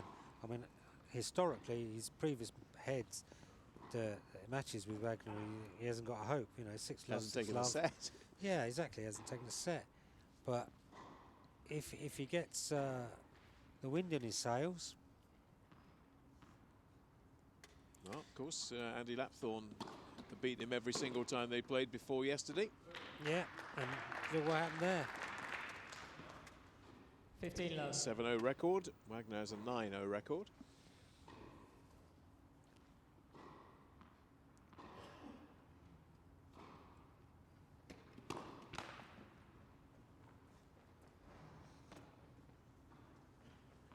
We haven't seen the Wagner explosion yet, but we may not be too far away from it. 30 love. Well, he might need a bad line call knowing Wagner to get himself G'd up again. Do a McEnroe, and then he'll come back firing on all cylinders. He'll do that if he loses the first set. Got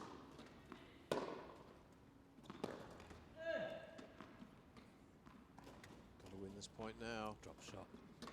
He's going to lose it. Hit it down the line. Great oh, shot. what a shot! What invention that is from Enrinlid. That was not the shot I thought he'd take, but it was the best option. 13-15. Well, that's what I think I said. Just go down the line there. Down the line was the winning shot, and he took the much harder route. But fabulous shot, straight over Wagner. Didn't it? I wouldn't expect that at all. It's going to cheese him off. Good serve. Took it early. Yeah, but he's not putting the ball away. Look, Wagner's coming into mid-court for volleys and not doing anything with it. These should be short points. Is he taking him for granted because of their head-to-head record? Yeah, probably. You're probably right. I mean, he's 30 all. Wagner's creating the short ball. He's coming into the mid-court. He's got the volley he wants, and all he's doing is putting it back down the middle to give Aaron Lib another shot.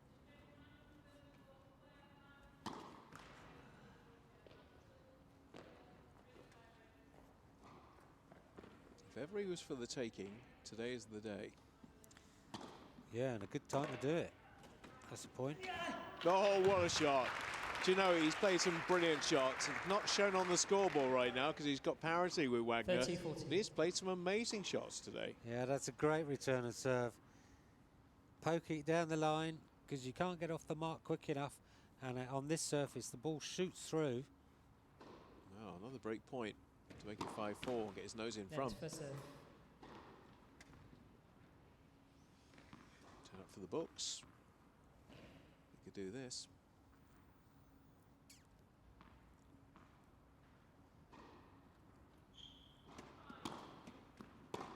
Oh, great deep serve though. That's experience for you. Yeah, good deep serve. Juice. Came through too fast onto Aaron Lib's racket.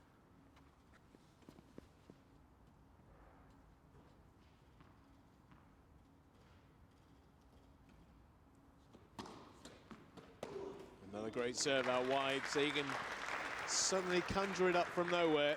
It looks like he's not playing at his best. Suddenly the old memory bank kicks in. You go, oh, I know how to do this. And he does. Going for a 9th title in the Masters. Good return. Yeah, not coming back either. Deuce. Actually, if Wagner gets those and he hits it short, he's probably got a point, because Ehrenlib, he hits that and he pushes straight back Yeah, he's a couple of meters behind the deep, baseline. isn't he? Yeah, too far behind the baseline. So he actually only needs a short return by Wagner to get the point. There he goes. That's exactly what you mentioned. Oh, that's good. But that's good positional play by Wagner. Went to the area Advantage Wagner. where Ehrenlib wasn't. Yeah, a nice reverse backhand by Wagner. Not having easy service games though, is he?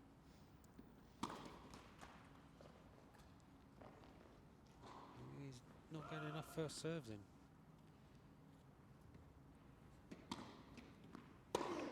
No. Game Wagner. New ball, Idea please. good, execution not halfway up the net. So Wagner escapes. Wagner leads 5 games to 4. Yeah, if he'd taken his chances on the breaks, he could have had 3 breaks now. Ehrenlib, as it is, he only has the 1. And obviously Wagner has the 1, so he's going to come out and try and stay in the first set.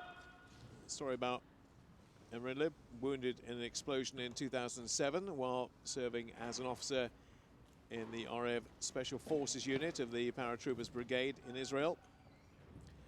And so he started playing wheelchair tennis in 2012 after talking to his friend Gershony, the quad singles gold medalist at 2012. I don't want to mention that, Pete, because you were involved in that. I was. Actually, I know Noah Gershony. He's another nice guy. Yeah, he was also in the force. He was a helicopter pilot. I mean, I'll tell you, when you sit in the bar or having a cup of coffee chatting to these guys, they're so interesting. And it's no wonder they're tough competitors to beat. You know, they've got so much to draw on.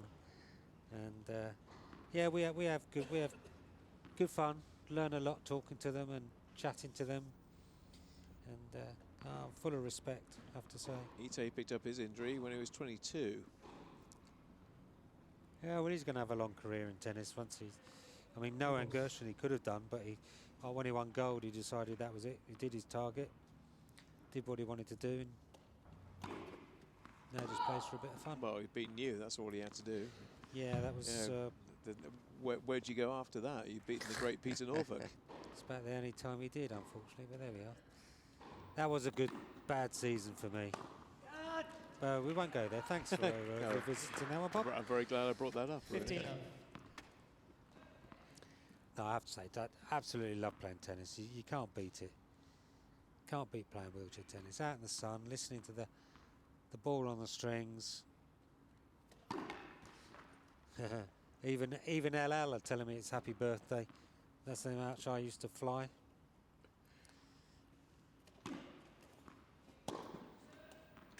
Nice return. Yeah, nice return, but he gave him too much time to think about it, didn't he?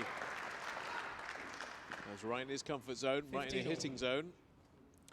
Yeah, Ehrenlib will lose a set if he just keeps plonking it where Wagner likes it. He's too good a player just to miss those.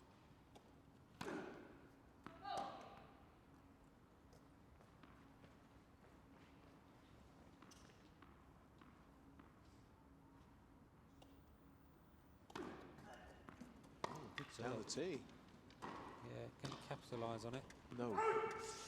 Overcooks it. 15-30. Nice idea, mixing up the serve. Oh, he's chuntering now.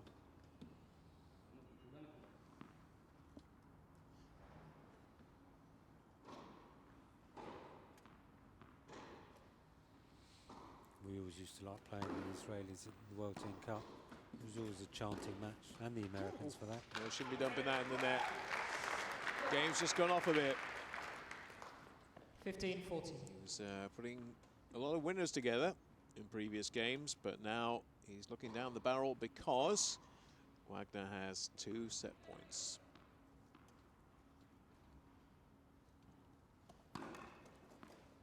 Oh, 30-14. there's an ace. That's his second, isn't it? Good serve. Same place as well on that side.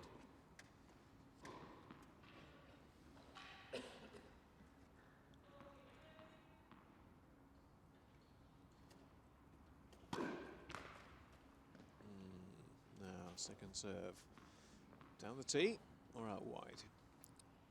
Double full. You Jonah. Oh, well done. No, that's good. That's good. That's good play. Set point generally. So often you see a double full. Well done.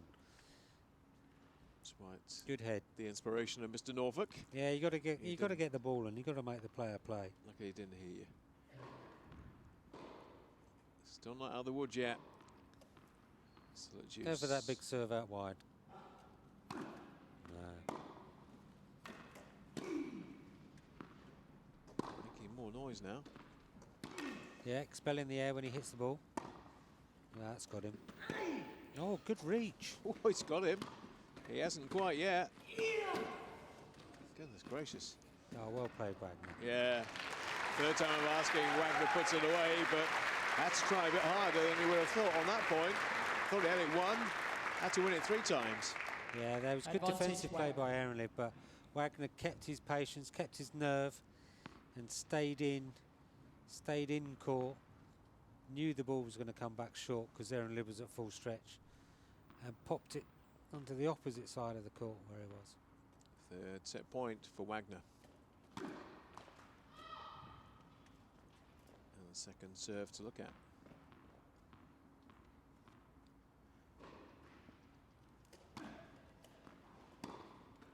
That's it. He's got it. The customary backhand down the line, which is the shot that wins him a lot of points, both in doubles and singles. Works very effectively for David Wagner. And, well, a bit harder than he might have thought, but he does get through the set, as he has done in all the other encounters so far, and takes the opening set by 6 games to 4, but lots to recommend.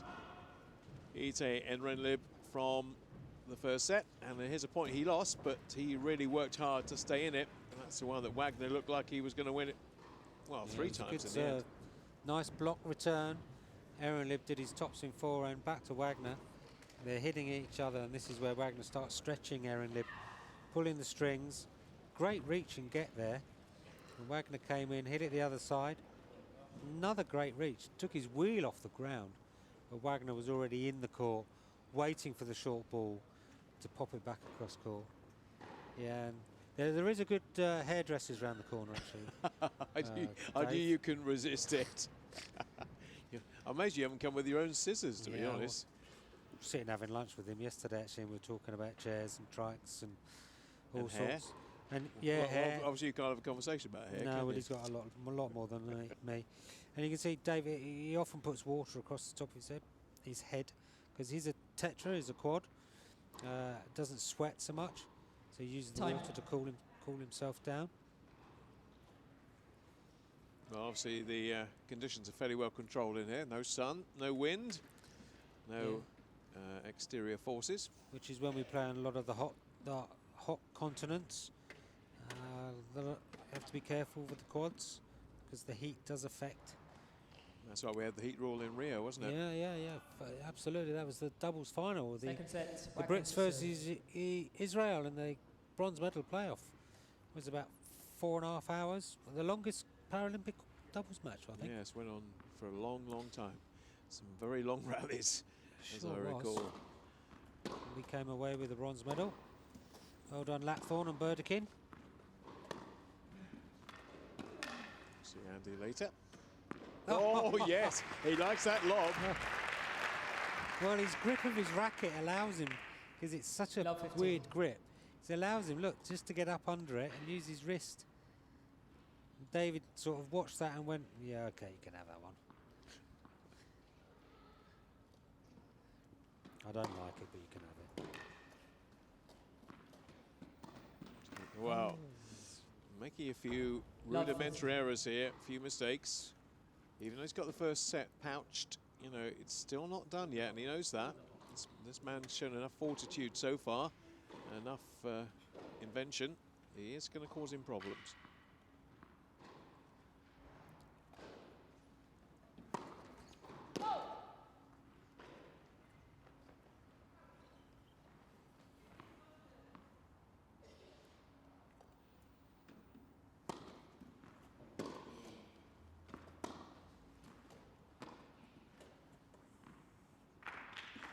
No, doesn't quite make it over. No, 15-30. So David's got to work out. Aaron Lib, he's good on the stretch. He's not so good when the balls are hit straight back at him at the chair. He hasn't got the dexterity in his chair, or his strapping, how he straps the racket to his hand. Yeah, he's still learning, I imagine, how to manoeuvre it. Yeah, takes time to learn the intricacies of pushing the chair, especially a tennis chair. Nice Winner. backhand. Nice. Backhand cross court, effective. He's showing us his whole range of skills here. 15-40. Well, David came in, mid-court ball, and essentially he just didn't hit it far enough away. So he kept following in up to the net. And to be honest, quite easy for Aaron Lib to do a passing shot. 2 break points, and first serve doesn't find its target. Now, we're back to where we were at the beginning of the first set when Aaron Lib had 2 break points, couldn't capitalise. Net, second serve.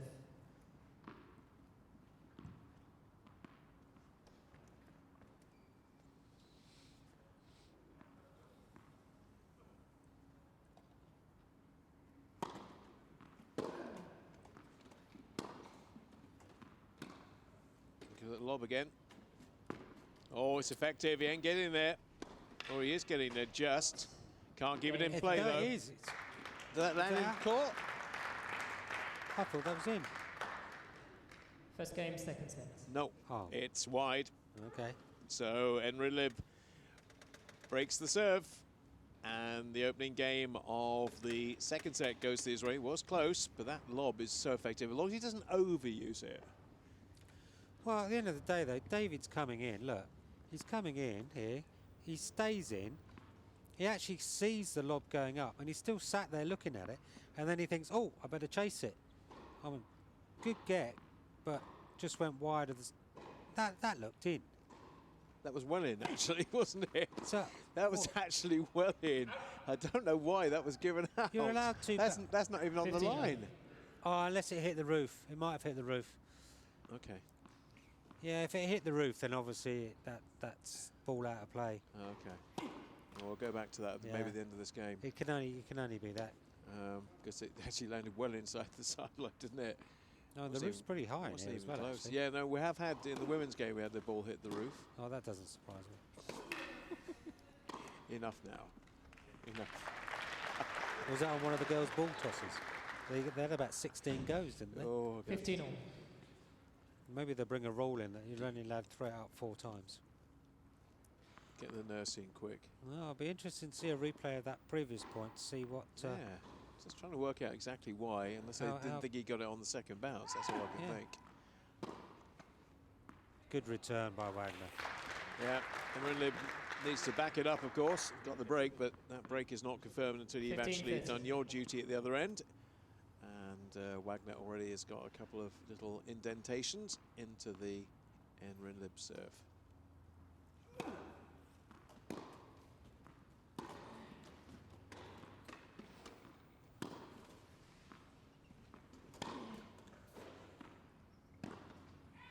Good Nicely shot. done.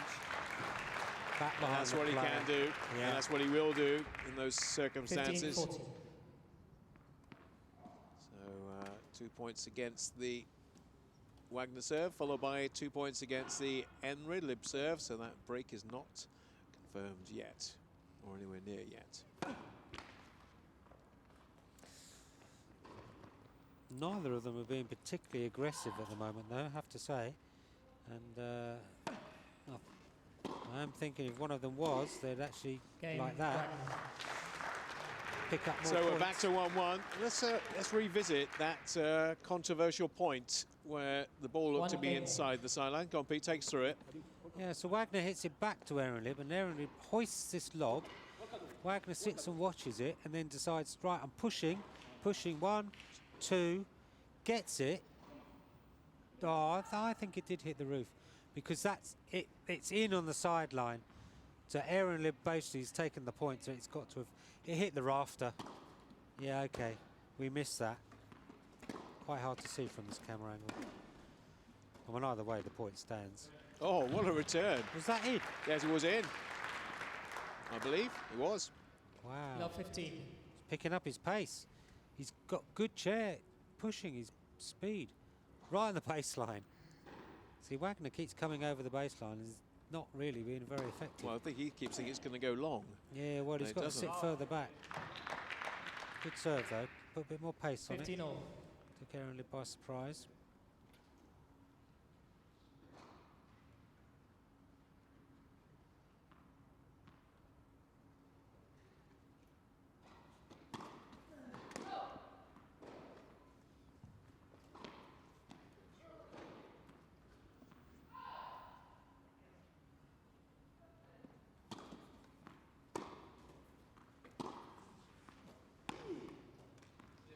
Turned the wrong way.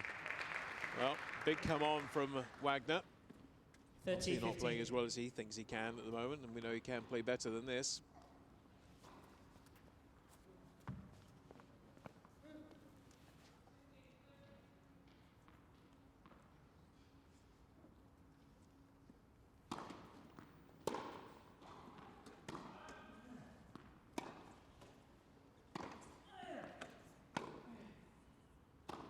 Again. Got it. Good play. He's gone wide. He's gone wide. What a shame. Yeah, that was it. And Rinlib with a rather girly scream. 40, 50. There. Absolutely. Probably wonder where that came from. Yeah, well, the quad division is a mixed division. Girls can't play in it.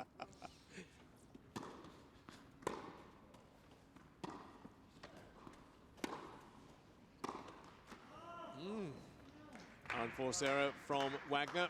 14, 30.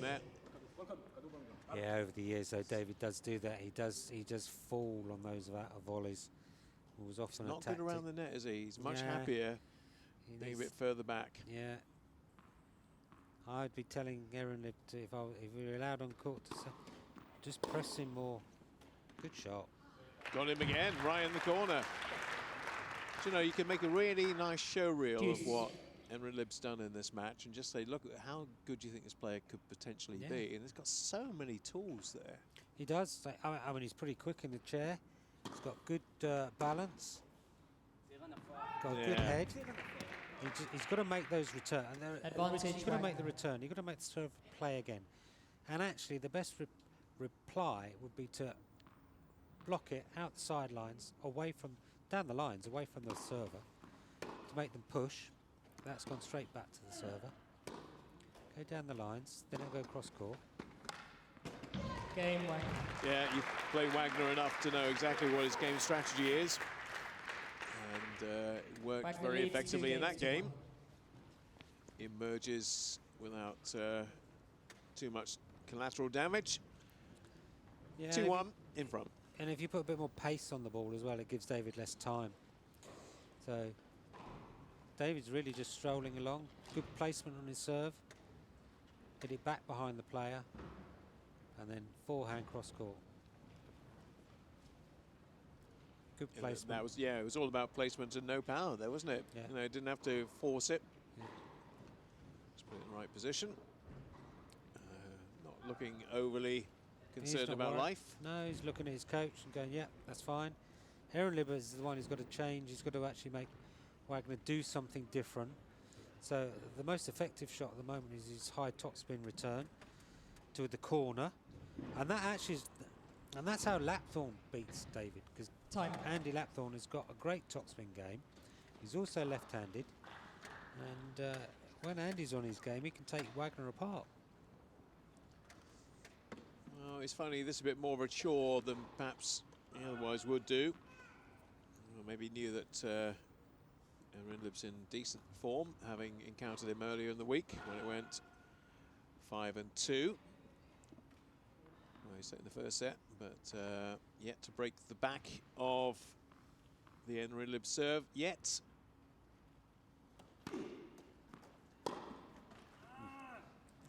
Yeah, you could hit David Grunt in there. 15 love. Silly mistake. He knew that. He had a forehand cross court.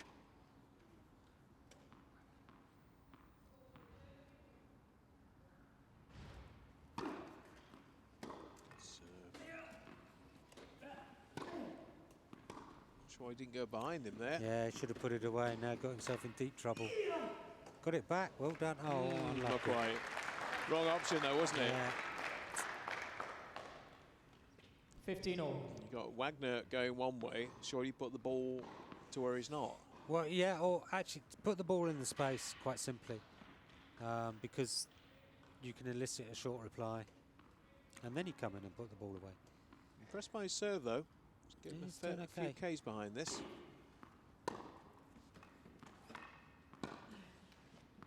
That's a good return by Aaron. Now he's got to come in and do something. Now it's back down the middle. Why 2 bounces? Oh, well, that's... 13, What did he gain by having 2 bounces Well, there? I mean, yes, sometimes, because sometimes if you do 2 bounces, you can slow the game, and then it slows your opponent down, and it slows your arm down, and then you generally make a mistake.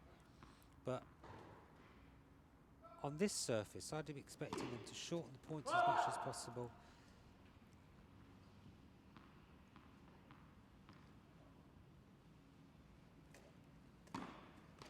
Oh dear.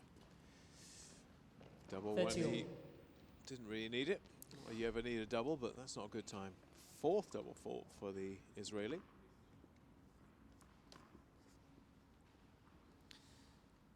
Yeah, there was a period when Wagner was playing, and he often did lots of double faults, but he worked hard at taking those out. Not ready. He's server's ready. He's not. Yeah, he's something's going on behind them. That's why there's a corridor behind the players. Someone's obviously chattering away. Yeah, people like that little vantage point, the little mesh netting there you can see through. Yeah.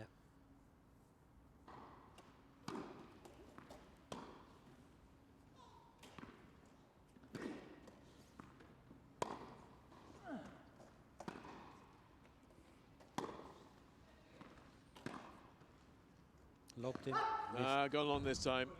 Yeah, just a little 13, concern. 14. He might just go back to that as the go-to shot. Yeah, Maybe a little bit too often. No, I was sitting there looking at that. See, David did the high one, and actually what you need to do is come in on the first bounce. You need to attack it and hit it to either side, so that David's then pushing and is stretched, and then Aaron Liv could follow it back in and either hit a drop shot or to the open court. But going back to his go-to lobby shot, he's not going to win with that. He's not attacking enough. Well, that Great is, though. return. Yeah, well, and Wagner breaks the serve, take a 3-1 lead. And he hit that facing the back Wagner wall. leads 3 games to 1. See, Wagner read this, he returned it nicely. Aaron Liv just hit it there, 1 bounce. Wagner's facing the back wall, Yeah, and scoops his yeah, forehand. wasn't even looking into the court, was he? Yeah, no, that's just, he's very good at playing like that, David. So the break has occurred. Now it's not impenetrable, this serve. This has been proved.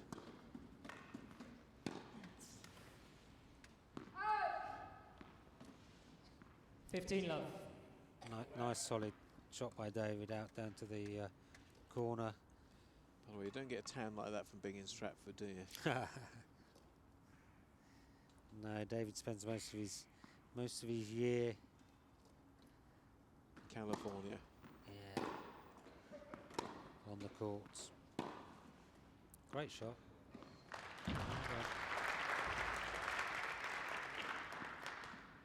Bit of a scoopy shot. 15 But all. look, he bent down, guided it down the line, in between Wagner and the sideline.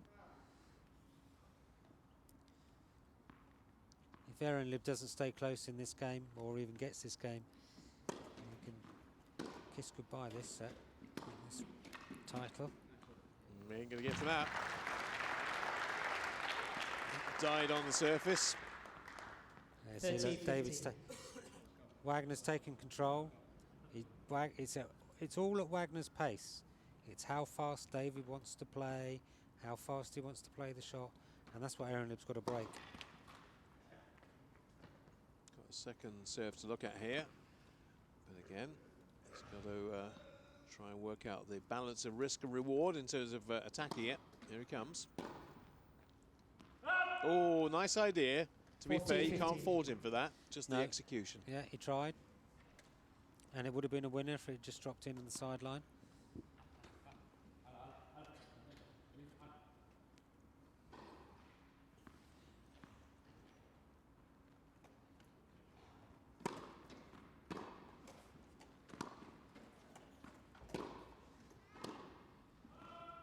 Game Wagner. Yeah, has all the tricks in the box. There's another one from Wagner, which Wagner closes leads out 4 games to that. 1. And now he's got a bit of daylight, more than just a bit of daylight between him and the Israeli. And the #1 seed leads the #3 seed by 4 games to 1. Yeah, he's going to feel very comfortable. He's Wagner. Aaron Lib's actually just playing straight into his hands. He's allowing him to come into mid-court. See, look, David, it's good serve. Aaron Lib just sits it back down the middle. David takes it nice and early, but follows his shot in so that when Aaron Lib does his return, David sat there waiting for his volley, essentially, and volleys it to the opposite side where Aaron Lib is. Very easy, very simple tennis. And when you've played as much as David, you know precisely what's going to go on and what's going to happen. And the only way Aaron Lib's going to get out of this is by changing his rhythm. Time. Here's a question for you. Is he a better doubles player than singles player? Who, Wagner? He's for sure a good doubles player, yes. Yeah, probably. I mean, he has more success in doubles. Singles, he wavers in and out.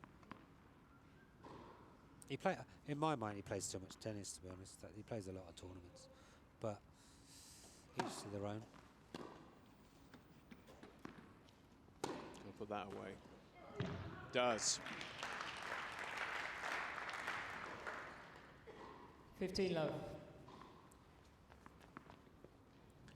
I think I only ever played 3 or 4 Masters. I didn't really want to do more than that.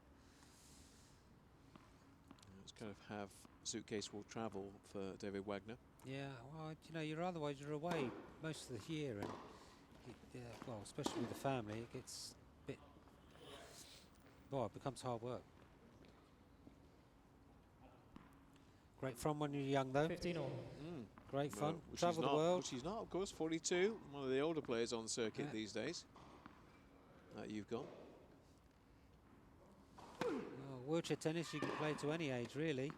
It's all about how fit you are, how talented you are, your dedication.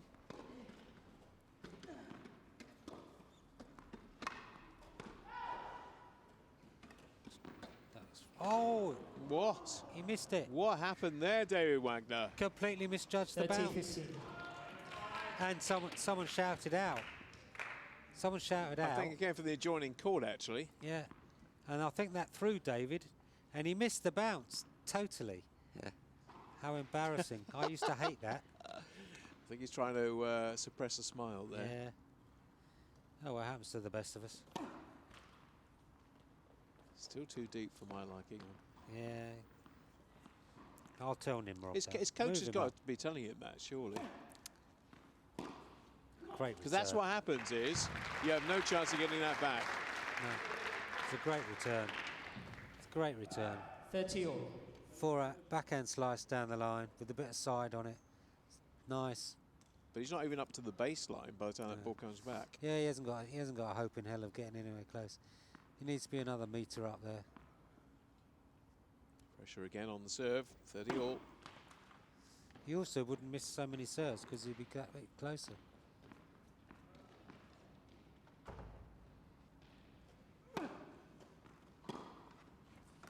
Yeah. Again, he hasn't got any opportunity to get across the baseline as quickly as that 30, to 40. return it. Really good positional play by Wagner. Big problems now for Irenlib. Great point for Wagner.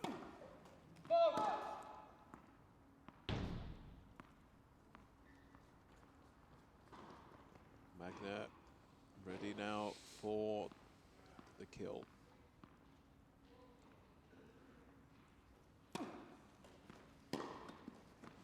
Yeah, that's exactly what he does. You see an intensity in his eyes, ready just to close things out, and he's pretty close now to doing so. He's 5-1 up, makes another break, and the balls will now be on his racket. And he can close this out 6-1, which is actually, it's going to be a rather deceiving scoreline at the end, because Renlib's been better than only one game in this set. Yeah, but he'll go back to some of the matches they've had before, 4 and love.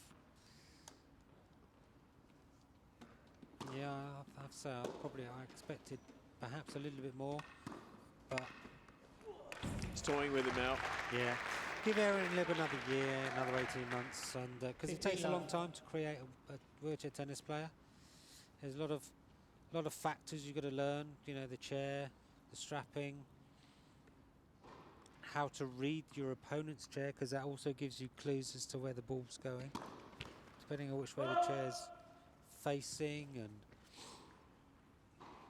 then what the other player can do with his racket. David would like this, wins this. He'll have a lot of master singles titles to his name. 15-all. Rare double. So Rare, this is first.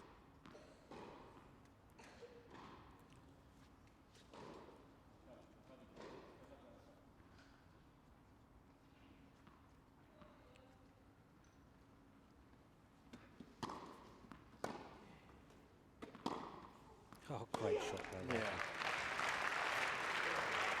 He's feeling confident now. He always does that when he's feeling 30, confident, 15. does his reverse backhand.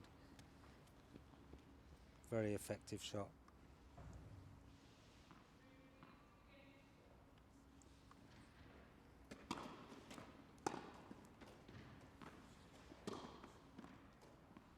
And that brings up 2 championship points.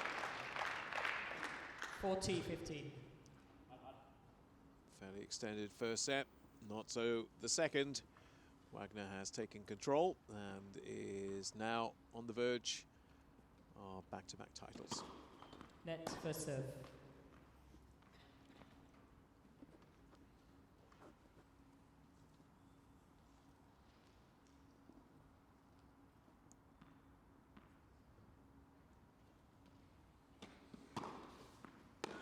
Yeah, he'll do it.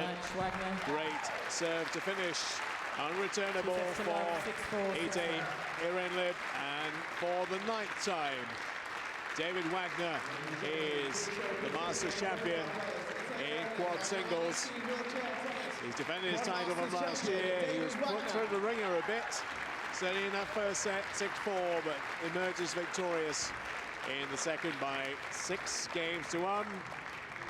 The Israeli will come again. Israeli's game is definitely improving.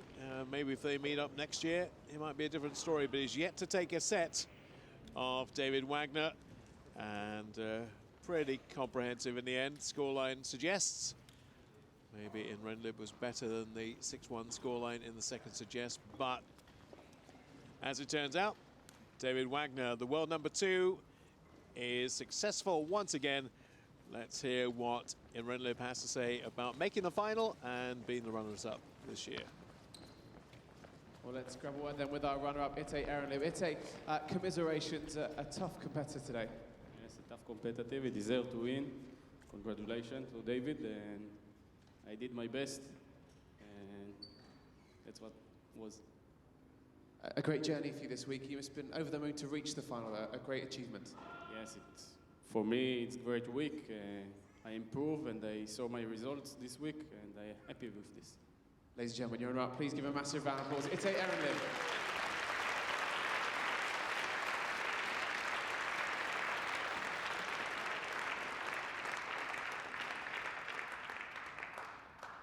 Well, let's go on then with your champion this year, David. That's the 5th title in a row, 9 titles in total now. A phenomenal achievement by yourself. Yeah, thanks. You know, congratulations to Itai on making the final and having a great tournament. You know, it's never easy here. To get 9 now is great. a true champion, Esther Vergeer, reminded me that she had 14, so she had to rub it in a little bit. But yeah, it feels good to just get that win and come here, play the best we can. You know, thanks to the USTA, having John DeVores here to support me, appreciate it. All my family back home, my grandma, my mom, my dad, my sister, my aunt, my uncles, my brothers, everybody. So I love it all, and go Hawks. So we're going to see you again next year then, so you can try and get that 14th. 14's a long ways away. I don't know, but I'll definitely be back next year. So. We look forward to seeing that. Ladies and gentlemen, please put your hands together for your NEC Wheelchair Tennis Masters Quad Champion, David Wagner.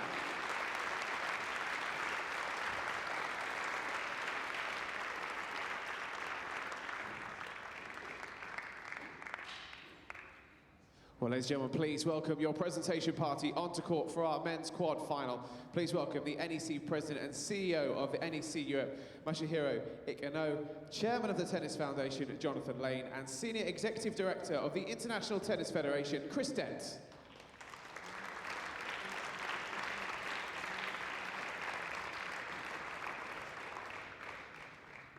To receive the Tennis Foundation trophy from Jonathan Lane and a cheque for $3,690, please welcome your runner-up, Ite Ehrenlib.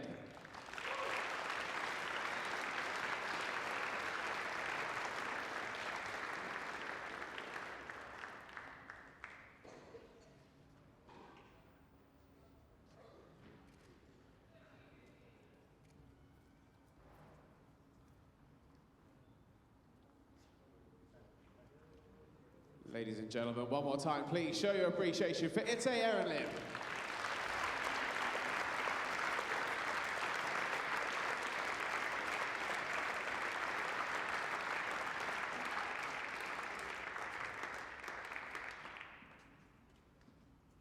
To receive the International Tennis Federation Perpetual Trophy from Masahiro Ikano and a cheque for $7,200. Ladies and gentlemen, your NEC Wheelchair Tennis Masters Quad Men's Final winner, David Wagner.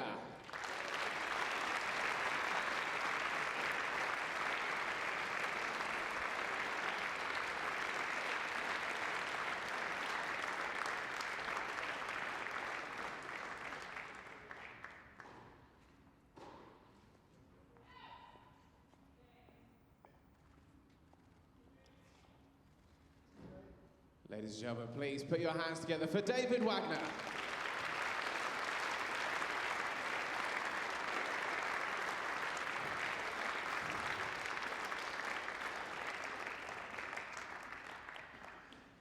Massive well done. So there's our quad singles champion yet again.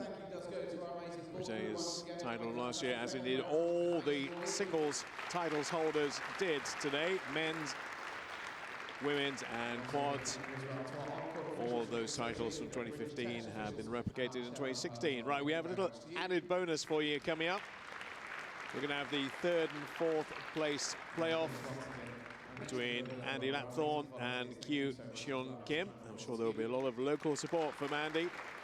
A West Ham fan, he'll have his family and friends, and no doubt the crowd will be all on his side. So the quad third and fourth place playoff will be next on court number 3, and we'll bring you that in a few minutes' time. In fact, about 5 minutes' time, we'll be back on.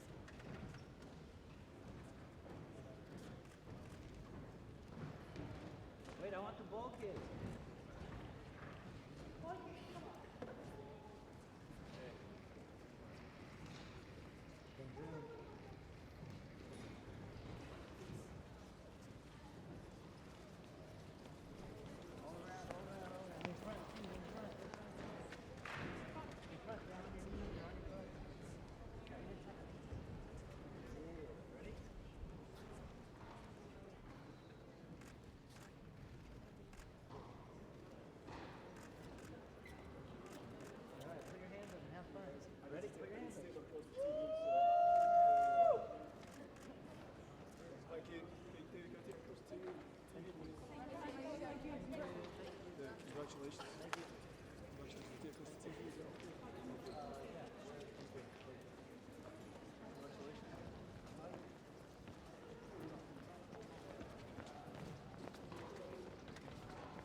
Ladies and gentlemen, please welcome onto court from Great Britain, Andy Lapthorne.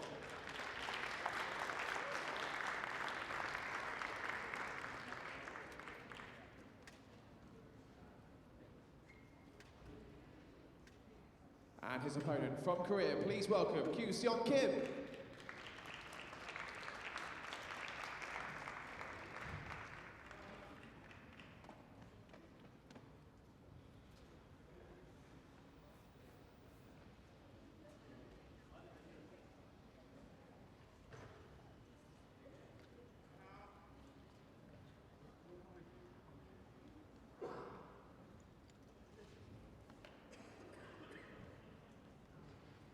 Players getting themselves ready. Let's give you a bit of information, starting off with Andy Lapthorne of Great Britain.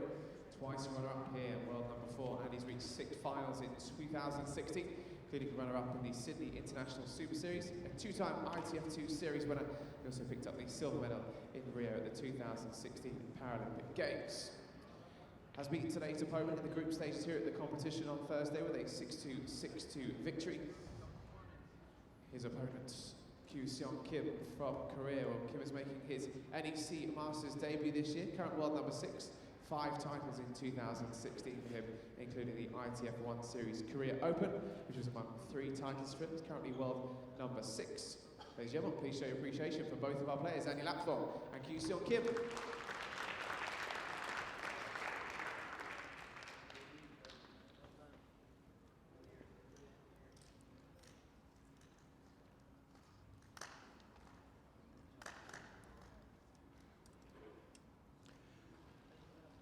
So welcome to the last live action we're bringing you from the Wheelchair Tennis Masters here at the Lee Valley Hockey and Tennis Centre. And we're going to see some British interest to finish off the week. Andy Lapthorne, who we hope will be in the final against David Wagner, didn't prove to be. Got beaten in the semi-finals, up against Kyu-Seong Kim in this 3rd and 4th place playoff. And I'm delighted to say, alongside me, Andy's coach, Stuart Wilkinson, will give us a nice insight into Andy, because he works with him on a regular basis. Yes, good afternoon. What's he like to work with? He's an interesting character. Since I've known him, obviously, since he was 10 years old. Worked with him from day one, and we've had a roller coaster. He's the kind of guy you love to hate. You know, a lot of ability, a lot of talent, and when it all comes together, can pretty much beat anyone in the world. Does he know how talented potentially he can be? Sometimes, yes. The condition he has is cerebral palsy, so it's at birth lack of oxygen to the brain, which I obviously use quite a lot in training. Sometimes the brain disappears. When he's in control, like he was in Rio, he can play some pretty outstanding tennis. It's just that consistency that we're now looking for. Always looks to be more comfortable in the doubles environment. He has somebody else to bounce off. Yeah, doubles, since he started, he was very lucky to have Pete as his partner. So he learned a lot on the doubles court from Pete, and that was brilliant. And he's learning in singles now, even from that relationship back in 2012 and before, some lessons, but he's now making that step to do it on his own. And that adaptation, right, so you've got to say to him, okay, well, you don't have a crutch now, you don't have anybody else. You don't have Jamie, you don't have Pete, you don't have whoever you might have played with in the past. You've got to do it by yourself. Getting that mindset right so he can go out there and do it and not be looking back to you or his family or his friends all the time for endorsement. How do it? Is it something like you? If it was a horse, you put blinkers on him, wouldn't you? Yeah, yeah. With Lapthorne, we call him Lapthorne or Lapo. That's the skill that is taking the longest to learn. We see glimpses of it. He does draw his energy a lot from the crowd. Today, Karen will be sitting in my seat. Karen Ross, the other national coach from the Tennis Foundation. Yeah, so Karen looks after Gordon. Yes, yeah, that's it. And we travel together, we work with the players, and you'll see him look over quite a lot because sometimes he needs that reassurance. It'll be interesting to see what he makes today when I'm not there. It'll be a nice change for him. But would he be looking at, well, why? I take it you've told him why you're not there. Yeah, I told him I couldn't take another match like yesterday, and that if he plays like he did yesterday, I will tear him apart on the commentary. Yeah, that is annoying. Got to be really frustration from your point of view that you see him up against an opponent yesterday he's never lost to before, right? He's got a 7-0 record. Has been pretty comfortable in all their encounters. Here he is on basically his home court. You know, is a boy with an East London frame of mind. He's a West Ham fan. He's here in front of his own fans, his own family. You know, he wants to do well, but somehow just can't pull it out of the bag. So why couldn't he pull it out of the bag? What went wrong yesterday? Well, we debriefed yesterday. All week he's been hitting really well. He played a fabulous first 2 matches. He's been training since Rio incredibly well. But yesterday, and even in the warm-up, he wasn't quite on it. Whether it's expectation, the thing that's new for Andrew is being not the underdog, being the one who's expected to win and should win in this situation, and then take on Wagner in the final. And whether he looked one match too far ahead, he didn't look comfortable on the court. He didn't look like his brain was engaged. He normally is a very clever player in terms of tactics. He looked a little bit like a rabbit in the headlights, and we've talked about that the day before, the little things, doing the little things a bit better to make sure the performance on the day is something you can control. All right, we talked about the negatives. Let's talk about the positives. What does he have in his armoury when he plays players who are higher ranked than Kim is that troubles them?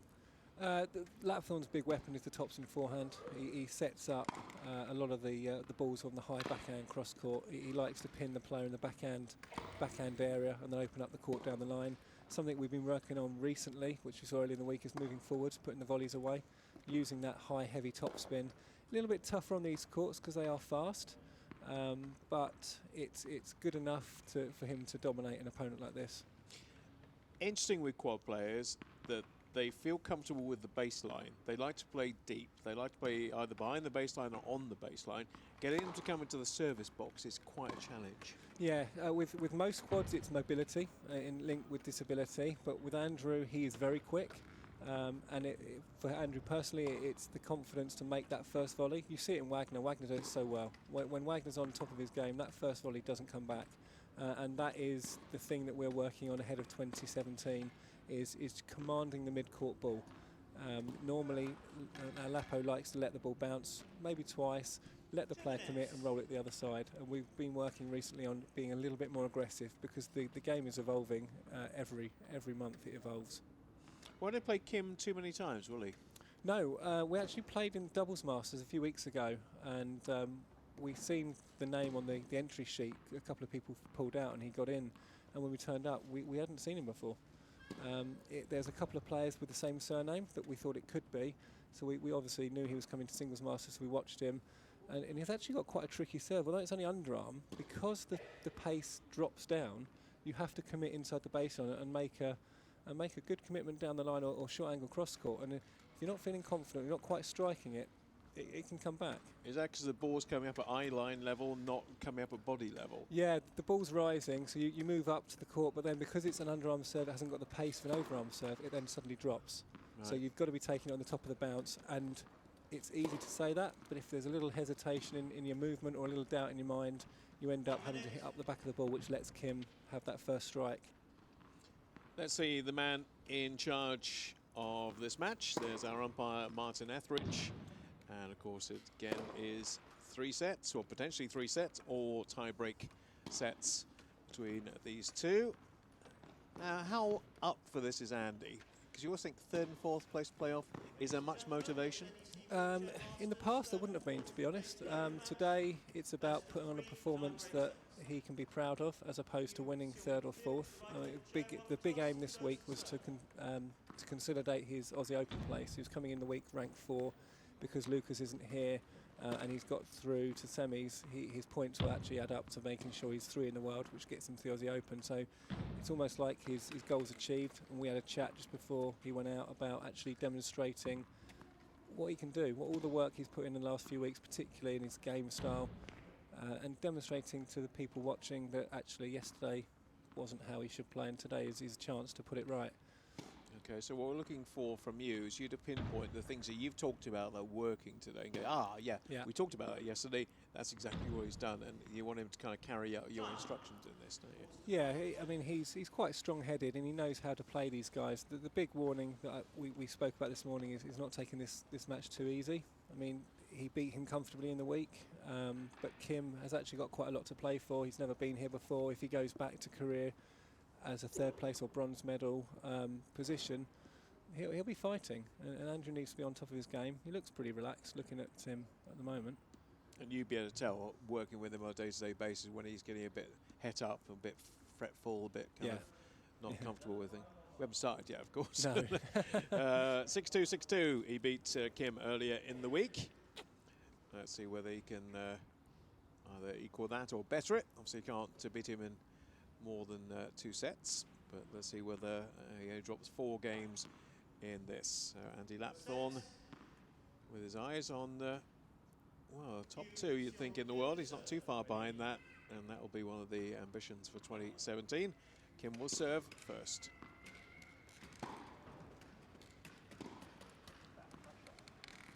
He's rushing him, even on point 1. Yeah, serve and volley there. Don't see that very often. And Andy doesn't see that very often No. either. I think the last person literally was Pete Norfolk because he couldn't get too far inside the baseline.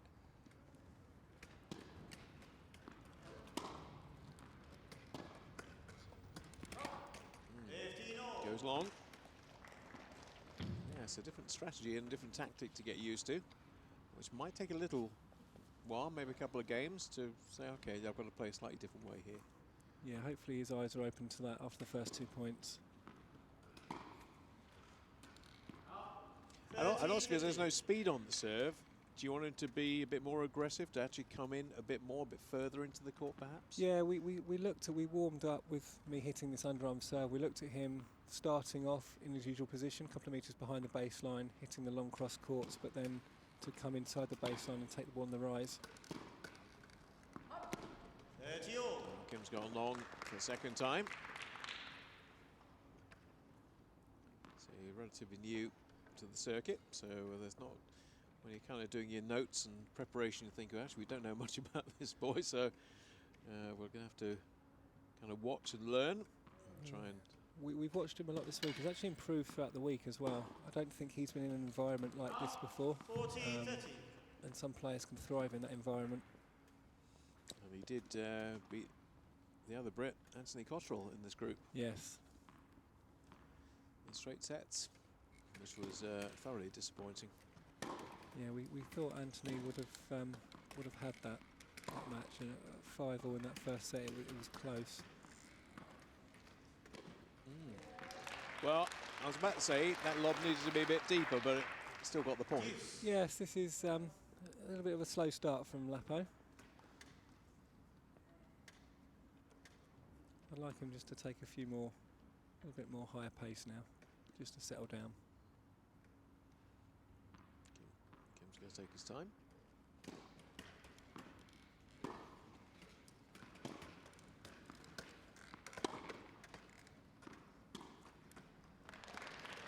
Nice return down there.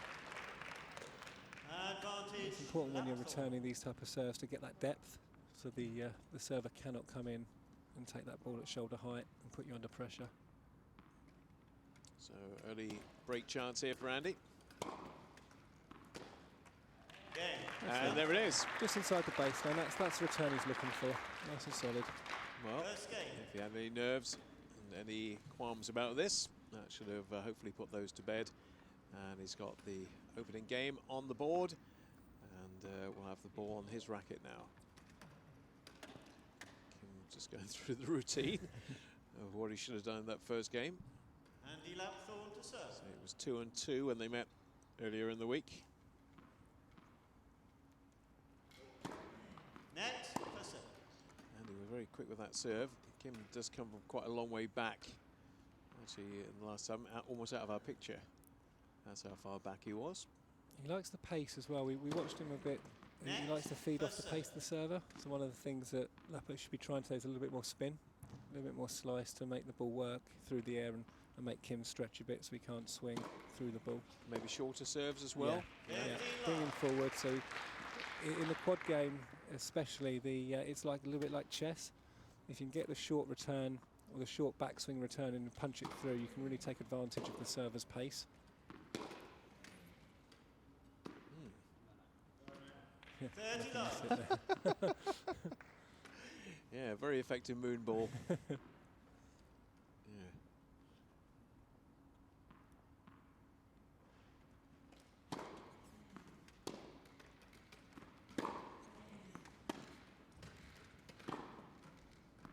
Yeah. Yeah, on the line.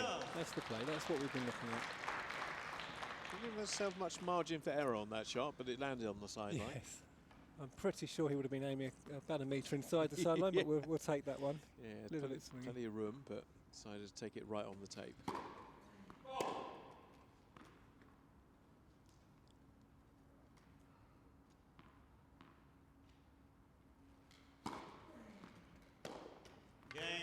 Well, it's comfortable enough.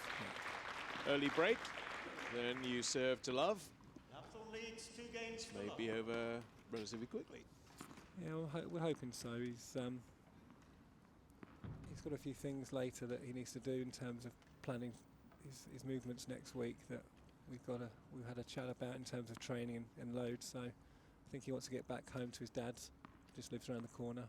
Spaghetti bolognese, I think it is tonight that Dad's preparing. All right. Should give an incentive. If you win, it's spaghetti bolognese. If not, it's packet of crisps. Yeah, although he might like the packet of crisps.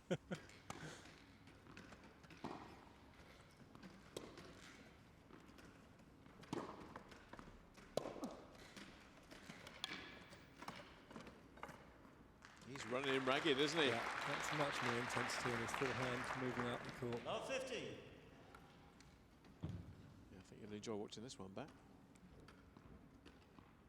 Just no 4 bounces wouldn't have done it there.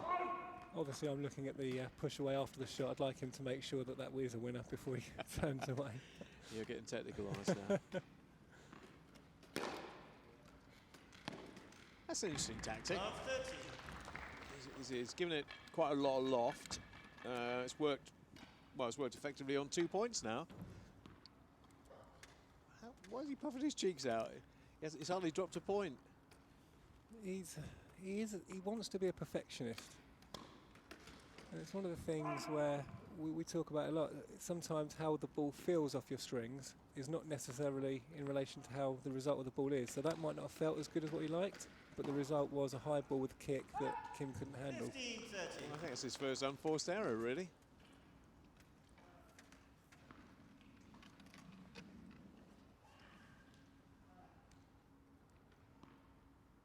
Kim liking a lot of the quads, a long way behind the baseline on serve.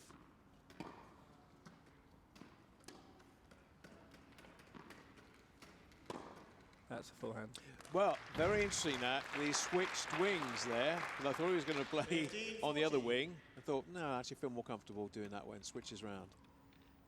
That's a nice committed shot there. You could see him looking at Kim as he moved forwards, and when his eyes are open like that, it's going to be pretty tough for any opponent to get those back.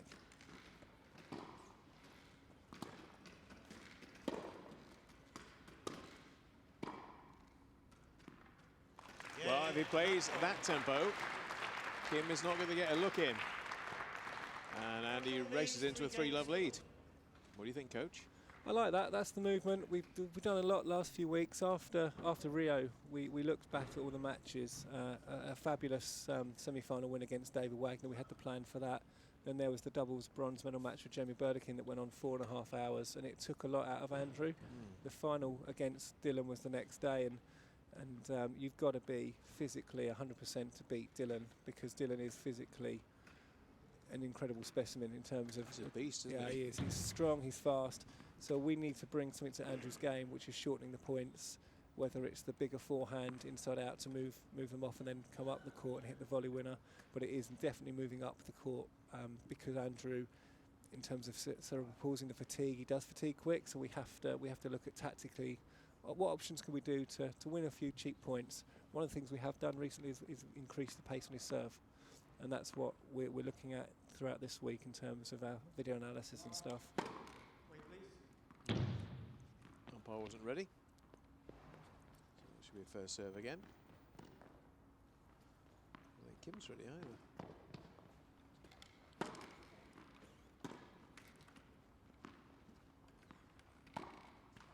Love 15.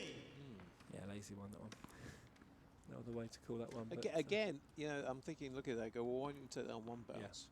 Yeah, that's one of the ones. If you're going to let the ball bounce twice, you have to really rip the ball, because the player, the other end, has committed a movement. Love 30. Well, first time he scored back-to-back points. And Andy's serve under a little bit of pressure here. You'd like to think he'd go body serve, short ball put away here. 15-30. And 4-star.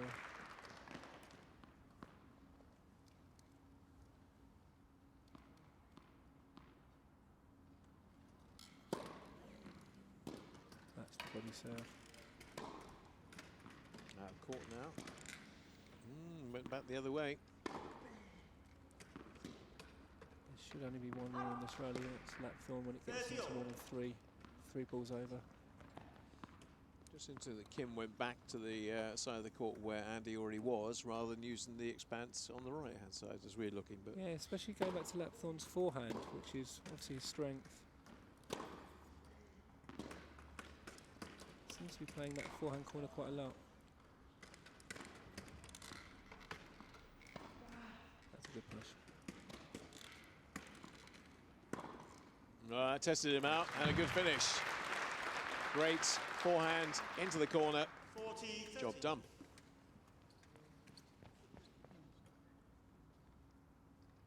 So back from the brink of 30 to 40-30. Net for 7.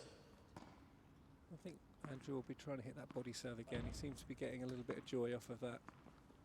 Being able to get that first strike in after his serve. Well, I like you've got him serving right on the baseline. Yeah. Yeah, it's for Andrew, if you get that slice, he's a lefty. The righties take that one in at the body, and then you generally 80% of the time get a short ball. So if he's halfway there, he can take it a little bit earlier. It takes a little bit out of that decision making. Because you're seeing Kim, we saw in Renlib, we've seen quite a few of the quad players kind of a metre back off the baseline, and if you've not got a powerful serve, then you're struggling to get it over the net sometimes. Yeah, I mean, the theory they do it is to give themselves more time, but the top players, the returners that can then come inside the base and take it early, they take that time away that they've given themselves by sitting the metre back. 15 love. Well, a bit fortunate, got a bit of the top of the tape, but it lands in.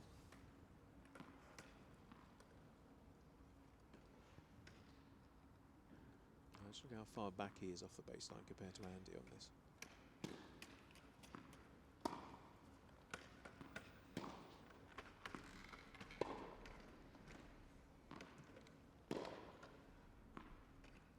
That's a good shot. Giving Andy quite a good workout here. He's having to cover a lot of the court. Yeah, I think that Andrew likes to push. Once an opponent gets him pushing left and right, actually can wake Andrew up. So it's good tennis from Kim, but I think it's actually going to help Andrew stay on it and stay awake. Close. It's on the umpire side, so no overall needed. It's a shame because he'd love that backhand. It's the one I tell him he's not allowed to hit. The conventional backhand like Gerard does.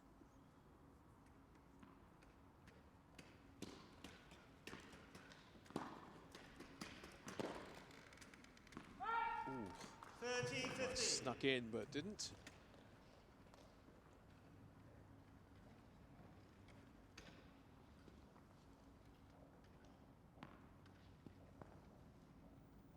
Still looking pretty confident out there, pretty relaxed.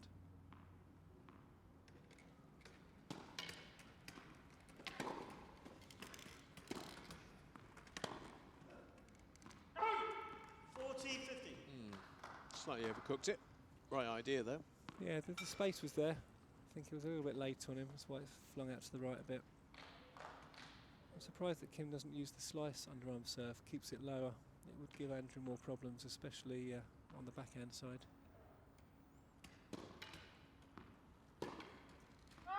Game, Kim. A couple there that weren't quite out of the manual. No, I don't mind. The last one, I don't mind. That's the positive intention, but it's tough when you've got break point down. You need to really make the court there, make the opponent play. Right, so plans for 2017. As we look at the score, 4-1. First game on the board for Kim. You got Australia coming up, early part of 2017. Yes, Andrew goes out to Brisbane to do a 4-man event there to sort of up the profile of wheelchair tennis, and then it will be like a train-through event for him. And then we move to Sydney for a Super Series, and then there's an ITF 2 in Melbourne, which we will probably just play singles or doubles and use it to train through to peak for the Aussie Open. Right. And how many go into the Aussie Open this time round? Is it 8? There's 8 men, 8 women, 4 quads. So from GB we'll have Gordon Reid, Alfie Hewitt, Lucy Shuker, and Andrew Lapthorne. Unfortunately, obviously Jordan Wiley got injured here this week. Yeah, what's the news on her? Arm is in a cast. She's got a fractured bone, so she'll be out for probably 8 to 10 weeks. No. So no Australia for her. It was a bit of a shame. Yeah, it's always a tournament that our players love. The tournament, they're very well looked after. You're amongst your peers and the heroes of the game. So no one likes to miss that one. No, quite. It's Alfie's first as well this year. Yeah, so that's right. He's very excited. After beating 3 top 10 players in Rio. Yeah, not a bad week for Alfie. Yeah, it was not it? a bad week. Yeah, sky's the limit for next year, and he's just inside the top 10 at the moment. We're thinking about top 5 before too long. Yeah, he's got some pretty high goals that he's set himself, and as long as we can keep him grounded and keep working to get the foundation nice and strong, I'm pretty sure he'll reach his goals. Not 20 yet. He's just turning 19 this month. Yeah, next week. Yeah, next week. We share the same football lovers, Norwich City as well. Yeah. In fact, actually, Andrew said this morning he had his worst day of yesterday because obviously the tennis wasn't great. West Ham, one of his teams, and he went, of course, which I didn't. He was there. Yeah. And his other team, he's an ambassador for, is Brentford, and they lost 5-0 to Norwich. So I was. 30-15. Oh, you won at last. Yes, it's taken a few weeks. But Alfie made it back to watch last that. win was when the Coleman's factory was built. It's another shot we've been working on, the slice forehand. It's something that Gordon does quite a lot to great effect. It's a good serve. 40-15. Is that as easy for a quad player to do as a normal singles player to do? No, grip strength obviously is the limiting factor in the quad tennis. So with Gordon and the men players, the male players, it's easier. A lot of the quads that have got tape on the racket, they can play the slice forehand, but it's with a forehand and a Western grip. Oh, that's a nice forehand.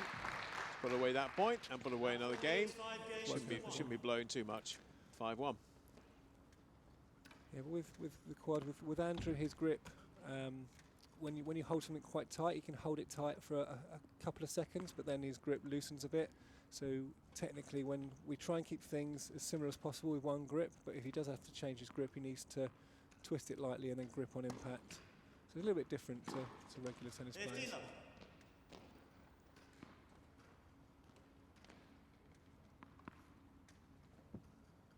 Not sure Kim can actually do much else with his game in this match to test Andrew. I think it's all about Andrew staying in control of his own movement.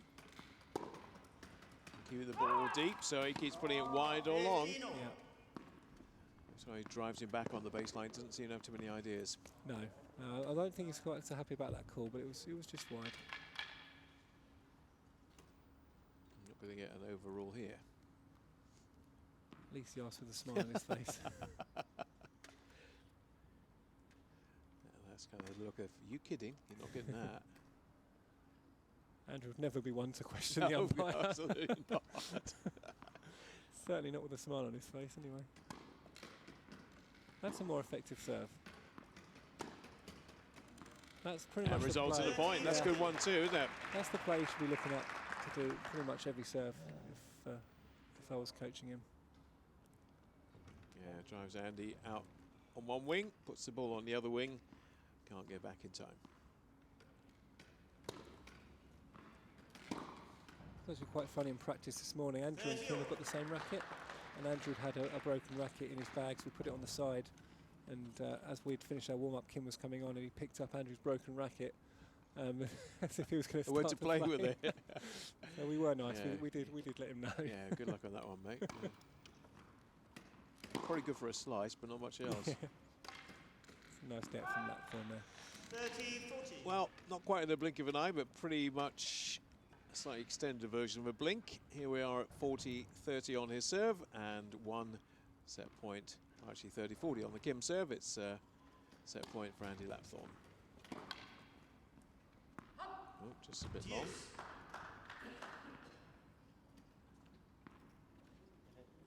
Earlier in the week, that would have been a reverse backhand down the line.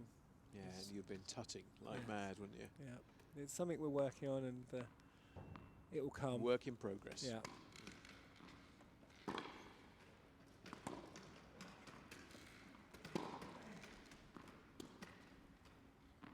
Should be an easy put away now.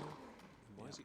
Yeah, it goes back across him. I was about to say down the line would have been the obvious. Yeah, that's one of that's what we would have seen more yesterday. Usually when Andy plays Erinlev, he has that half pause, a split second, just checks where they're going and then goes back behind. So advantage point, second set point for Andy Lapthorpe, and that's all he needs. Wraps up set number 1 in pretty rapid fashion, 6-1. If he's being hypercritical, he'd like to have been a 6-love, but 6-1 it is. And well, he's already bettered what he did earlier in the week. The first set was 6-2. This time it's 6-1. So there's an improvement, coach. Yeah, that's not bad. That's not bad. The intensity has been pretty good from him. He's playing the right shots. There's no what we call brain dead shots where he's trying things. This is not the day or the time to try things in a match. He's here to do a job that get on and off as professionally as he can. And so far, I think I'm quite happy with that. So now, because of his ranking, he's expected to make semi-finals at least and be pushing for finals. That expectation level, you probably take much more easily than he does. Yeah, since he started, I've always kind of been quite tough on him, knowing what potential he has, and now he's earned the right to have that expectation. Now he's got to learn to deal with it. A little bit the same as Gordon. Gordon will be going into next year being the best, and it's a different game when everyone's out to get you and you are. Yeah, it's like not the disappointing underdog. today as well, wasn't it? You know, the expectation on his shoulders, right? You finish off the year. The only thing you don't have is a Masters title. Yeah. It's there for the taking. Yeah, I mean, to set them 4-all, we thought, yep, we'll squeeze this, and it just seemed to hold back a little bit from 4-all onwards. And I'm sure the bathroom break helped him, to be honest. he must have needed to go, because he's not normally one that would take a toilet break to collect his thoughts. He was 4-love down. Yes. Love 50. We had to say that the comeback was pretty good, but we did have a feeling that there wasn't quite enough. And Joe was serving very, very well. Yeah. And the courts are fast, and if you're not onto that type of serve, it's pretty hard. Well, that one game where he served 3 aces and unreturnable, you just think, well, you don't get much better than that, do you? It was like watching Silic play Hewitt. You have or Murray, you know that the return is good, but you've got to get one game. And if you can get one game, then you can hold your own serve, you're okay. Well, we've been talking. First 2 points have gone against the serve here. What's going on, Andy? Yes, he's going a bit underneath the ball at the moment. Needs to stay upright with his chest and just hit through it a little bit more. That's slightly better. 15-30. That's all right, you're not playing doubles, you have to chase after that one. I think the R actually came from him rather than from Andy there, because he's thinking, oh, okay, I've loved 40 here, but back to 15-30. Net, Slight first serve. traction on the serve, a little bit quicker.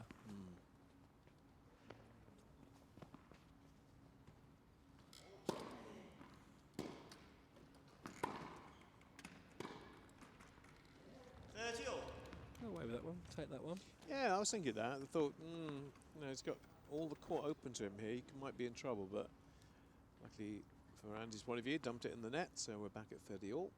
No damage done yet. 14-30.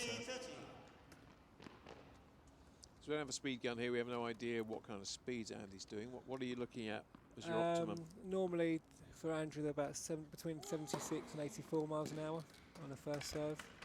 Gordon would be up to mid-90s. I think Joaquin Gerard has gone over 100. Yeah. And that's pretty good. I think he was 104 maybe sitting, I think, at the Aussie Open last year.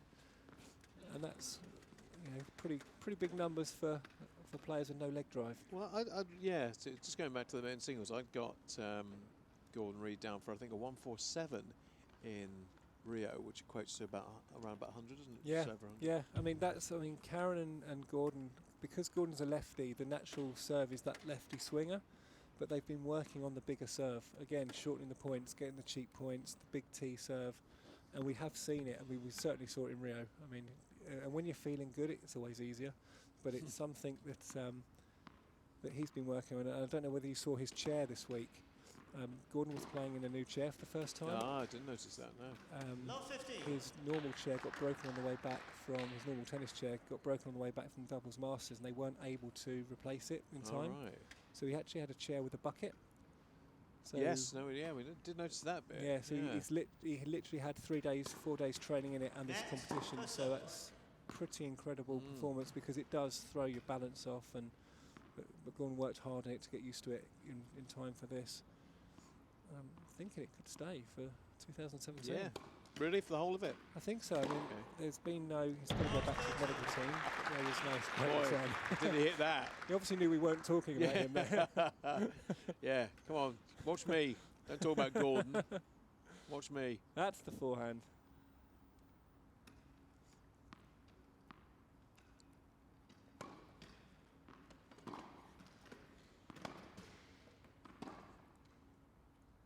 Now it's lazy. 15-30. Don't like to see that. He didn't hit the return where he wanted to, and he wasn't really willing to put the work in there to get himself out of trouble.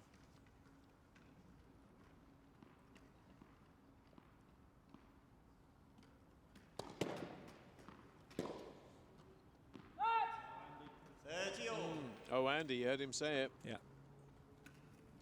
Back-to-back average points. Yeah, he needs to wake up a little bit now in this game.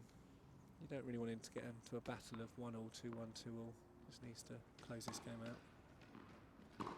Better return. Out though. 40-30. Well, it's the first time in the match you can actually say he's slightly gone off the boil here. Yeah.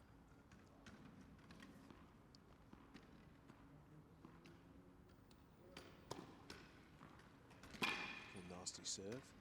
That's what I thought he'd do more of. And he basically had his racket right on the floor when he played that. You could hear the clunk of the racket and the surface. Absolutely. That's the serve that will actually cause Andrew more problems. That one that's dying to his backhand. Put it back to Juice though. Should be a relatively easy winner. Oh. Just for Kim. Yeah. Had the big space there. Advantage, Kim.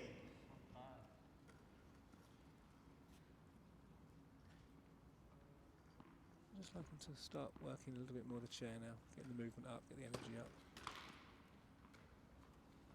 Now, second serve. Bit of forward propulsion here.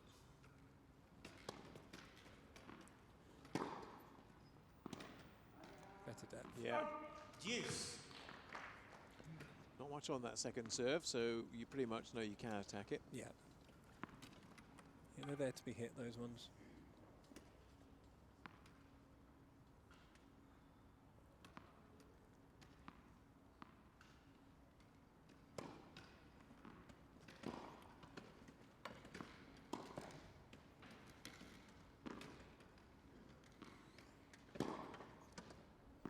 Too much time. Wrong choice there. He had too much time to think about that. Is that another problem with him, that, you know, he's a spontaneous, instantaneous kind of player who wants something to happen? If he has 2 or 3 seconds to think like he did there, that's where the mistakes occur sometimes. Yeah, it's the analogy we always use is if you've got 3 hammers in front of you, which one do you pick up to hit the nail in? If you've got 1 hammer, you hit it. Yeah. And that's we use that one quite a lot. Because he has got various shots, sometimes that lets him down. He's got 2 choices, 3 choices, 4 choices. He doesn't make that decision quick enough. It's like he's putting the one-arm banded waiting for the cherries to come around. Absolutely. It's back to Juice. Not an easy game for Kim to get out of. So I think someone's moving the crowd there. Just get easily distracted.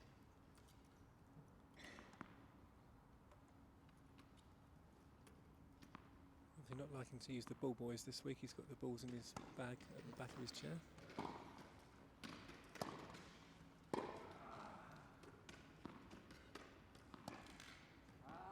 Oh, slightly curious shot by Andy, but he wins a point. See the thought behind it. Didn't quite get there quick enough to make the volley neat and tidy.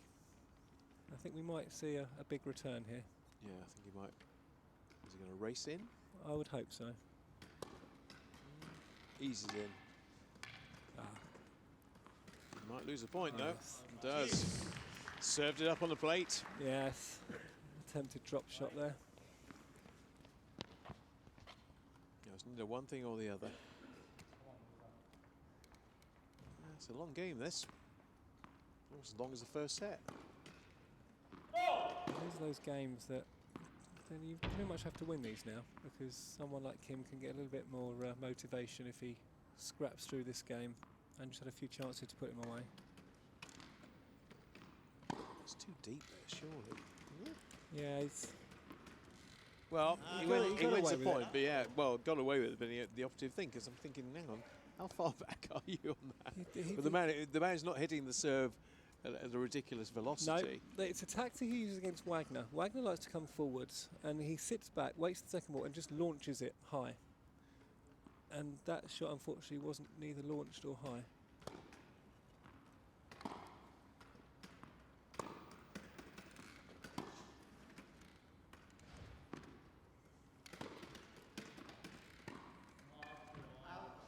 Hit the roof. Yeah. Deuce. Come on, Andy. Get your game back on. Yes. I haven't had a clock on this game, but I reckon it's probably about 7-8 minutes. That's more like it. That's better. And suddenly out of nowhere, he does that. Yeah, welcome to my world. Frustrating to watch. See no difference between that serve and No, that return exactly. and every other serve that's been there that he's not chosen to do that shot on. But that goes corner to corner. Bit more pop off the strings there. Game. Well, he got it done eventually. Yeah. Slightly elongated from where it should have been, but I suppose the end justifies the means, kind of. Yes. Yes, we take those games in the world of Andrew Lathorne. We take those and hopefully he can have a nice service game now using that slice. Again, in at the body will get you that short ball pretty much every time. What we do need to see, of course, in quad is a few more coming along with Andy. Is Anthony the future, or is there others who are knocking on the door? We've got a young player, James Shaw, who's just got inside the top 20. Anthony has played with, obviously, Andrew at the Doubles Masters, and they won the Doubles Masters, which is like the World Championships, a couple of weeks ago. They played very well together, complemented each other. In Andrew's words, Anthony played a bit like Pete, gets to the net and puts those volleys away. So they gel really well. But we are currently at the Tennis Foundation getting more players playing. We've got Rob Cross. That was a fault. That was a wheel fault. Yeah. Yeah, we saw that at Rio actually a couple of times. He swung his wheel round a little bit early. But yeah, we have got some players. We've got a talent ID day on Tuesday that we're doing with some people from a Parapotential program. So we're hoping to get more people playing. The difficulty is obviously tennis it takes a long time to learn, so we have to sell the sport. No, and some of the other para sports it's a little bit less involved, so they can work harder for short periods of time. But we're trying to get as many people playing as possible. Actually, there's a wheelchair club here that runs weekly with one of the coaches here, and they've got 6 or 7 players. It's encouraging.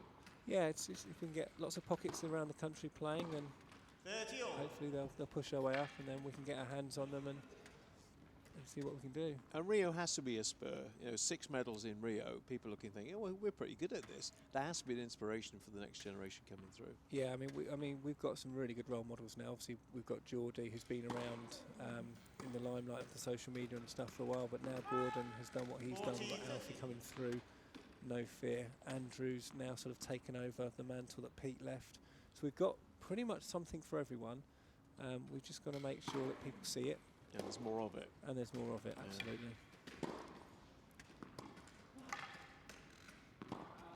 Yeah, that game secured a little bit more quickly than the previous one. But the pattern of the first set is reoccurring in the second. Andy into a 3-love lead in the second set. We'll change the officials, but the game is not changing. So he's probably looking around going, oh yeah, he's not here, is he? He's probably looking for you and thinking, well, where is he? But I kind of like it this side. Yeah, I'm not getting shouted at, and I'm not I'm not shouting back at him. Well, it's not a bad option for the future. Absolutely, we have that sometimes because there's only myself and Karen that travel to some like the Grand Slams and a lot of the tournaments. The scheduling sometimes goes against us where we've got Gordon, Geordie or Lucy and Andrew all on at once or back to back. So sometimes they have to cope on their own, but that's no bad thing. Oh, it shouldn't be, should it? Oh, there is Karen, as if by magic. Yeah, she doesn't look overly stressed.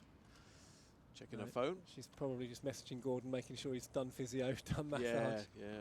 Yeah, she'll be disappointed today because it would be nice to have he ends the year as world number 1, which is brilliant in itself. But you know, just kind of put a little bit on the cake. Yeah, a few hundreds and thousands on the cake to finish off the year. Gordon was disappointed, and we all were. But in hindsight, when you reflect back on the year, and he will do next week, it's just been incredible. And he's deserved it because he's worked really hard. Well, the last 18 months, you think about it, starting with the US Open in 2015 and kind of carrying on from there, really. Absolutely. We had a feeling in January when he played Shingo, first match, quarterfinals of the Aussie Open. No one had beaten Shingo for a while, and he pulled out the result, and that gave him a lot of confidence. And it rubs off. It rubs off on Andy, rubs off on Geordie. It just shows that when you put the hard work in, you do get your rewards.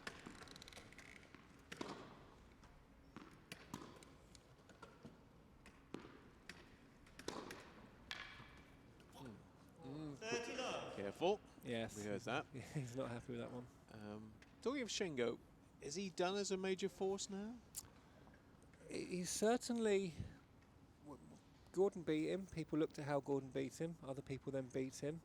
He's a very good player. Very good. But he is one-dimensional. So if you can play, and you have to do it, but if you can play the right tactics, you can beat him. He's had a very poor year, hasn't he? Because where he was 12 months, 18 months ago. Yeah. And in the past, he's peaked for Paralympics. He had a... That's a great one. That was anger. Yeah, that's the one he should have done 2 shots ago. Yeah, and he knows that too. But Shingo did have an operation after Australia, and I think he came back too soon. Came back at World Team Cup to help Japan, and he wasn't the same. So I think this break now between after Rio and it'll be after Aussie Open. He won't be out in Australia. I think he's resting, recovering, and he'll train. He'll go again.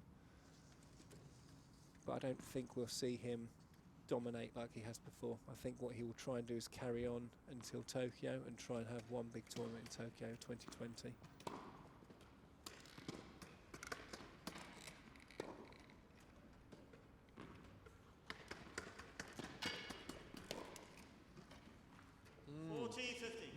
To me, that point lacked intensity into that last shot, and then he was in a position where he couldn't do anything with it. Yeah, he had a slice forehand there where he really could have ripped up the back of the ball.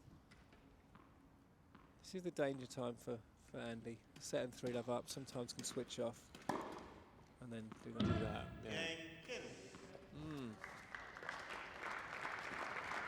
Well, there may still be a route back in for Kim, but there's a big long haul to get back into the game, but a lot of that is reliant on what Andy does with his racket, because Kim probably won't change his game plan at all. Yeah, looking at Kim all week and in doubles masters, this is pretty much all he has got. It's a little bit like Nick Taylor from America. He does what he does very well, but once you know how to beat him, you shouldn't really lose to him. It's Andy's first ace. Not enjoying being held up. Second ace. Yeah, back-to-back aces. Well done. Well, let's see if we can do what Gerard did earlier in the day and do 3 aces back-to-back. Now he should go T again, but if he's feeling good, he'll go out wide because he's been working on that one. There it is. I got it back. Nice though. Good succession of points. Good intensity. Up the intensity. Movement was good. Big serves, big forehands.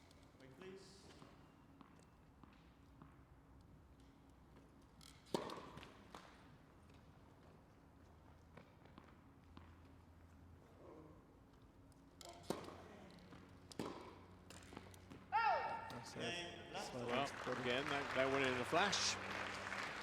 Shows you what aces can do in terms of accelerating a game, isn't it?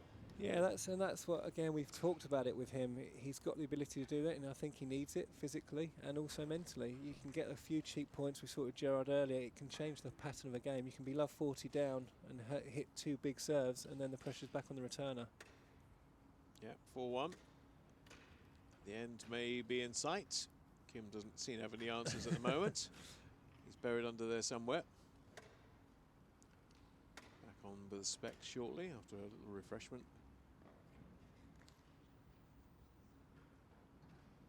Yeah, so you get a little break now, Stuart, for a while, do you? Well, yeah, we've got 3 days. 3 days. That is a short break. The players head out to Australia on the 3rd of January. Myself and Karen go out a week later. We've got a few media things. The players have got a couple of engagements tomorrow and the next day. Sports personality for Gordon as well, I think. Yeah, I think he's been invited. I think him and Andrew are actually going together. That's what normally happens. And then we'll have Andrew will have a physical block, so he'll be in the gym for 2 weeks, and then we'll get back on court week before Christmas, and then throughout after Boxing Day we'll be there between Christmas and New Year. We'll be on court. Never ends. Do you ever get a break? Do you actually get away from tennis at any point? Well, it's something I'm working on. Tennis doesn't really allow for that, no. does it? I mean, here we are, we're first week in December. All right, you've got the rest of this month pretty much, and then tennis season kicks in. I think the first event, except for the able-bodied players, I think starts on the 3rd of Jan. Yeah, and I mean, our guys, this is our one time now for physical training block for someone like Andrew to put the work in the gym so that the tennis can happen. We're looking at, in terms of Andrew's program, playing hard over Christmas, get to Australia, and then having a little bit of a break in February. That's his plan.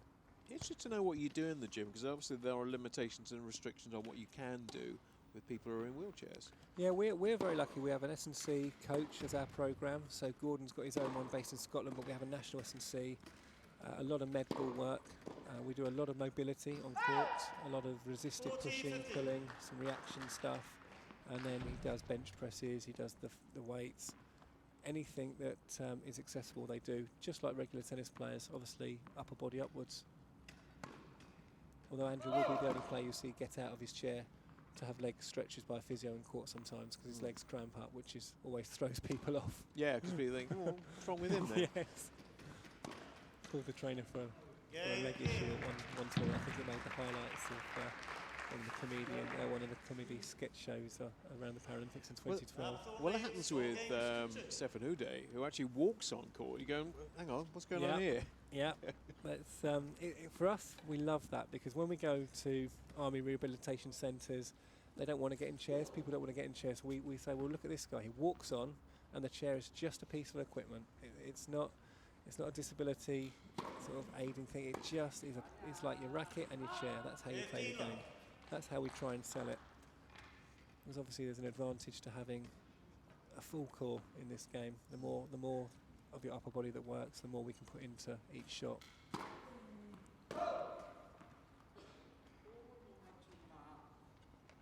Kim's improved upon the first set by taking 2 games.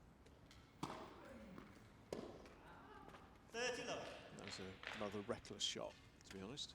Yeah, that's the one that the lefties. Much commitment in there. No, the lefties. When that ball comes in at you in the chair, you've got to commit to the shot. Otherwise, you're just going to look like you've not played before. Yeah, and he's getting a bit annoyed. He's not playing at his tempo either. Yeah. He wants to serve, and Kim's gone for a little stroll in his chair. Yeah. Affected that double, I think. It did. He's a fast player. Andrew likes people to play at his pace of the server. Wouldn't be surprised if he doesn't start having a little word with the umpire. Second double for Andy.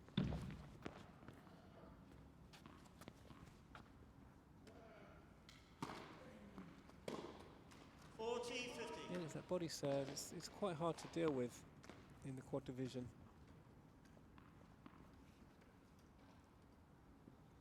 Andy's go. He'll go right back. Yeah, see, Andy's ready to serve, and he's not ready to receive. There we go, yeah. Yeah, he won't be liking this. Looking back at the chair.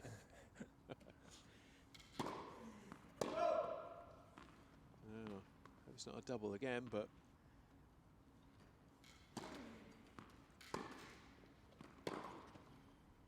no, he loses the point. 40-30. Just slightly loses focus when that Yes. happens. You can see when he's looking at the umpire, he's not thinking about his tennis. You know that as well as anybody. Better than anybody, I think, apart from him.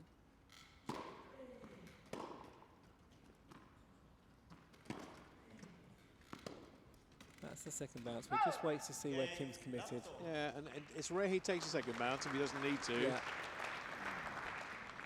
Leads 5 Doesn't games look to 2. overly happy with life. I don't think he's overly happy with his opponent at the moment. No, he's obviously, again, he's disappointed to be playing this match today and not at the final. There's the chat with the umpire. I'm ready to serve. He should be ready. He's just explained to the umpire that Kim has actually turned to face him, which means he's ready to serve. He's saying that when he's bouncing the ball, Kim is facing him, so he should be able to Not play. getting much back, is he? Andrew knows Martin's a well-known umpire to us, very good umpire. Does a lot of the wheelchair events, the tour. Feels better having a little bleat, though, doesn't he? Yes, yeah, get it out. Well, it's a game away from winning the match. It should be relatively straightforward now. Hopefully he won't go too crazy on these returns, but just dominate it rather than go hell for leather. Now, will he play this game in kind and hold Kim up? If it was closer, I wouldn't put money against that, yes. Andrew likes all sports and has read the Ferguson book and actually had a few chats with Alex Ferguson before Rio. One of Andrew's mentors, Paul Stewart, set up a chat and Fergie gave him some tips and some of the things to be aware of, and Andrew loves all that kind of stuff. And Kim's chuntering. Bit too late for all that.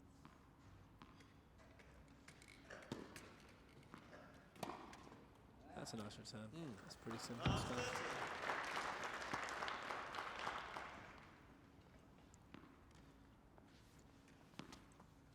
.228. Yeah, if this one goes to Andrew's forehand, I would imagine he's going to drive this down the line. There's a big space there from Kim's where he leaves. Kim's got to get this serve out to Andrew's backhand. Or we'll get it over the net. Yes. Andrew really should be inside the baseline now, looking to finish this one off. There it is. There you go. Take that and party. 3 match points for Andy Lapthorne in very quick time. And if he gets them here, he will have improved by a game on the previous encounter this week. And that will do it. That's a rapid point and a rapid game to finish the match. 6-1, 6-2. Andy Lapthorne does finish in 3rd place in the Masters. So before we hear from Andy, what do you take from that, Stuart? Yeah, he did pretty much everything we asked. A professional performance, go out there and put to bed a little bit yesterday by showing what he can do. Obviously there's a few switch-off moments, but that is Andy and he needs to improve on that. But I can't complain really today. It was a professional job. Well done. Stuart, thank you very much indeed. Good luck for 2017, and we'll hear now from Andy Lapthorne. Well, let's just grab a quick word with Andy Lapthorne, finishing in 3rd place this year. Andy, I'm sure you'd love to have been in that final, but a good victory for you today. Yeah, it's always tough to come back after a day like yesterday where I played one of my worst matches in a few years. So it was nice to actually come out and strike some balls because I felt like a hangover this morning. So to come out and strike some balls and hit it quite nice was a good way to end the year, and to end the year with a win is great. I mentioned to Gordon a little bit earlier on, it's been a great year for your British tennis players. A great summer for you as well over in Rio. You enjoyed that experience, didn't you? Yeah, that was my main thoughts coming off yesterday. I was just happy that wasn't Rio, to be honest. I performed well in Rio and that was a real highlight. So to get that is nice. Obviously disappointed with the way this week's gone, but you can't win them all. So I'll be back next year and I'll be going for at least the final next year. What's next for you now? A couple of weeks relaxing? I don't know about that. After yesterday's performance, I'll probably be back in on Tuesday getting balls hitting me at 100 mile an hour by my coach Stu. So we're back in, and then Australia early January, back in, go again. I'm really looking forward to 2017. Well, Andy, it's been a pleasure to watch you grow this year. Ladies and gentlemen, please put your hands together for 3rd place here at the NEC Wheelchair Tennis Masters in our quad competition, Andy Lapthorne.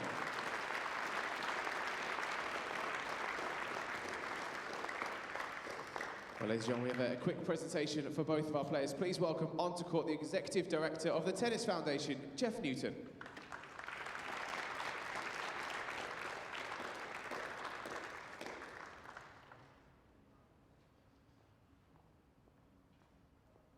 And first of all, finishing up in 4th place, please put your hands together for Kyu Seong Kim.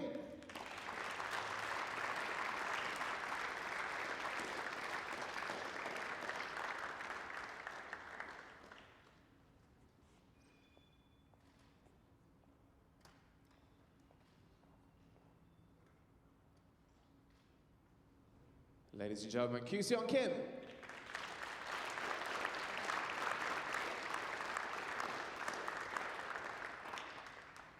And finishing in 3rd place, please put your hands together for Andy Lapthorne.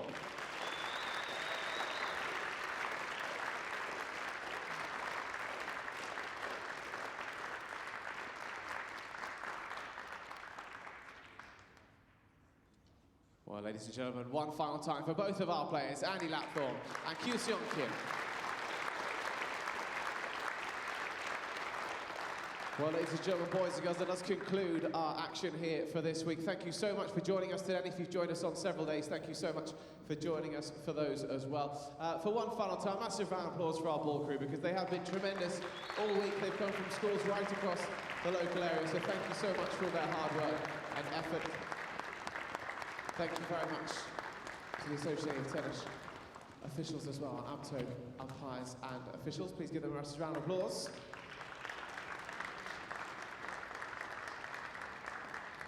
One final time as well. Massive round of applause for all of our amazing volunteers who have been absolutely fantastic these last 5 days of competition. Thank you very much to all of you. And again, thank you very much to you for joining us. It's been the NEC Wheelchair Tennis Masters here at the Lee Valley Hockey and Tennis Centre. Thank you for joining us, and we'll see you again very soon. Good night. And that wraps up our coverage of the NEC Wheelchair Tennis Masters of 2016.